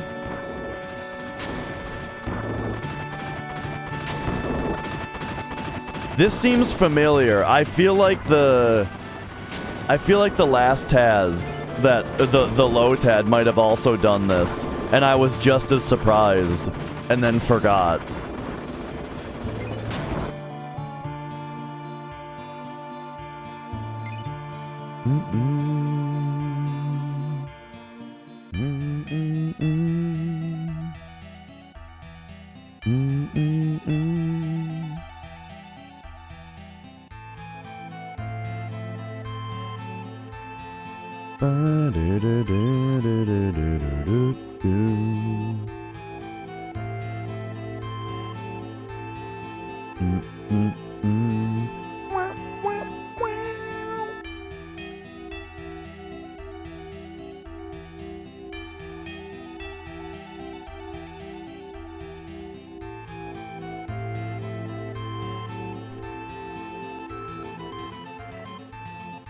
Alright, here we've got a bit more to fast forward through.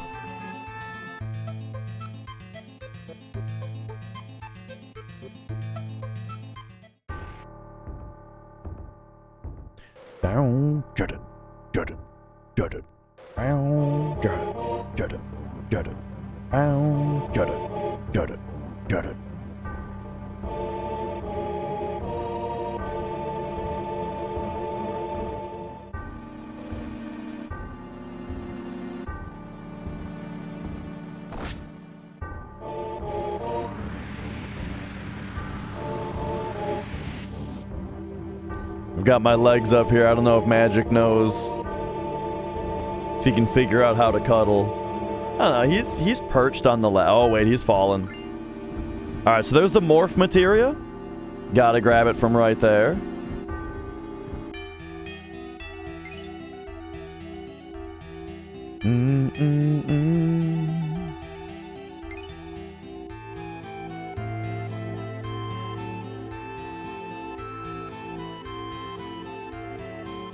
Door number 4 gets you the Princess Guard, you know? Pretty easy to remember, just remember my door is 4.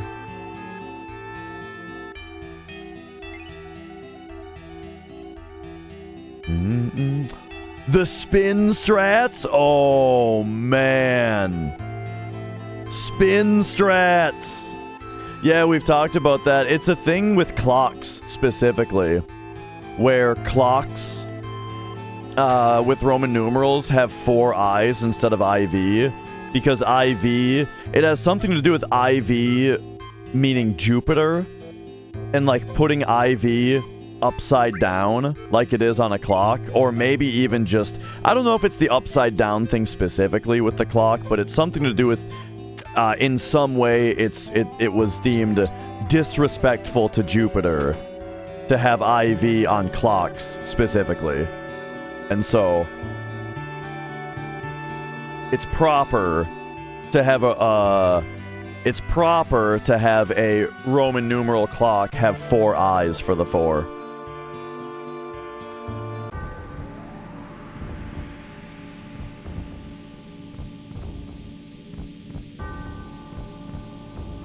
So I was expecting the ribbon skip also, which, yes, that indeed happened. So we grabbed Princess Guard and then he's out. RTA, we would also stop and grab a ribbon there.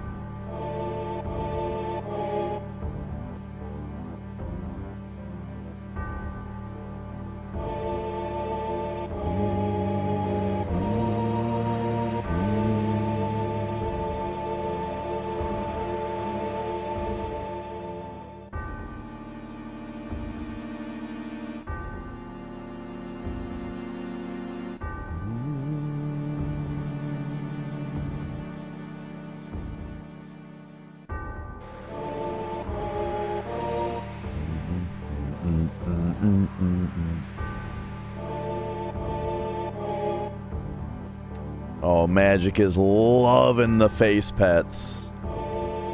Eating it up.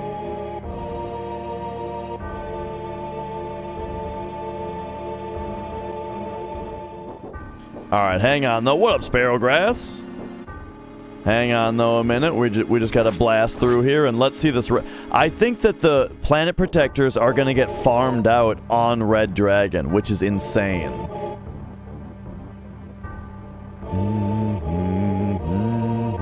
But like, when you have control over Battle RNG, you can just do whatever the hell you want. It's crazy.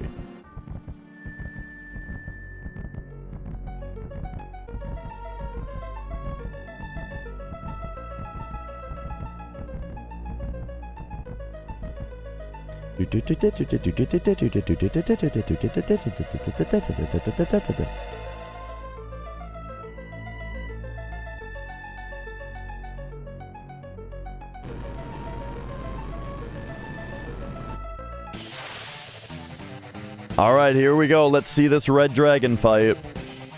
So, we've got good ATB, of course. ATB good enough to do Death Sentence before Red Dragon's first turn. Then, looks like an advanced weight trick there. Boom! To get a 2048 Death Blow in. Okay. Then Aerith gets hasted so that the Planet Protector wears off faster.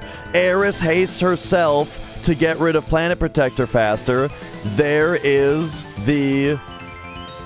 And then look at this. Look at this. Look at how cheeky this is, dude. The cure is... So she's hasted. And then there's her bar. Boom. The cure is already queued up on her. For this. Because then it can immediately get followed up with a Planet Protector. Another Beat Rush out of the way, by the way.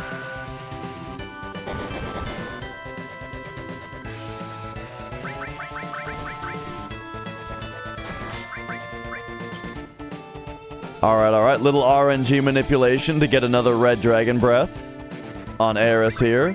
There's the Planet Protector. So this is number 2.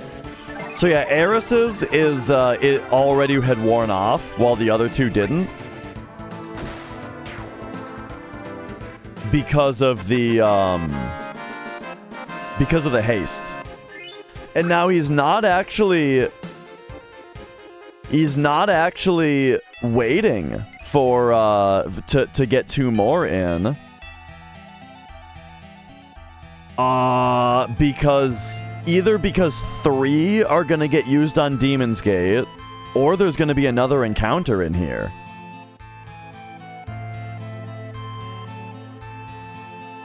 Because, yeah, 5 Planet Protectors total have to get used.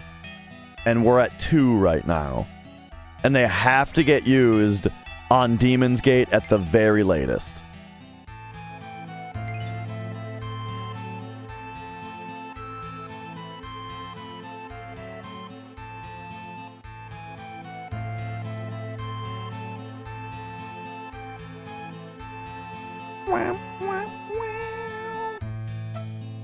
Hey, buddy.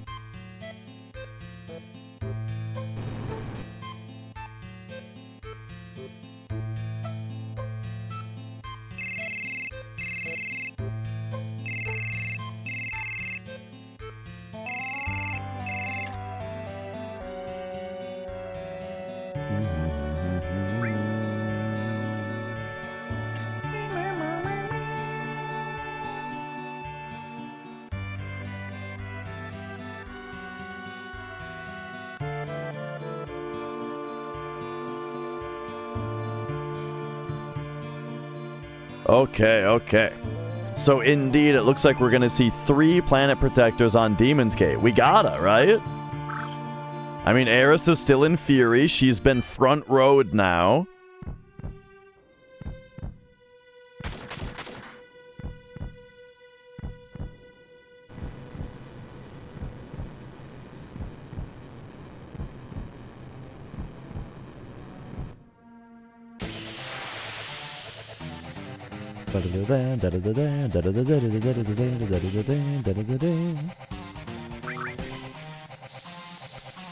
All right.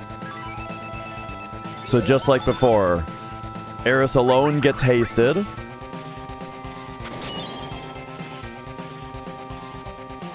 Big ass cave-in gets everybody a limit break.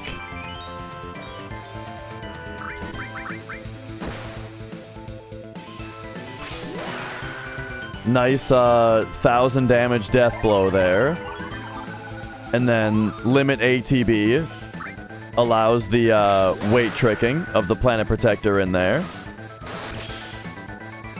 Yep, there's another Braver.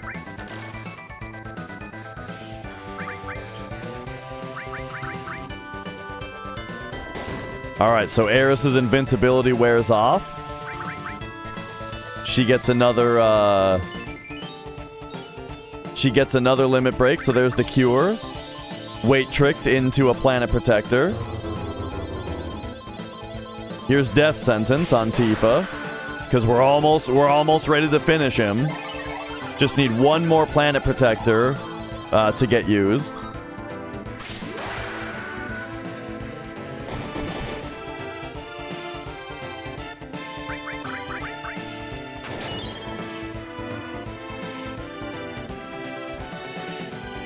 Boom! Quad damage death blow. Aerith's invincibility is gone. There's a rock drop on her.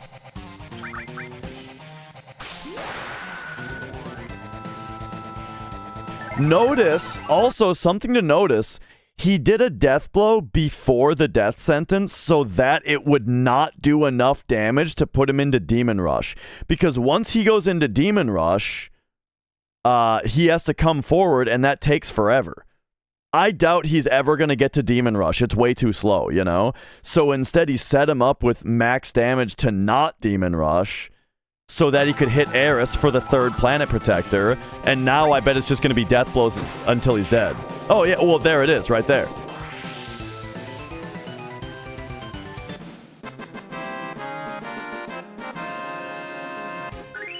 Oh, man. So, yeah, there's the 3. That is so awesome.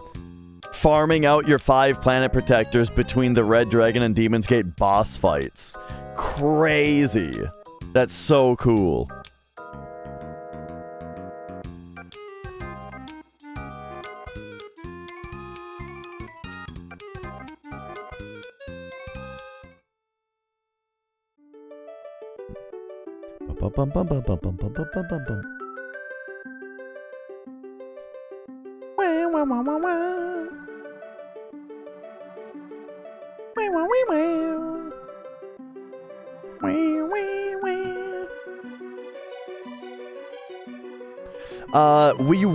She will be learning Great Gospel due to a funny little bug that's coming up.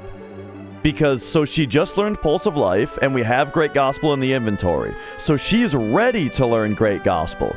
But you might be thinking, Dish, she's out of the party now, and you never get a chance to teach it to her. Watch this. During this cutscene, there is one frame where the script turns on the ability to go into your menu, and then on the next frame, they turn it back off for some reason. For some reason, the ability to use your menu gets turned on and off on 2 consecutive frames. And the thing about fields is that if you're... They don't care about whether or not you were holding triangle on the previous frame. It's just if you're holding triangle. So you can hold triangle, and it'll just open the menu whenever it's able to.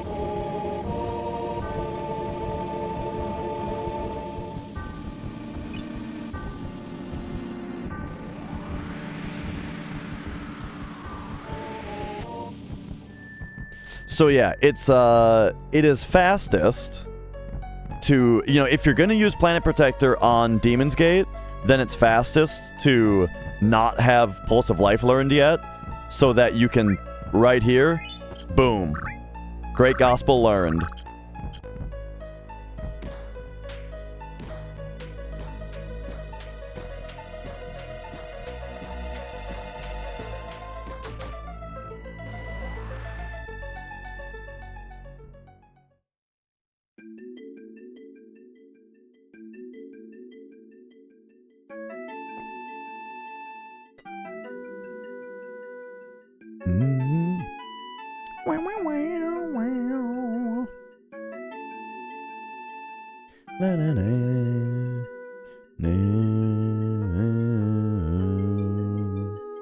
Yo, Diesel.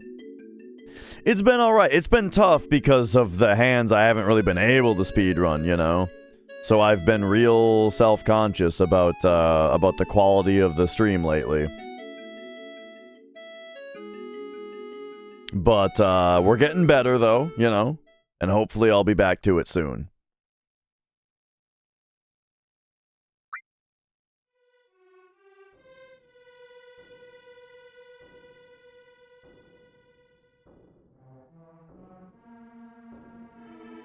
Well, thank you, Steak Sauce. Thank you, thank you.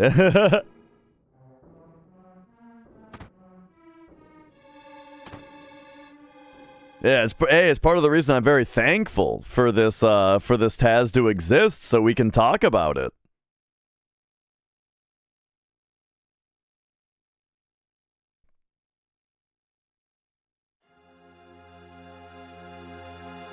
Alright, so he's not grabbing the white megaphone. The white megaphone is generally grabbed because of its AP growth, right? So, being that battery caps get farmed on, it's probably not as necessary. Because, you know, kind of got all the AP we need, from that.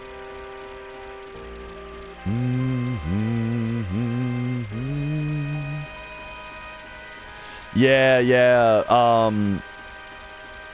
I did cover that at the start, right, this video description says that it's his last video, due to health, and so I really, like, whether, the thing is, like, regardless of whether he continues making videos, you know, I really hope that health turns around for him.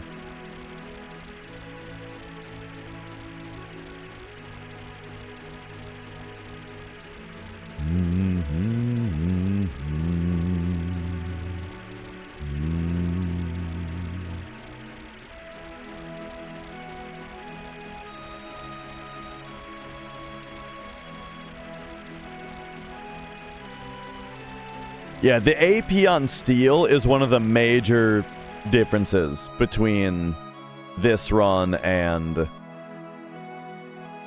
RTA. You can start VMGing way earlier in this TAS.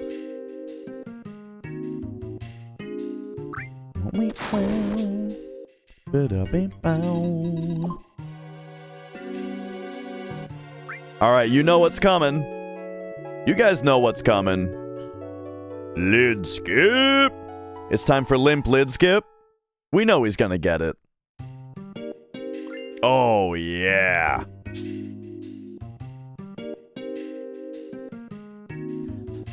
I don't know if I like 9 enough to speedrun it. I feel like, I'm more likely, for PS1, I'm a lot more likely to speedrun 8. But in general, I'm a little bit more interested in 12 or 13 for speedrunning.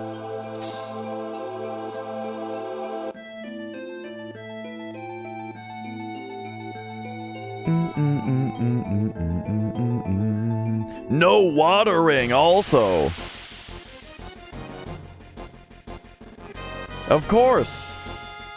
Why bother with watering when there's a 0% chance to get aqualunged?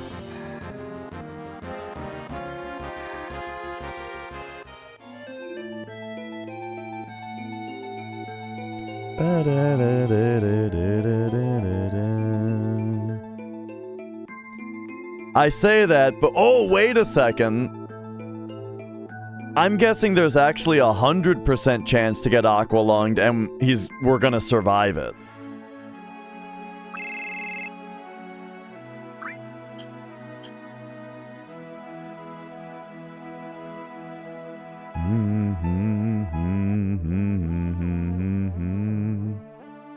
I think 12 is underrated also. And 13 is like criminally underrated.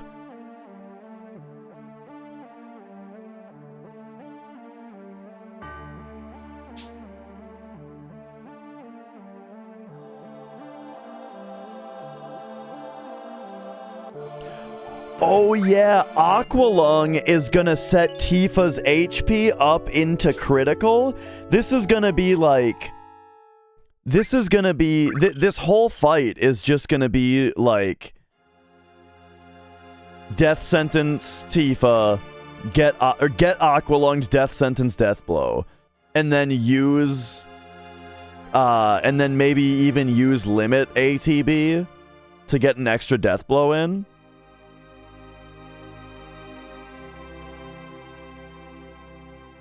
I'll be doing 13-2 next. I'm looking forward to it. I can't see liking it as much as I liked 13 regular, just because I liked 13 regular so much, but I'm really looking forward to 13-2.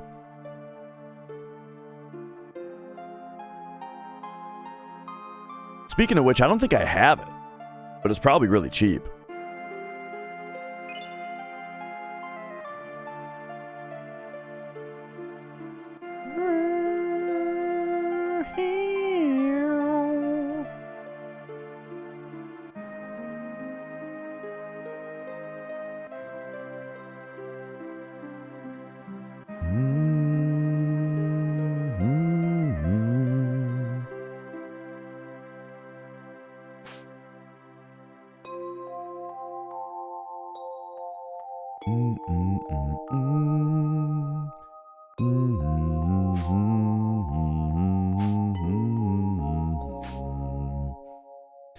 I know it's been like fucking 12 years, but I think it would be funny to do like a long-form response video to Spoonie's Final Fantasy 13 review. In the same way that people do like responses to CinemaSins videos that talk through how their points are actually explained by the movie if you're paying attention and that kind of thing.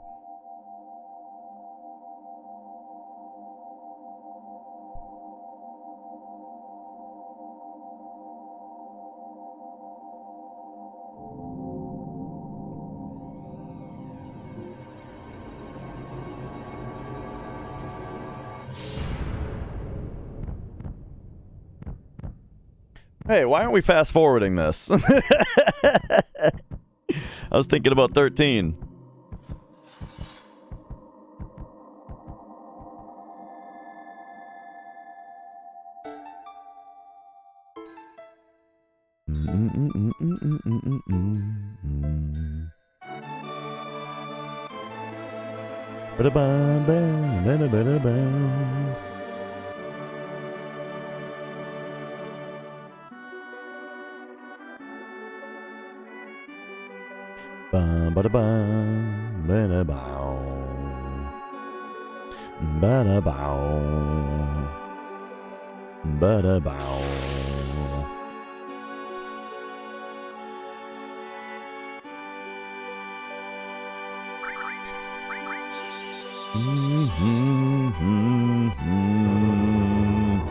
So we got first, okay, so first turn ATB, there's the Aqualung. Aqualung into critical health for Tifa. She hits for 6,000, and then the just like I said, then the fast limit ATB gets a non-hasted weight trick for a second death blow that killed because she's also hitting like a goddamn freight train.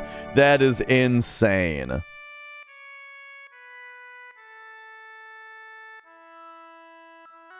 What a strat. Holy shit.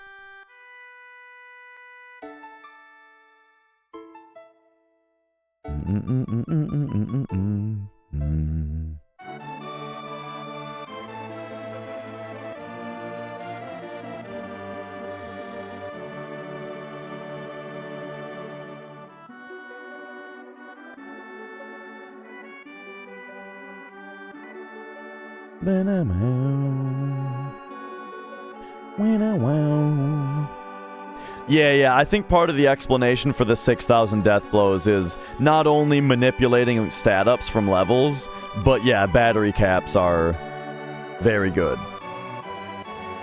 for levels. I feel like there was something that happened so far that I was saying I feel like is like you could probably do RTA, but I can't remember what it was.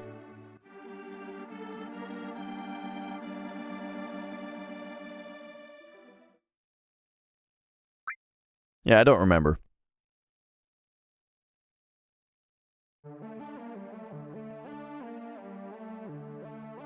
All right, here we go.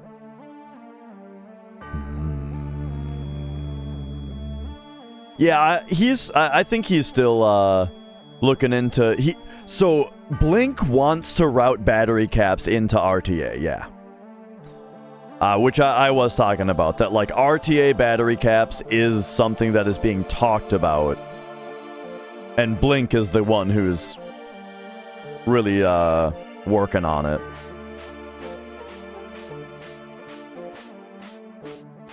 Bum bum bum bum bum bum.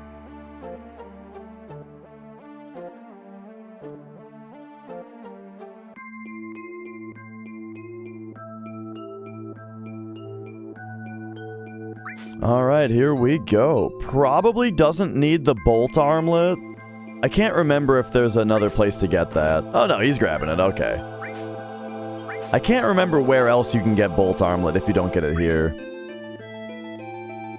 Here's Hypno Crown though, which is good for 100%.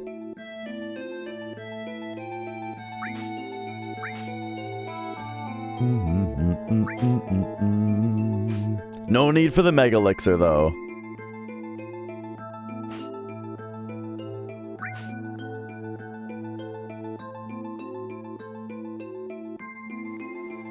Bolt Armlet is a rare steal. From which enemy? From unknowns? Oh, okay.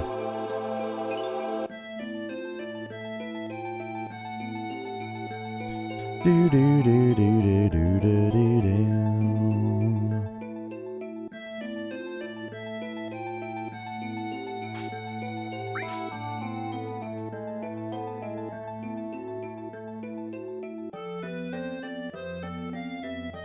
Oh yeah, yeah, that makes sense.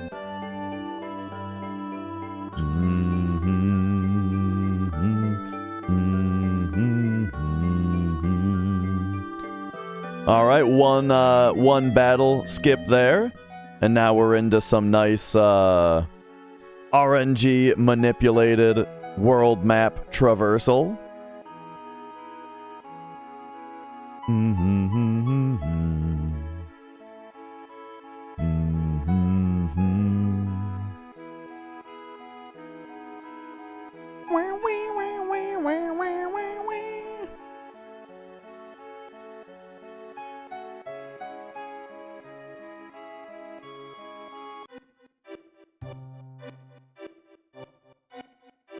So yeah, manipulation for 0 encounters there.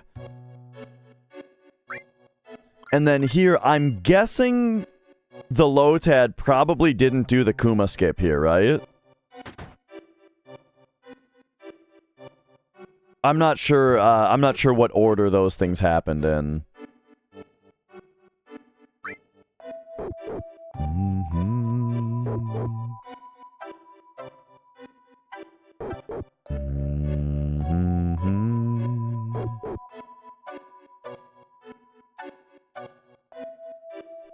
One, two.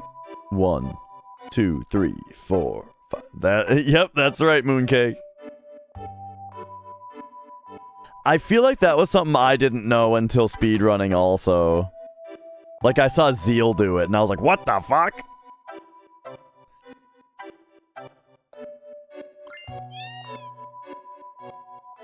Only a single cat pet, huh?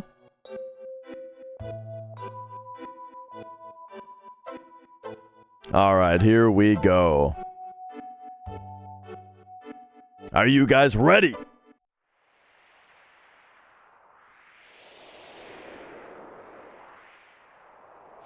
You guys ready to see some TAS snowboarding?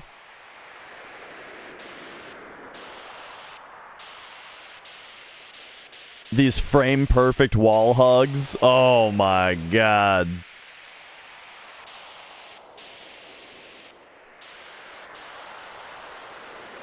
It's like a fucking Trackmania speedrunner here, over here.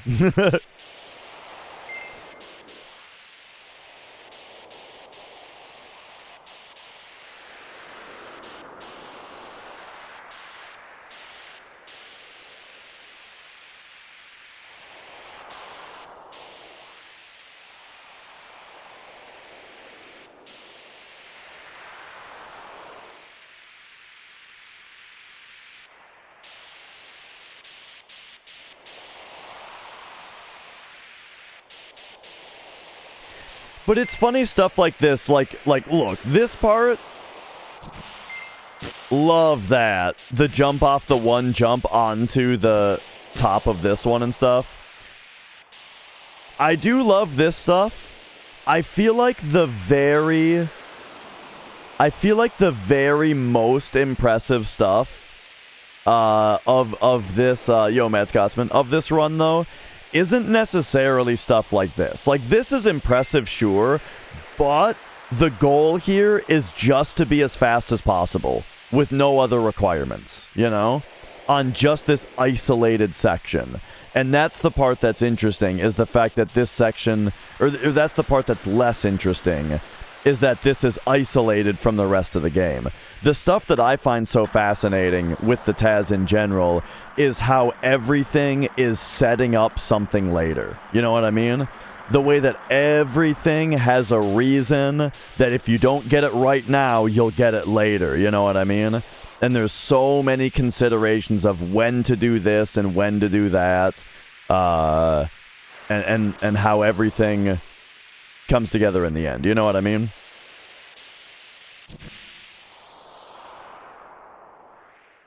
Like, it's tough to wrap your head around the idea that it's like,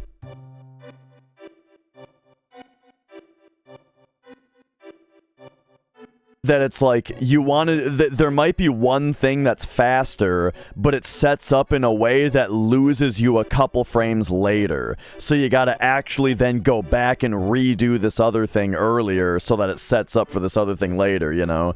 And like the amount of, yeah, the amount of planning that goes into the actual route is just so crazy.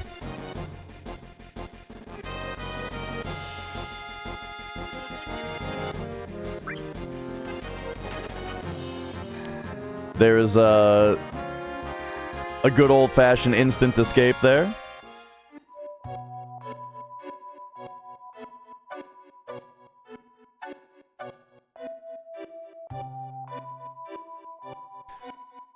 And yeah, I mean, there are still a lot of people that have the wrong idea about video games in general. You know, it's definitely something that's.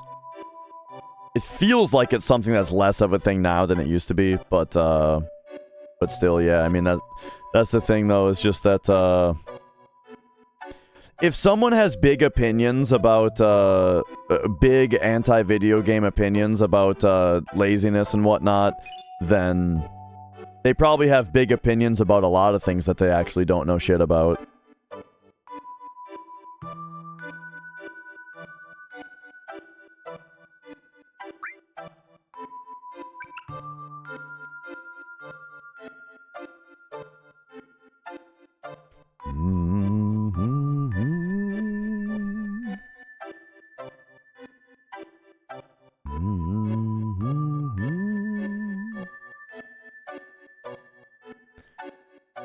I don't know who they are, and I don't know what kind of proof that would be. I don't know.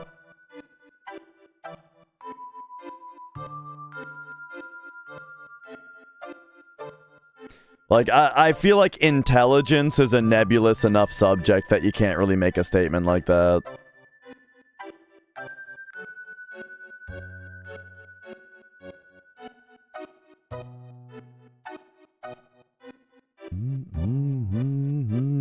Alright, so we're headed over to Snow now. And yo, whoa, Nelly.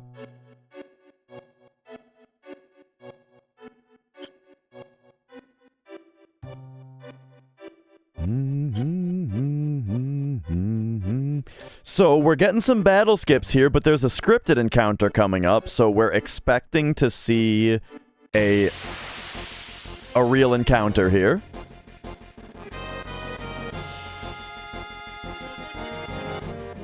Anything from these guys needed, though? Nope, just an instant escape. Snow will probably drop an ice crystal, right? So that we don't have to morph a Bandersnatch.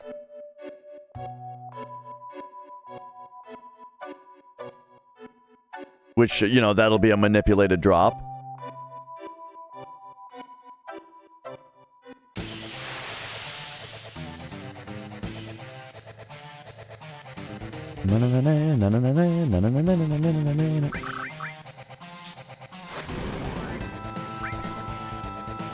Oh, Molotov into regular death blow.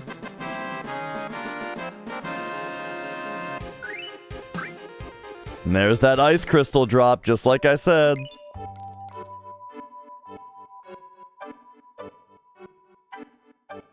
Right. That's kind of what I mean, is that it's something that it's like, right. Like, it's not even worth trying. Because what's the point exactly?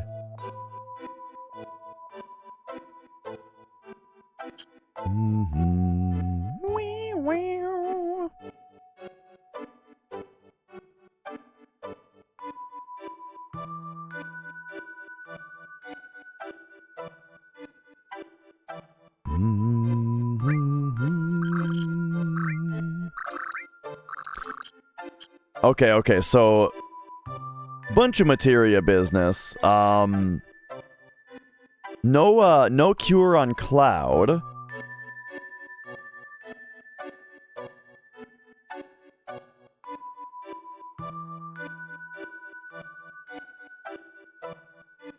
I wonder if the RNG of the spin was considered. You know, like if there was a certain spin that was faster. Wait, is that faster to just go straight up? I always go upright when I can get around. I might have to test that.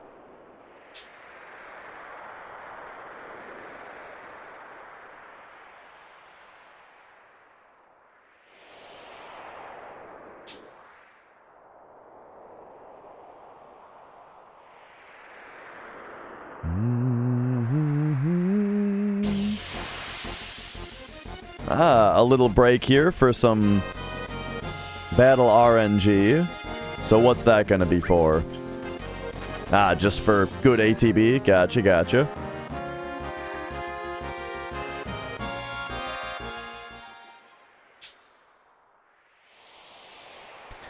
And yeah, this is what I mean by this kind of stuff is so impressive to me, where it's like, okay, so it's fast. It is faster to keep skipping battles for quite a while, except for the fact that every time it advances your formations, and at some point he probably wants to reset his danger so that there's a good formation that occurs now. Like, for the battle that he does get, it's gotta be something specific. Alright, so there's the ribbon grab. Here's the javelin.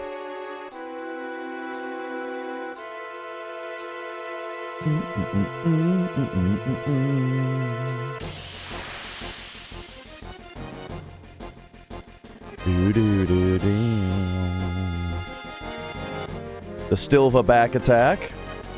See, like, this is what was wanted. The back attack for an instant... Oh, 1999, so now the morph hits him! Oh, man, that's good. So that enemy has 2,000 HP. And so that was set up. The back attack made it so that the magic breath went off with as little delay as possible. Comet down to 1 HP so that a single morph kills.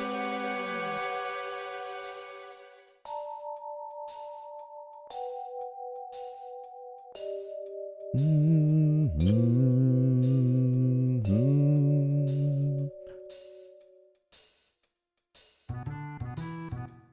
Stilva specifically, yeah, as far as like even any percent goes, the Stilva is the one thing I can think of that you can see the benefit of the back attack when you're just waiting for them to do a certain move to you.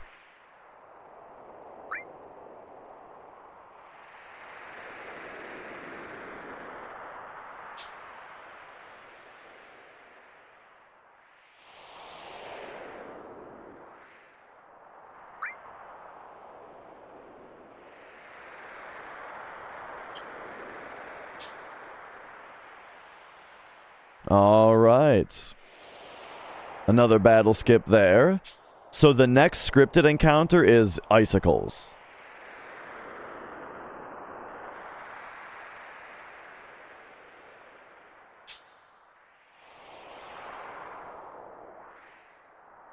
So we're going to see a battle, a regular random battle before then.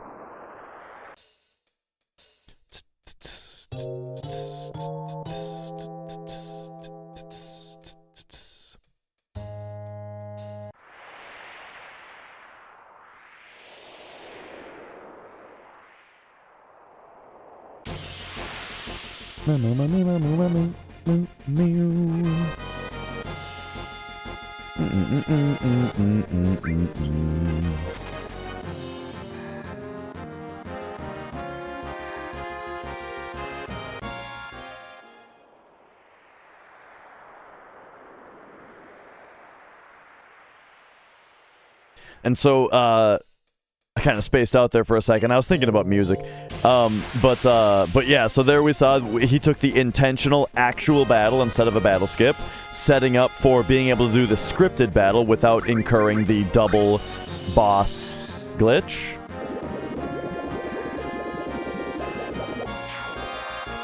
Aqualung. Oh, perfect. So, that's so good. So, Aqualung kills the bats, and then the death blow is faster than a laser. Does Resident Evil 5 have the hardest boss? I honestly barely remember RE5. I played through RE5 a bunch of times in, like, 2010-ish. And I haven't played it since. So I barely remember the game. I remember there's a boss where you like toss grenades into its mouth. It's like a big spider thing on the side of like a platform. Yeah, Sparrow, I'm commentating a TAS here. But yeah, I don't right to censor. Oh man, I remember right to censor. Dude, it's so funny the way that kids just buy into the fantasy, you know? When I was a kid, oh, I hated them, you know? I hated them.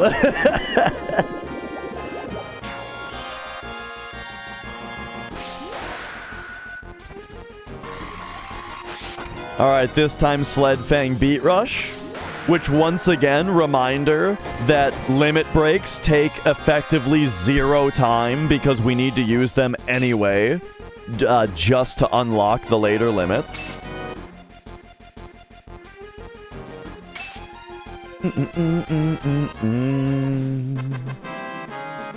But I think the hardest boss of any Resident Evil that I've played is in Code Veronica when you're on the airplane.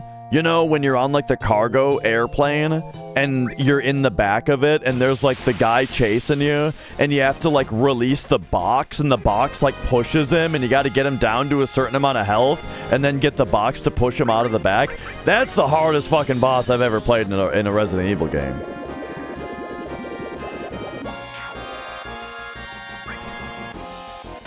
Alright, death blow for the last one as well. And now, I don't know if it already happened, but certainly one of these 12 bats dropped a vampire fang.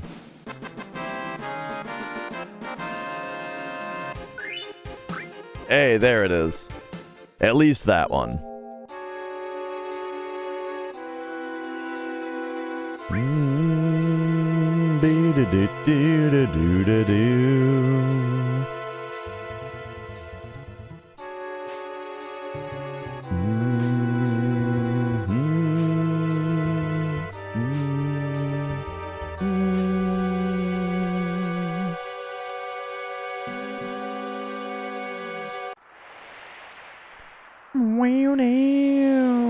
No enhanced sword. That's purchasable later. Usually we grab the enhanced sword to sell it. I think. Pretty sure that's part of the sell to get the money for the Chocobo slots. What about RE3? I first played RE3 like it was several years ago, and I only played through it once. I remember really liking it, but I mean, I played through it the one time, and then that was it. Unless there's multiple... Can you play as multiple characters in 3? Because I probably played through it twice. You know, once as each character. But I don't really remember it very well. I think I feel like it only had one character, and I only played through it once. That's what I remember, at least. But yeah, it was the standout for RE3 for me was the puzzles. I thought the puzzles were a real step up from the other games. I really enjoyed that.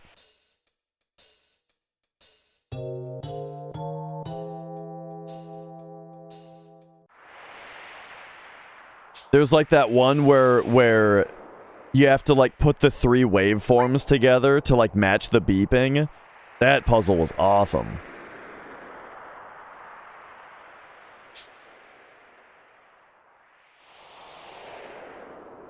You know what I played more recently though that really impressed me, and I put a full review of it on YouTube, is Dino Crisis.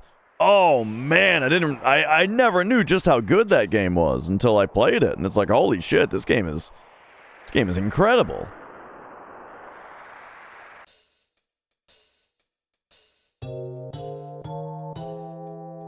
Yeah, I think I like Dino Crisis more than Resident Evil 2 and 3, probably. RE1, though, is like... RE1 is so good that, I don't know, you know, I gotta... RE1 is my favorite of that little crew, you know? Alright, let's see this Schizo fight! Tifa's got 22 HP. Perfect. Death sentence. Remember there's gonna be a protect ring steal probably. Boom! Oh my god! Oh my god! And then the high potion, right? So that she can finish it off and not die. Yeah, I've never seen the second game. There's the protect ring steal. There's the death blow to finish off the first head. Dude, that critical added cut was insane.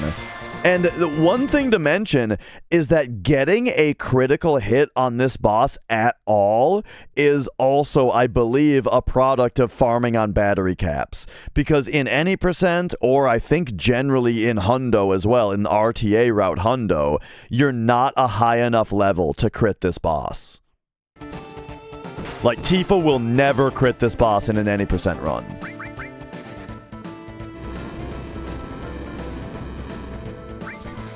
Maybe in Hundo. Yeah. Oh, man.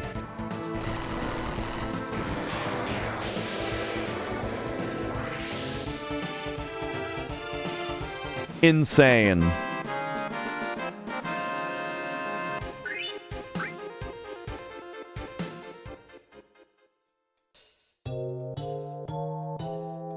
Remember when I sold my Dragon Fang in a D-Rust run the other day?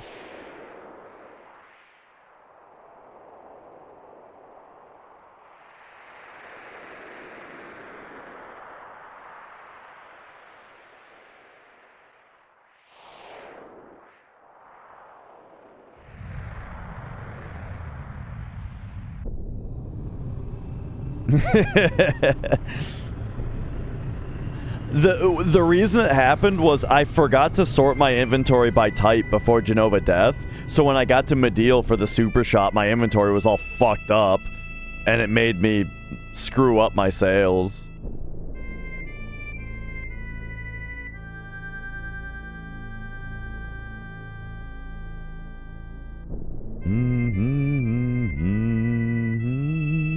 Right, they're trying to tell me it's been discovered that her name was Aerith in the files or something. Yeah, you know what her name is in the files? If you go into the non-localized files, you can find her name spelled every which way you can think of, including cunt face. By the way, anyway, right, exactly. Menu skip to pass a formation. Nice little braver there. And what do we got? Oh, is that an Earth Mallet drop?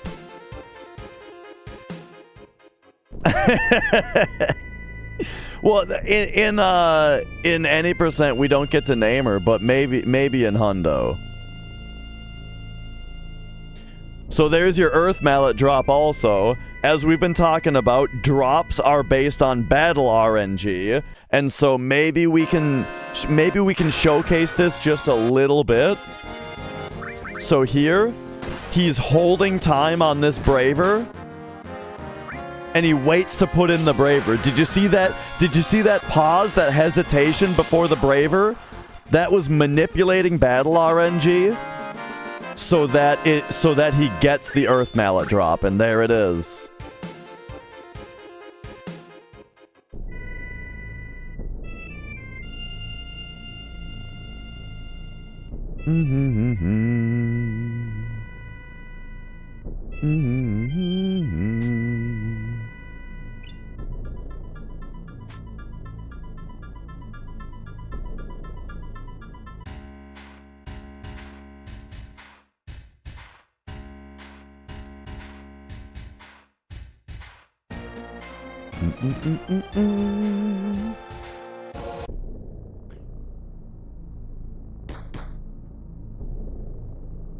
All right.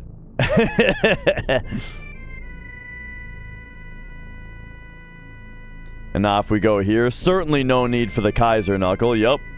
Just takes too long to grab. All it gets you is money. But we fought battery caps. We have as much money as we could ever want. Well, not really, but for now.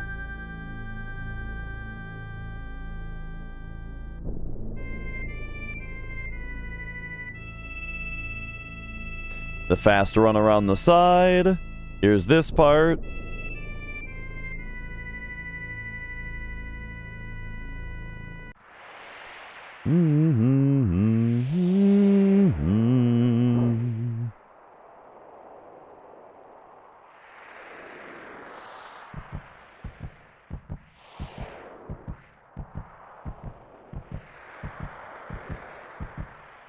All right. I feel like I'm making pretty good time on this, you know?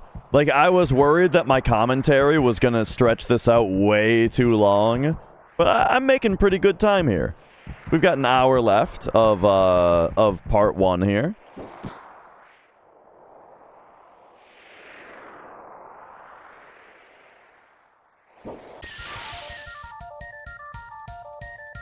Let's see this Jenova fight.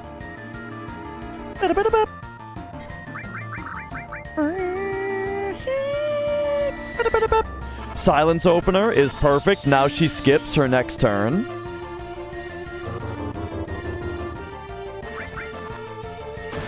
Oh, yeah. The cloud attack is free because the animation length of it is, you know, we're waiting for Tifa's ATB there anyway. And there we go. Do.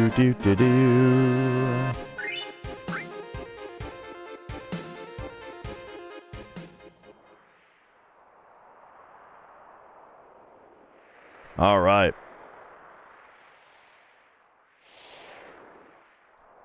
And after Jenova, assuming that there's no funny business here, Let's see if there's funny business. Red's in the party, so he's got to run all the way down to Barrett. That's interesting. There's MP Turbo, Poison Ring.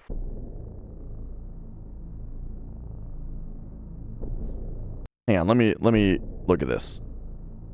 Yeah. It just runs into position and then goes. I actually used to do it that way normally before I started doing the walking strat.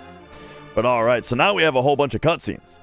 Speaking of making good time, I'm gonna run to the bathroom real quick, and then we'll skip through the rest of this.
Oh, yeah.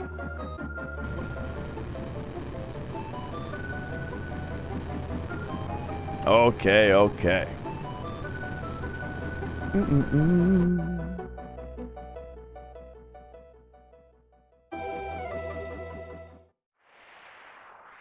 Oh, yeah. About not switching Red out. Yeah, I wonder, like, so he's got Red in the party.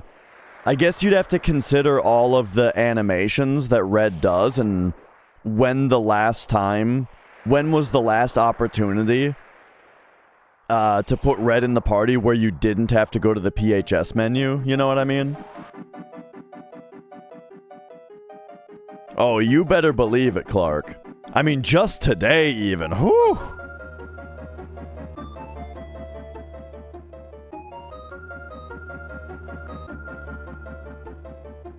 Every time I sit down on it, it's like, there's like a blast radius of all the farts that get pushed out of it, you know?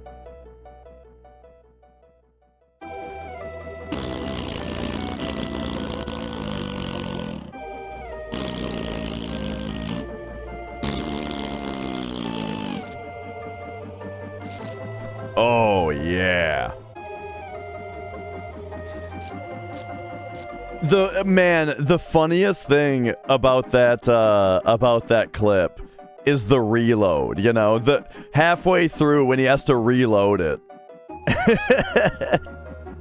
I made sure to cut out the cheeks puffing out properly, you know, with all the force. Hang on, let me give you guys a different one here.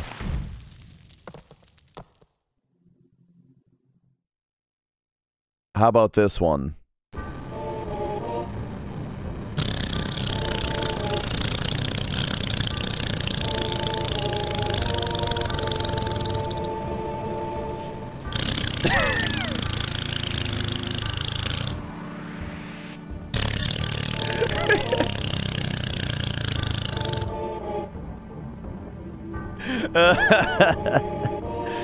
Oh, man.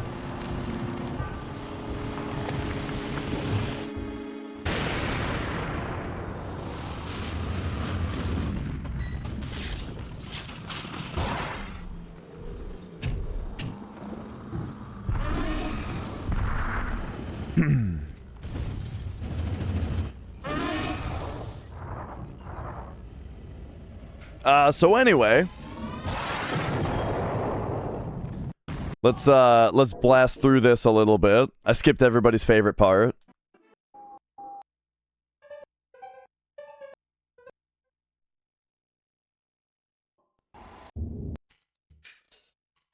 Okay, here we go. So this part has some gameplay. So the Barret should go around the right side. This is RTA viable. I think RJ even does it. You know, it's just, I don't know. I practiced it a little bit and decided it's not worth it. But yeah, it is faster to go around the right with Barret right there.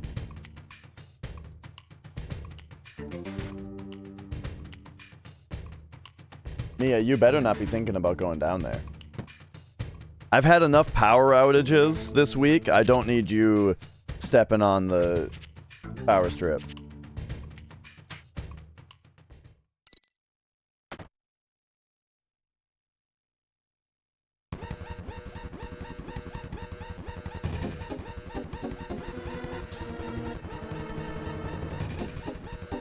All right, all right. Oh. Okay, here comes Cat. Don't scratch, just jump up here if you wanna. No scratching! No scratching. There you go.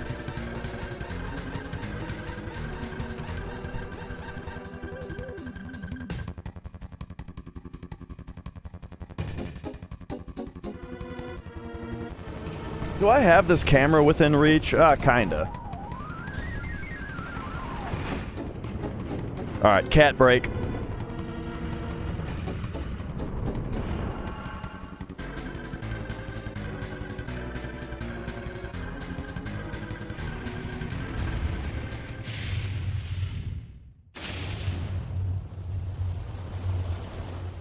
Hey.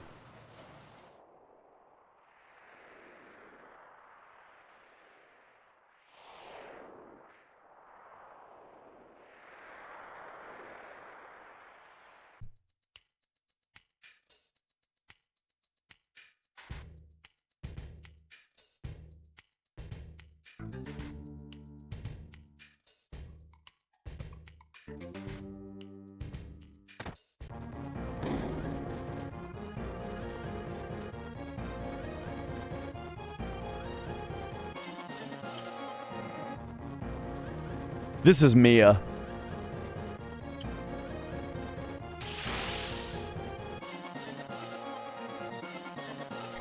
Alright, we got 2 battle skips. And then he takes the preemptive for an instant escape there.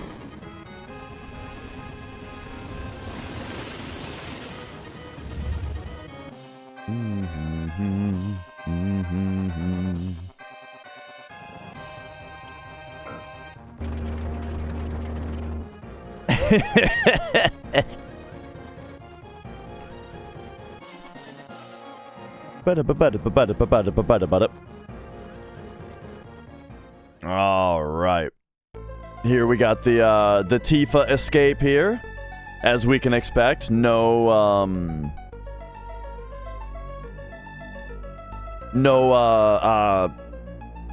squirming at all. Just progress. And then I wonder if the slap I wonder how the slap fight's gonna go. Because theoretically, it's faster to get a flawless victory on the slap fight. However, I think it's up to field RNG, and it's probably not worth manipulating field RNG in any way. But I guess we'll find out. We'll find out if that happened. I haven't actually looked into it, though. the how exactly this part works.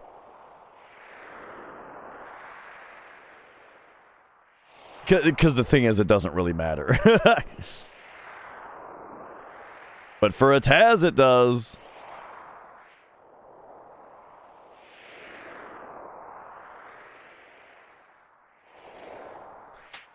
Alright, so let's see the slap fight here. Ah, indeed. Going for the regular old, just turn the other cheek. Generally the fastest method.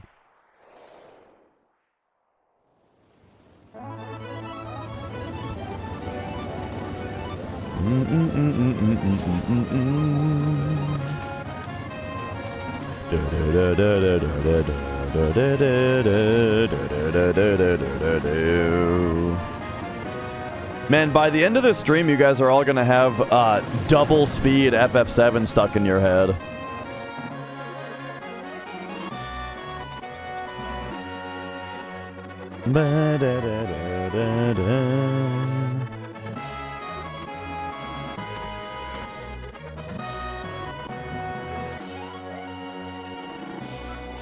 So now that the high wind has been obtained, though, it's time for this hundo to go nuts.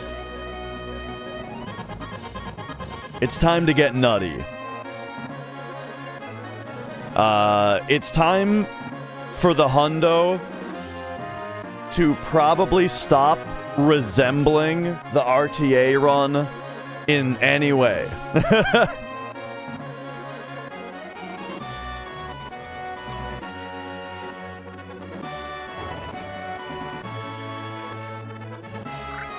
Alright, so Kate in red.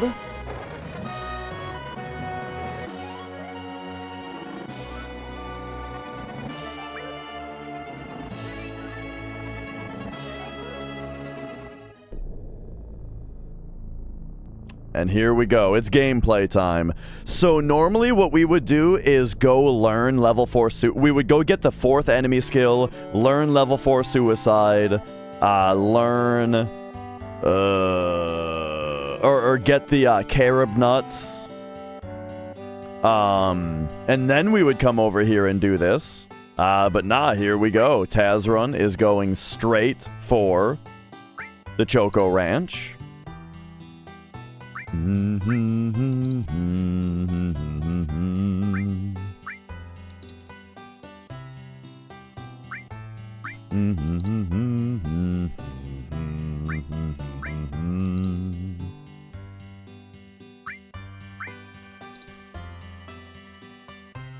Did he buy more than 4 stables?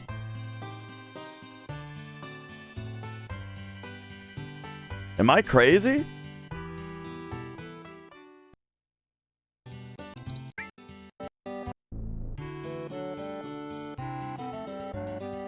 I gotta listen for this.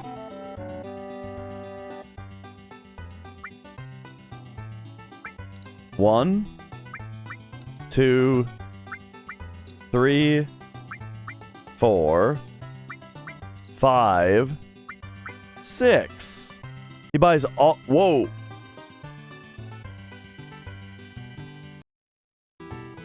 $46. Oh, that's mute. He buys all 6 stables, huh?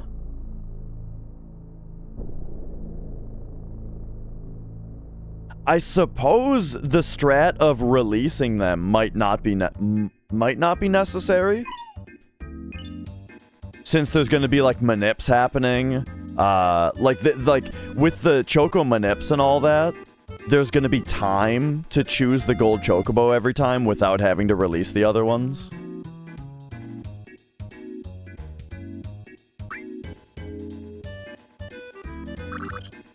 Okay, so there's buying all of his goods.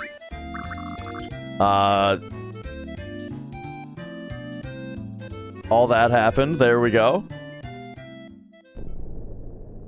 So the thing is, this is a mostly 30 FPS game, but the menus are 60 FPS.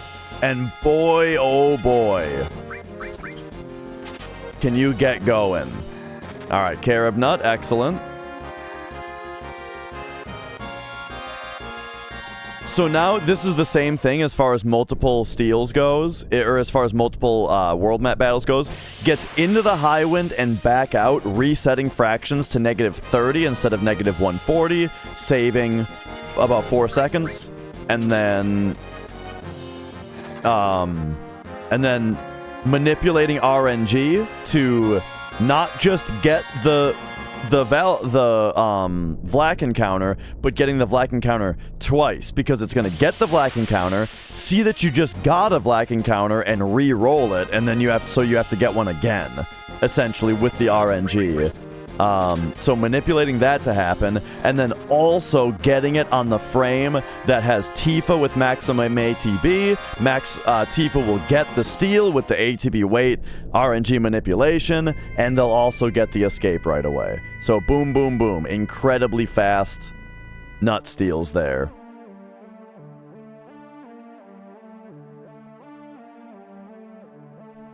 And now this is curious. Oh, this is for learning Death Sentence, right? This is for getting Death Sentence on the other enemy skills that don't already have it. And what else would this be for? Dazers also, right? Level 4 suicide and Death Sentence? Oh, man. So yeah, oh my god. Level 4 suicide, Death Sentence, and then killing them with an E skill so that they don't counter. And watch the Dazers drop too. Watch. There's also gonna be a Dazer drop on the on coming off here. What'd I tell ya? Oh, what an efficient encounter. Holy shit. All three carob nuts.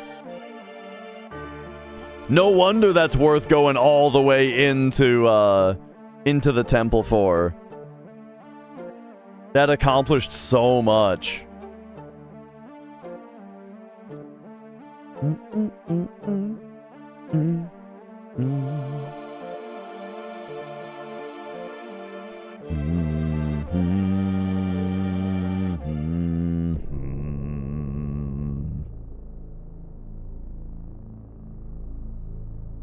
All right. Is this the wonderful Chocobo now? Doesn't even have the great Chocobo yet. But here's the wonderful.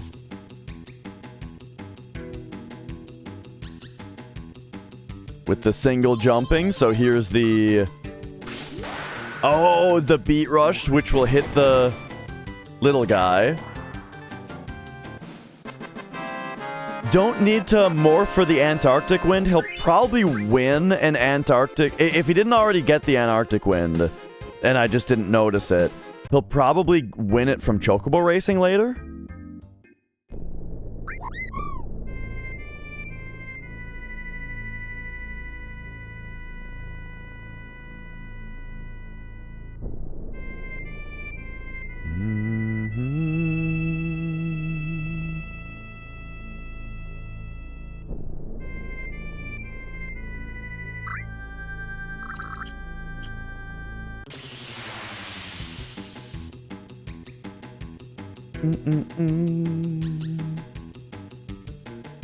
What's the benefit of doing Chocobo breeding later?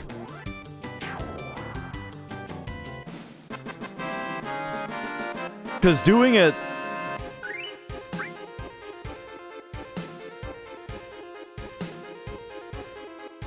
early, of course, means that you get Ancient Forest early, which has slash all.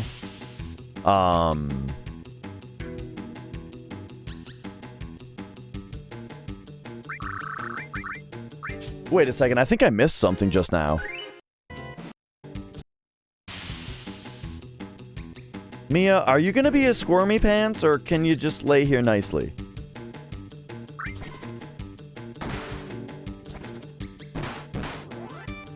Okay, so here's Great Chocobo number 1.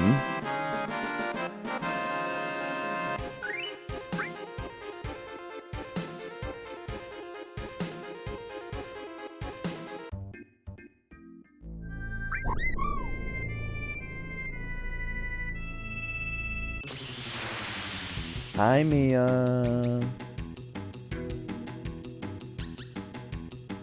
Okay, and then here's a second great chocobo. Choco Buckle!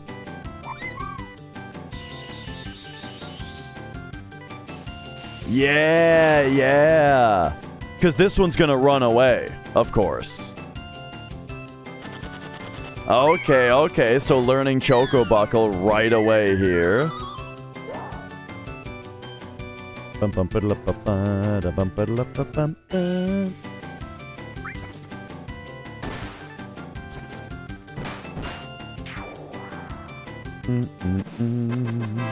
a little bit of battle RNG manipulation for the probably for the death blow to hit. Maybe also for stats. I didn't see if there was a level up.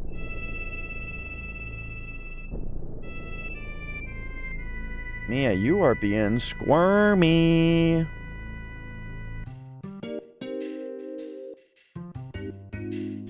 Ba-boom, ba-beep-bow. Alright, alright. Here's a bit of stuff we can fast forward.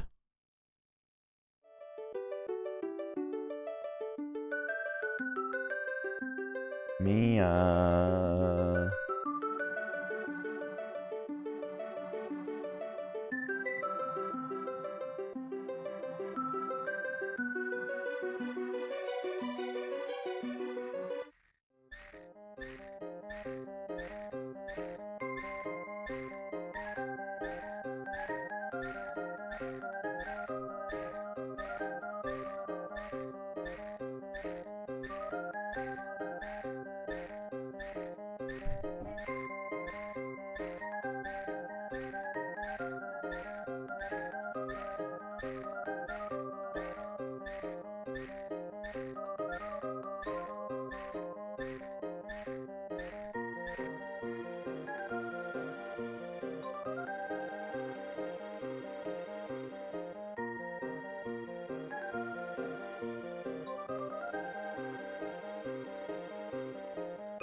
Oh, bless you.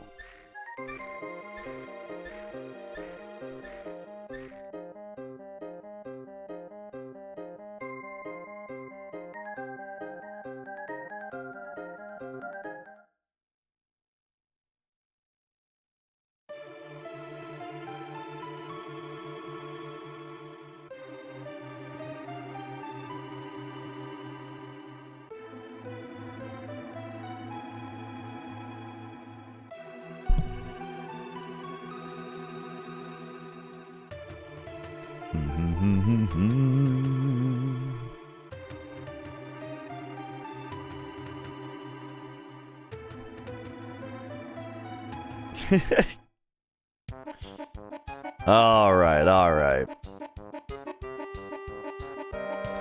So here, anyway, is where we get Sid in the party. And so I imagine the Choco breeding is going to start right away, which this is very similar still to the RTA route, because this is just smart routing. That did sound like a ska song. It's just smart routing to have to do the chocobos growing up while you're doing, you know, trains and Fort Condor.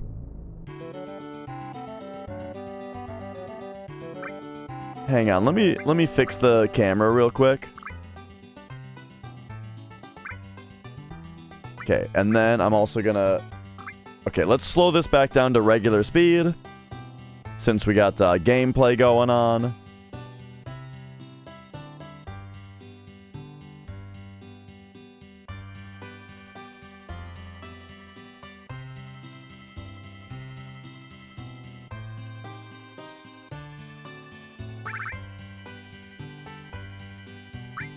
Oh, and then, okay, so he must have left and come back for RNG manipulation there.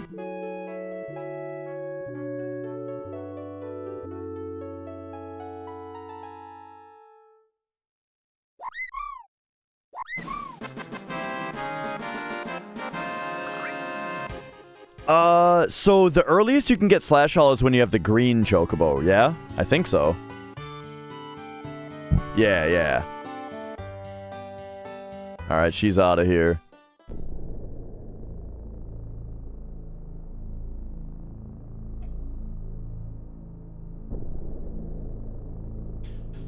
Okay. So, there was a breeding that just happened, right? While I wasn't looking for the green, probably. And what a blink!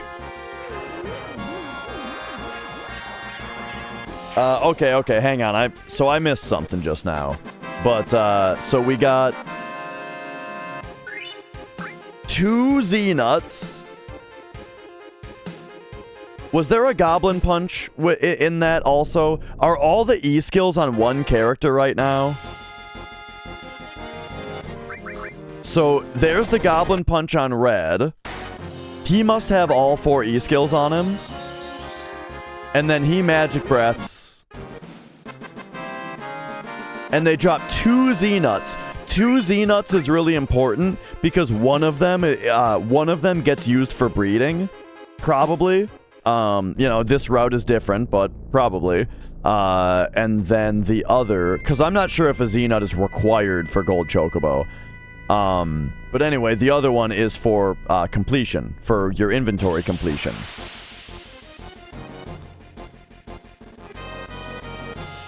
So, very sneaky.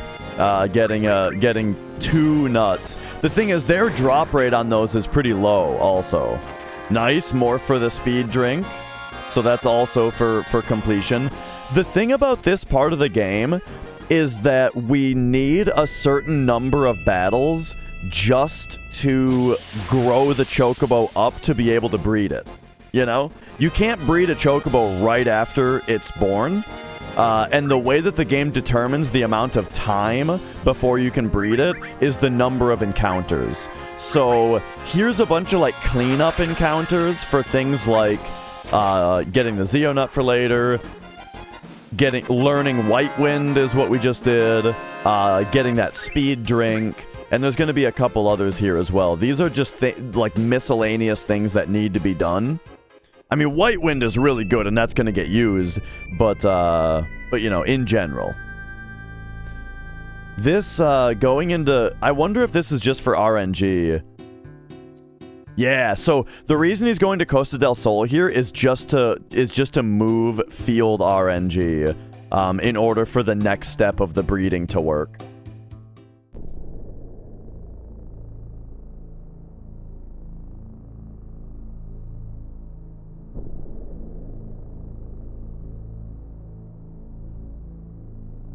And yeah, I think that that's a good idea, Blink. Getting White Wind is super annoying.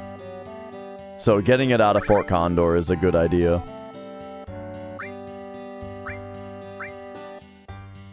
Getting it out of Fort Condor is a really good idea.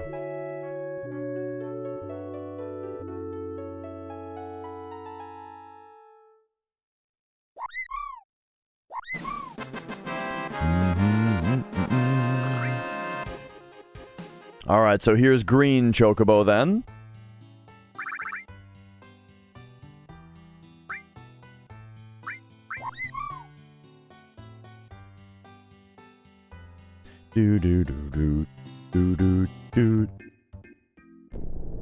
Alright, so now green Chocobo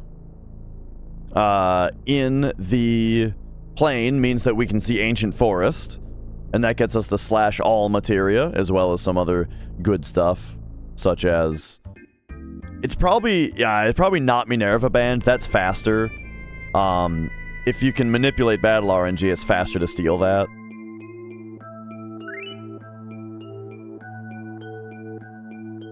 But we'll get, like, the Typhoon materia here.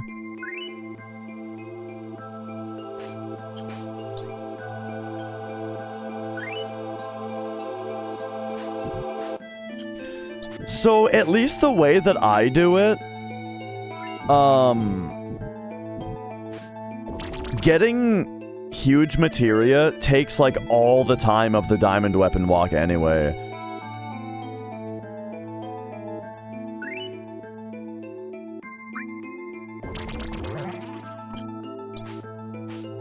All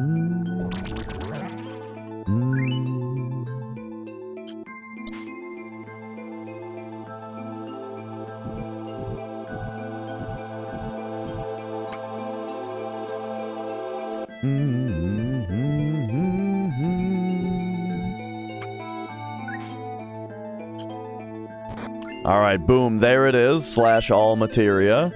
So the only other thing that's required to get here, I think, is Typhoon. Oh, and Apocalypse.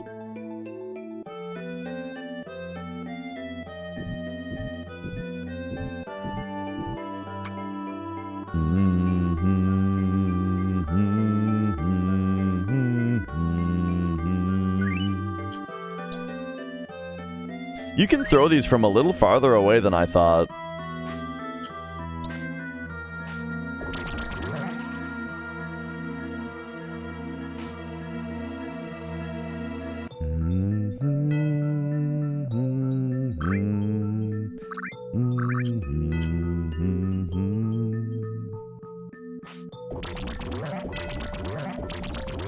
And yep, coming over here for Typhoon. There it is.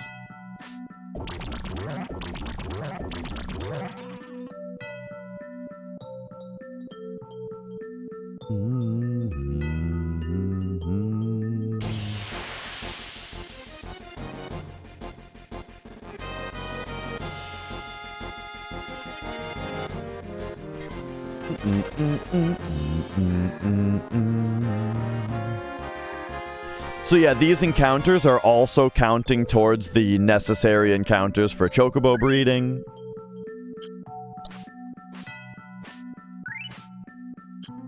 Now that the blue Chocobo exists, that is.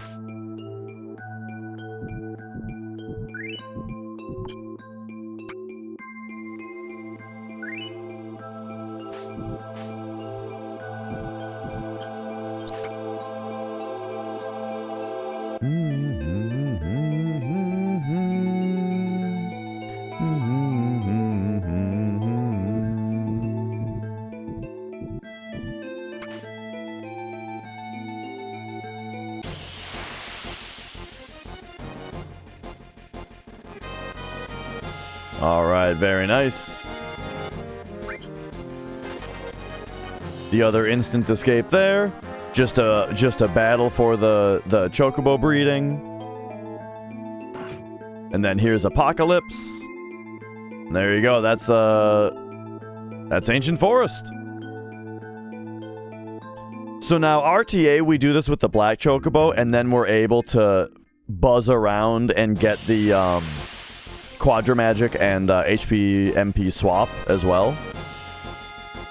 Not Quadramagic, Mime. So this is an interesting fight. Oh, this is gonna be Frog Song. Yeah, okay, so here's learning Frog Song.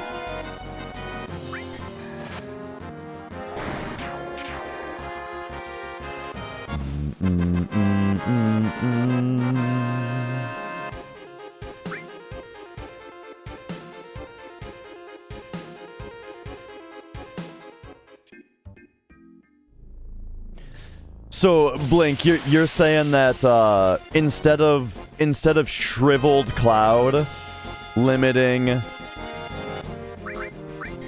oh, and then here's Yuffie. All right. Instead of Shriveled Cloud miming a Valron,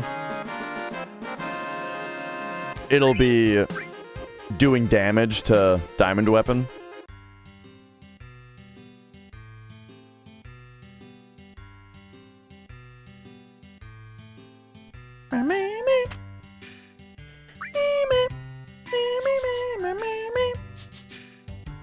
You guys want to hear this song at double speed? Oh yeah, it's another good one.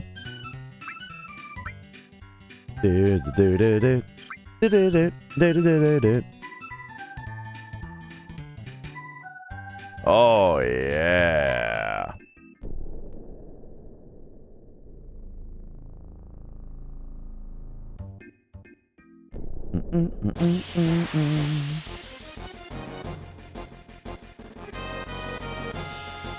And then here, so we're finally learning Big Guard.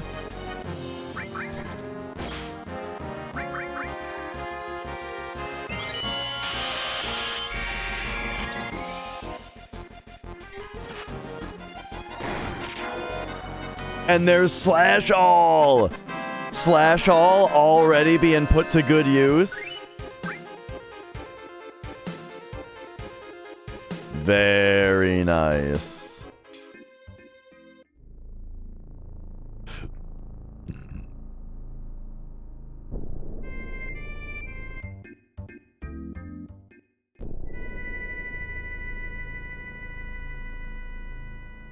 All right, and then here's Fort Condor, which this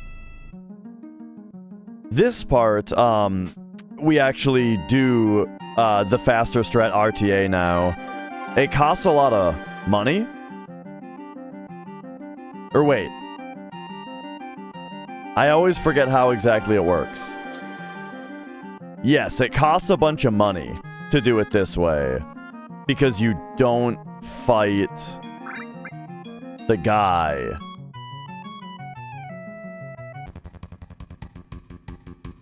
Or do you save money because you don't have to waste all your money?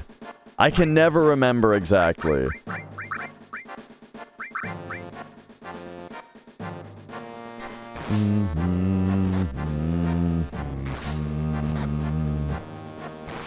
You lose money doing it this way because fighting the guy gets you a bunch of money. I think. But it's way faster. It's way faster to do that than to fight the guy who gives you the Imperial Guard. But the Imperial Guard can be picked up in the Northern Cave.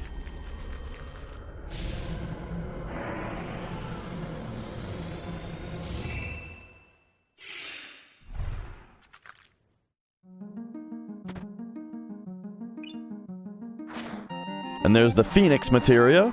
So that's why we need to succeed for 100% on this Fort Condor is not only for the Phoenix Materia. Actually, I'm not sure about Phoenix. I don't know if you get Phoenix either way. You probably don't. But then we also need huge Materia from this guy.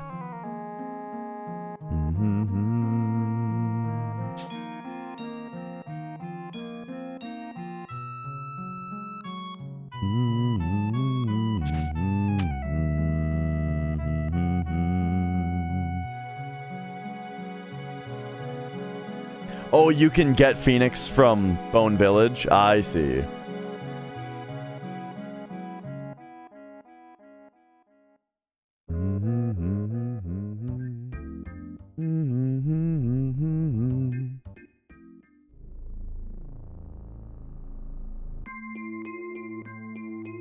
Into Mithril Mines now. Is this for Flamethrower?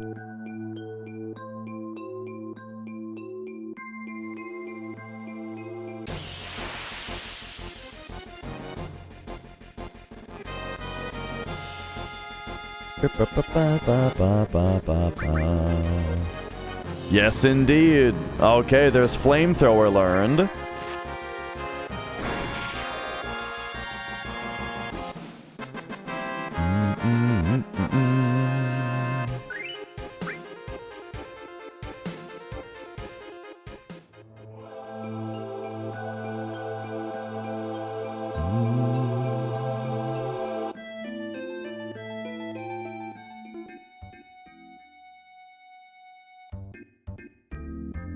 Whoa, whoa, whoa. You guys ever heard this before? That's gotta be from loading into the world map, getting onto the Chocobo, and then getting into the high wind all at once.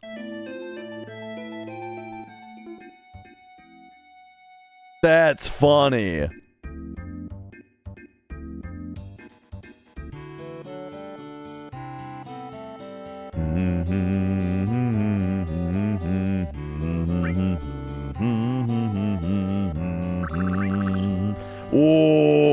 Oh, dude, I love this. I love this this menuing strat.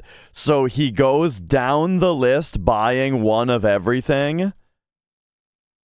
And when he's done with greens, R1 down to the bottom, and then buy up the list. So cool. To minimize inputs and also minimize the time it takes for the window to scroll each time.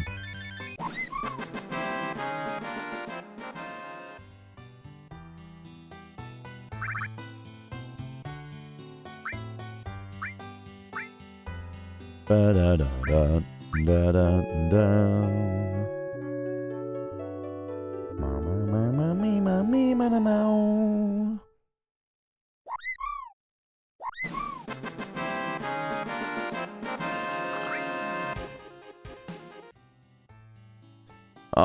All right. Yo, Hope. Welcome on in.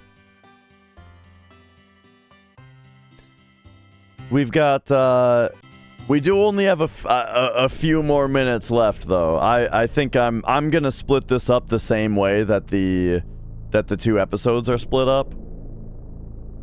And we'll get to the rest of it tomorrow.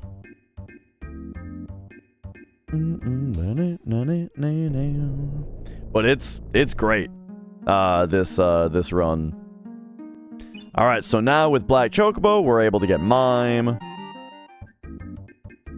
We're able to get HPMP Swap. Yep, from right over here. And then notice he parked the Highwind next to Coral, because next up is going to be the train fights. Whoa, hang on, let's... Oh, man.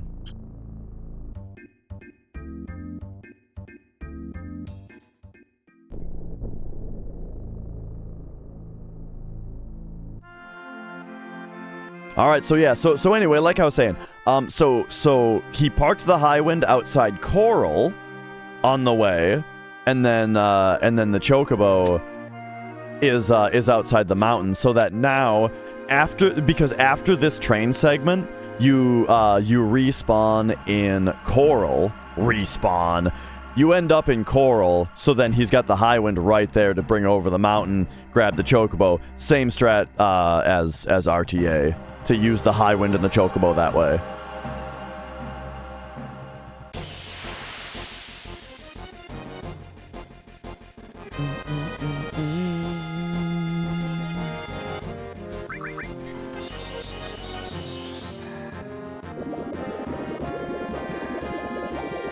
Alright, Aqualung on these fools.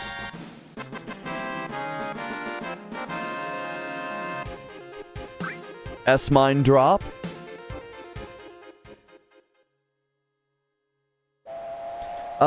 Sid runs back a little bit. Let's see.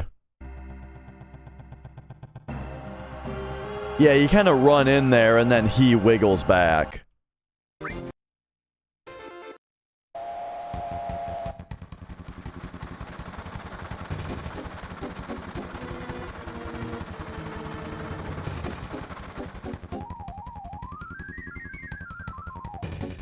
Bum, bum, bum. Alright, and then coming up here, we're gonna have TAS train game.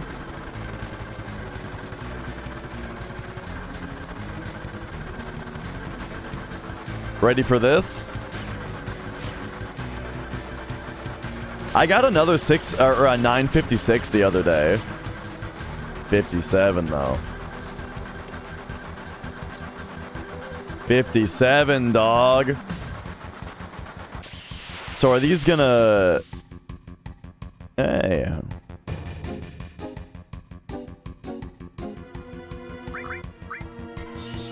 Alright, single dude, magic breath. There was a slight hesitation there. I'm sure for, I don't know if that was to get the right damage roll. Yeah, it looks like that must have been for the damage roll. Make sure it killed.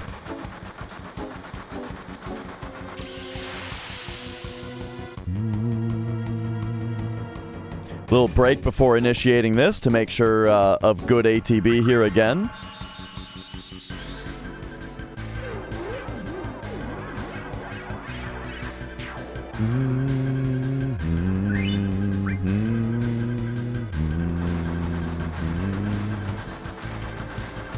Who's next?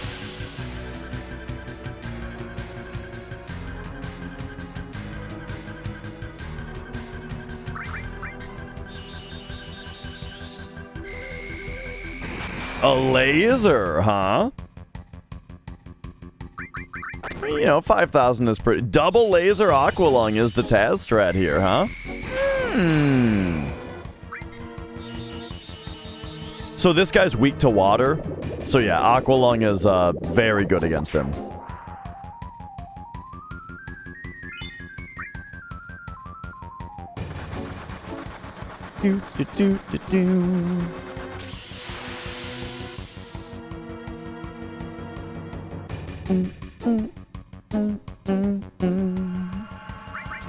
Alright, spring gun clip from Ancient Forest. There's the Warrior Bangle Steel.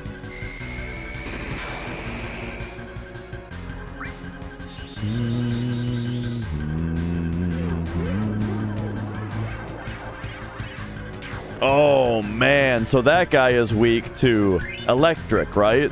So Magic Breath is good against him? Because Magic Breath is fire, ice, and electric.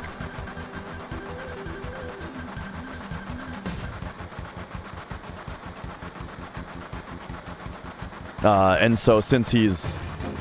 I don't know exactly how they stack, but it's like if they're weak to one of the things, they'll be weak to it. If they're weak to one of the things and nullify another one of the things, though, I think the nullify might overtake the weak. I'm not sure. But it'll do 0 to him, I think.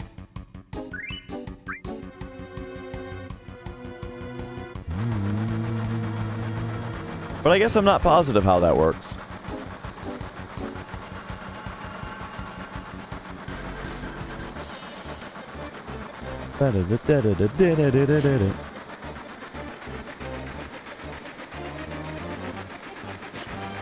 All right. And there's the trains. Got the Warrior Bangle. Everything else taken care of. And all the meanwhile, the Chocobos are growing up. And ready for the... Ready to make the gold.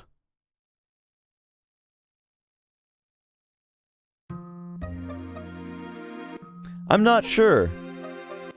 I mean, being that Magic Breath is fire and ice, then there's gotta be, right? There's gotta be an enemy that's weak to one of those and nullifies the other.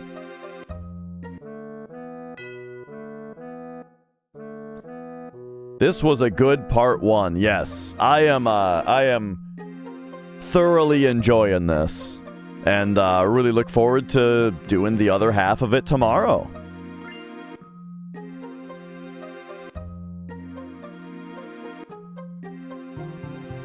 I bought some steak and potatoes. So I'm going to be air frying some potatoes and frying up some steak for dinner. Probably for the next 4 nights. I got enough steak for 4 days and, you know, I don't want it to go bad, so probably just going to have that for 4 days now.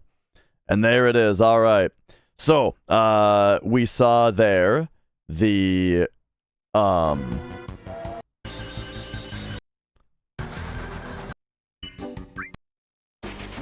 at the very end here. Yeah, we saw the coral skip. He goes and grabs Catastrophe. Goes and grabs Ultima from the kid. Oh, but not before buying some supplies there. And yeah, then there's Ultima. And alright, that's that for now.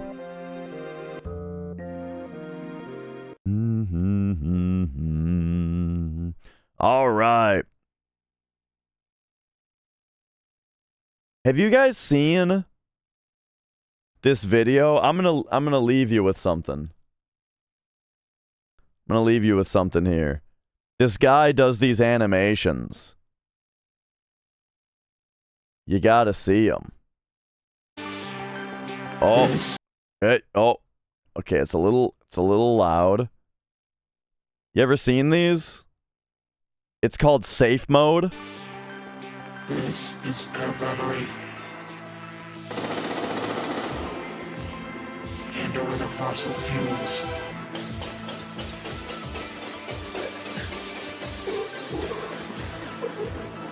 What do you think you're doing there, bud? You think you can rob me? How do you expect to rob me after you blasted all my oil bottles? So anyway, that's something you can find if you'd like on look up Safe Mode by Umami on YouTube, and that's a fun thing. How the hands doing? They're getting a little better every day, you know. It's taken a while. It's been a slow recovery, but we're getting there, you know. All right, who are we raiding here, huh? Thanks for watching, everybody.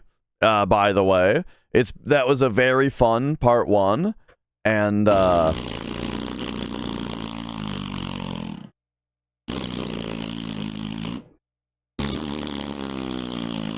that was a very fun part 1. I hope you guys enjoyed. This game sucks a lot. Adam Cole is on, and he's playing Super Mario RPG. Adam Cole, the well-known professional wrestler, one of the best professional wrestlers out there.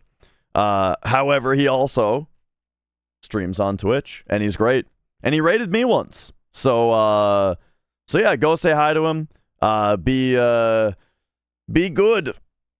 Go say hi. Support him. Have a good night. And I will see you guys tomorrow for the second half. Thank you so much for watching, and I'll see you tomorrow. Bye-bye.